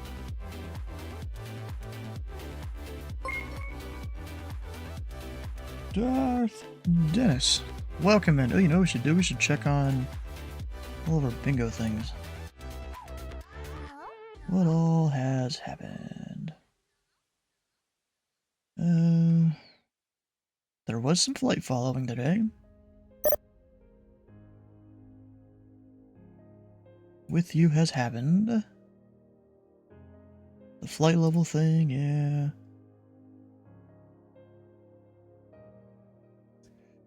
Southwest 2031 contact tower 119.7. 119.7, 2041. FedEx 656 heavy contact tower 119.7.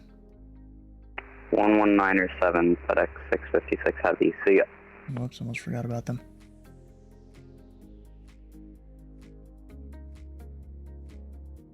Southwest 2133, descend and maintain 2000.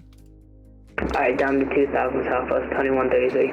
So the reason I give them a quick descent to 2 or whatever, technically the arrivals have you go down to 3 or 4 way out here. I kind of show that against the Bravo. Like, you're way up here. Meanwhile, I want you to be at 2 or 3,000, like about here. So I give them an early descent and hope the pilot doesn't follow their VNAV like they're not supposed to. Say that again? Okay.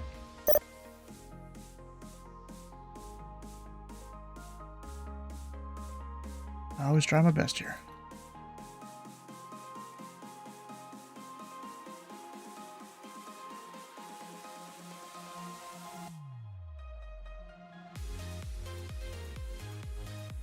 So it's kind of funny. I watch other people control, and you know they're not as aggressive as me.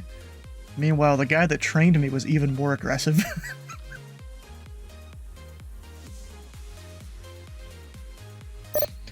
You know, I'll go like observe and watch someone control, and you know they're not really that aggressive when they're controlling. Than me, I'm a little more aggressive.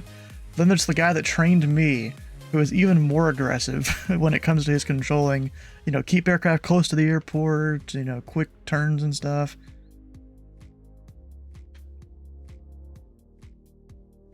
You know, don't hesitate on things.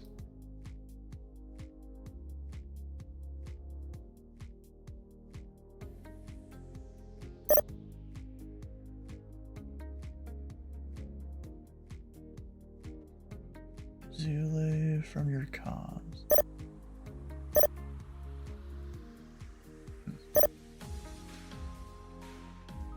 It was kind of funny, the last 4 people that entered the Tracon, none of them checked into their altitude. Southwest 2133, turn right heading 090, vectors final. 090, vectors final, Southwest 2133. Yeah, he didn't follow his VNAV. Good. His flight level change.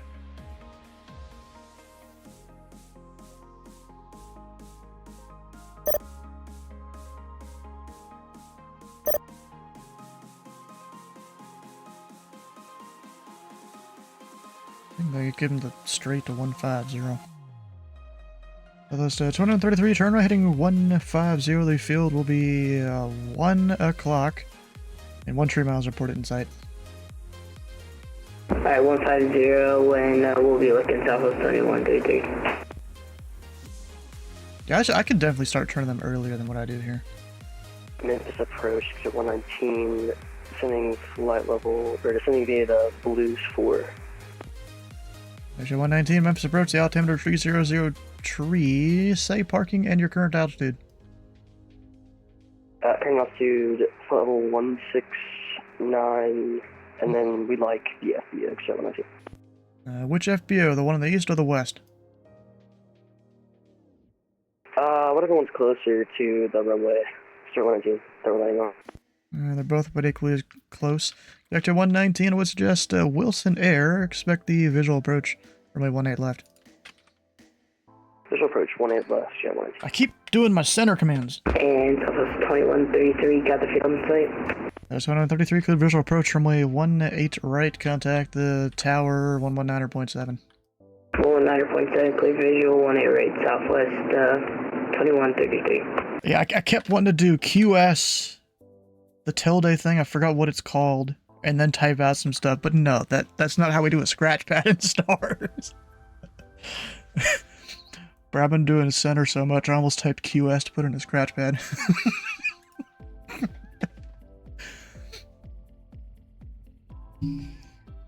And then I'm like, wait, that's not it. Wrong muscle memory.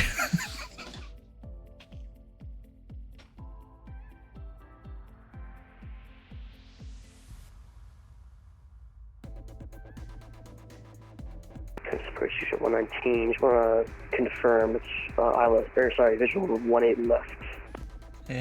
Firm visual, runway 18 left. Alright, roger, thank you.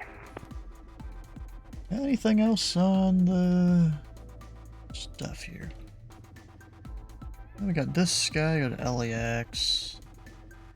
Fort Worth, yeah, we got those down. ZOB. We have that.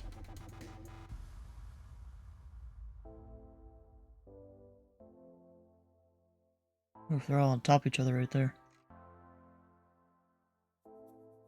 Let's see.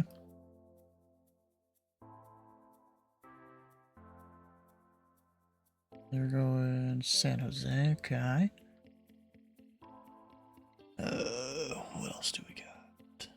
So technically, someone... Did they go to ZID? I think there was someone that went to ZID.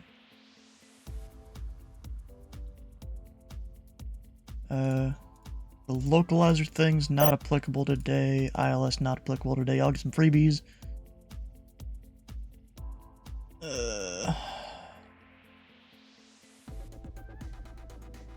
There was a guy that busted his 3,000 feet he was given.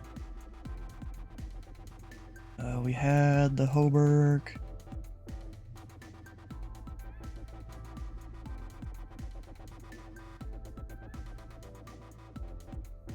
We have had the Goetz departure today. Summit. I think that's it so far. HHI 119. Descend and maintain 4,000. Fly heading 240 vectors final. 240 vectors final. Descend and maintain 4,000. 5. I think it's 4.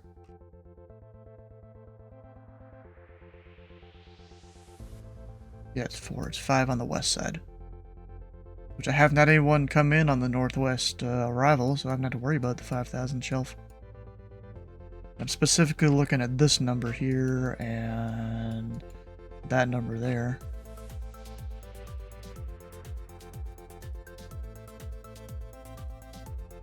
Just to determine how low to send someone so they don't leave the Bravo.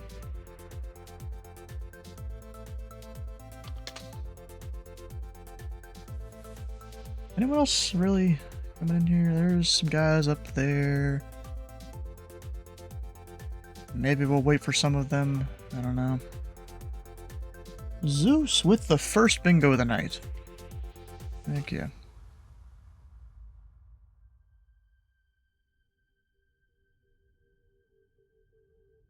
We got 2 pattern guys?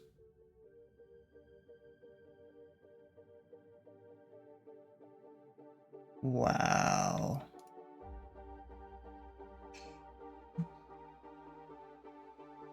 Well, yeah, you could do it on separate or the same, whatever you want.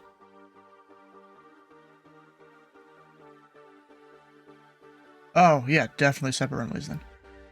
Yeah, just because the 777, the pilot is probably going to fly wide patterns, point out approved for if they leave your surface area.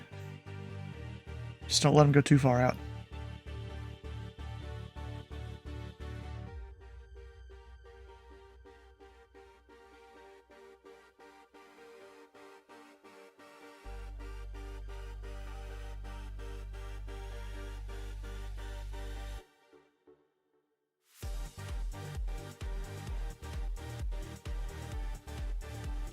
So he filed as a 777?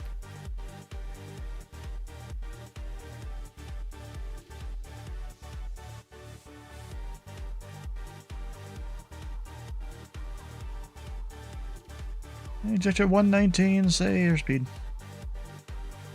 About 260 here, one. I don't know.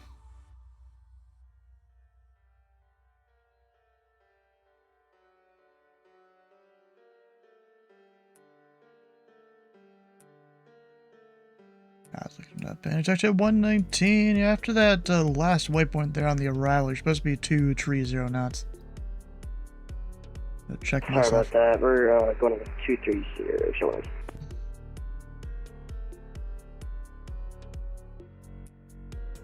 And there's also the whole rule of 250 knots or less below 10,000 feet, too. Roger, my apologies. Eject at 1.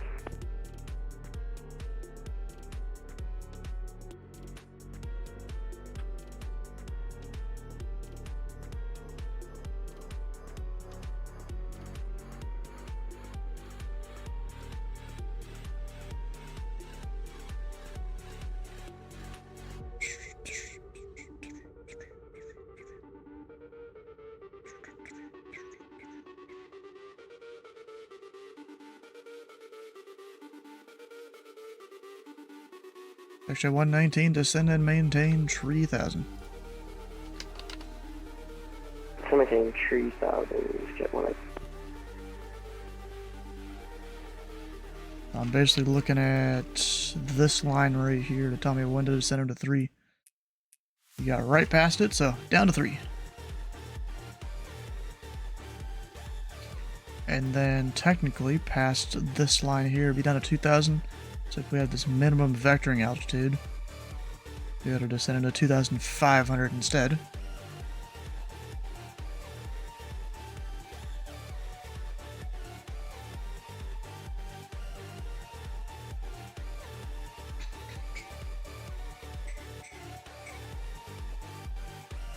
You know, I think I'm probably closing once this exec jet lands.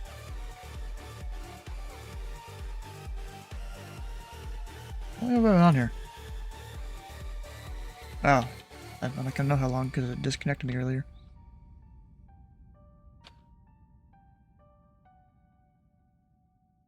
Intersect jet 119, the Memphis airport, 11 o'clock, 13 miles reported in sight. Airport in sight, jet 119. Sector 119 cleared, visual approach, runway 18 left. Clear visual approach 18 left, jet 119.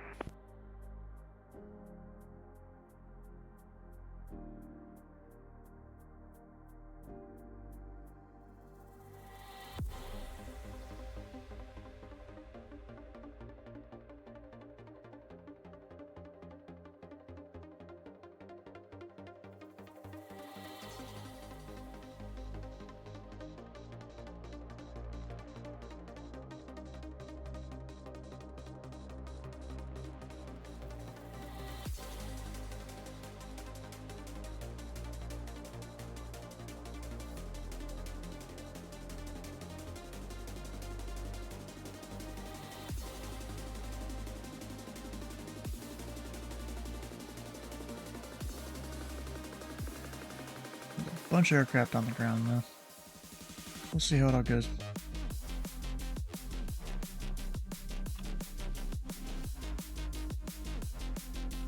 And the Mountain Dew's empty. Didn't think you were gonna win that way. How exactly did you win? Zeus?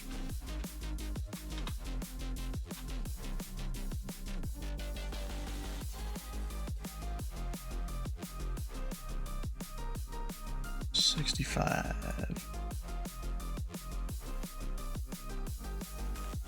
Oh, the localizer thing? Yeah. Well, I mean, technically there was one where it was kind of power reduced, except it was a visual approach. But I just put those two on there because, you know, we're not doing instrument approaches today. So technically, VORNDB approach, it's another free one. RNAV approach, free one. Because we're doing visuals today. There technically was a guy, he most likely flew the RNAV Zulu. For, one of the runways. Because he asked for he said the field was in sight. I'm like, sure, good visual approach. And then he definitely went out and did the whole RMP approach. Delta 119, contact tower 119.7. 19.7, have a good one. Check one.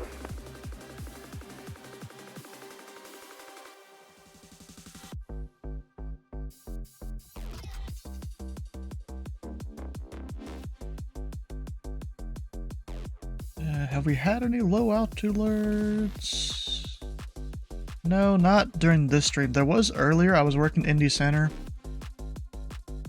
when what was it? When I wasn't streaming. You know, just after lunch, I decided to go up on center, and I had a guy. I had to call a low altitude alert like twice. I'm pretty sure he was hand flying and not doing good at it. We have had radar contact lost today.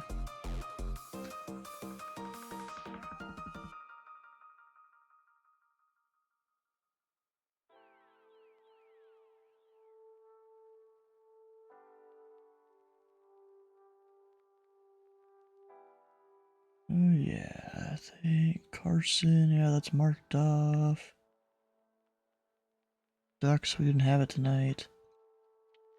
Yeah, so that's everything in terms of...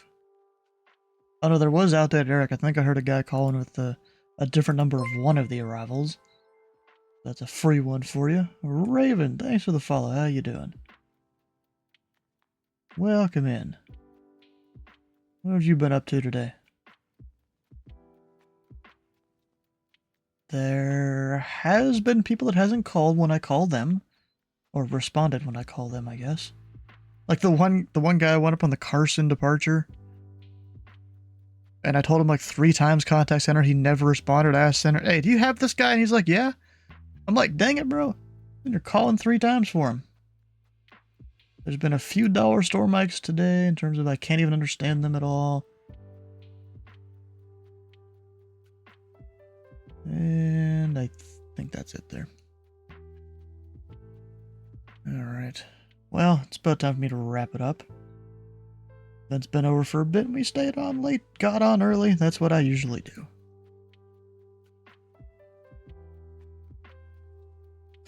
Also, Zeus, how often are you using strips in real life? Even as a center, how often are you using strips? I don't get it. People here in Memphis, they just don't use strips. They don't even get trained to how to use strips, I'm pretty sure. Which is very weird to me. Your area doesn't? Okay. Oceanic does. That makes sense, because you can't really see the aircraft on radar or anything. You just have to visualize it all in your head, I think, right? We have ADS-B data, maybe you get. Some ADS-C. All that. But still. Alright, Memphis departure is closing. You guys want to take the ATIS? Echo is current. Alright, it's yours. The marking is very much a local thing. Not every facility has its own markings. I've experienced that, yes. The people that have learned how to do strips here in Memphis seem to do it differently than what I'm used to. ZID kind of adopted the way Boston Center does it a while back, and before that we were doing a different method. I've seen some other places and they also do it differently, and I'm like, this is okay. Yeah, Kansas City, I looked at theirs one time and yeah, they do it differently. Potential aircraft this frequency. Memphis departure is now closed. Aircraft monitors frequency. Monitor appropriate Unicom or CTAF frequency, or maybe Memphis Tower ground if you're down there. Have a good night.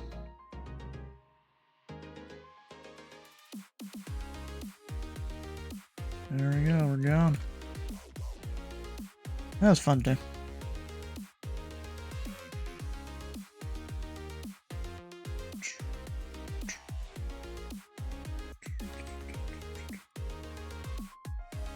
As I'm closing some of my stuff. Alright, let's see. What all we got? So tomorrow is Sunday. So yeah, that means Sunday Fun Day. We're flying from Turks and Caicos to Havana.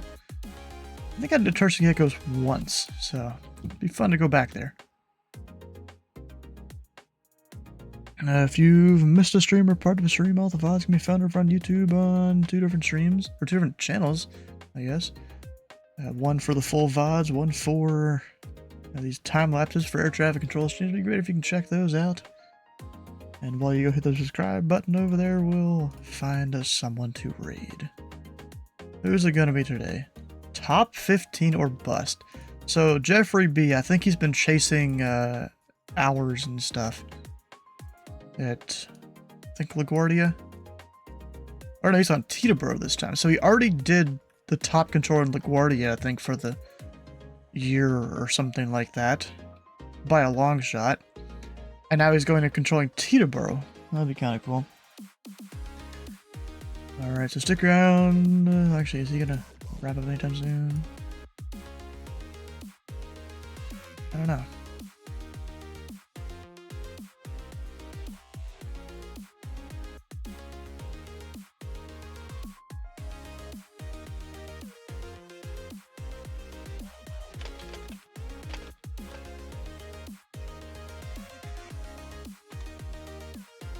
I just spelled Gemini. God dang it.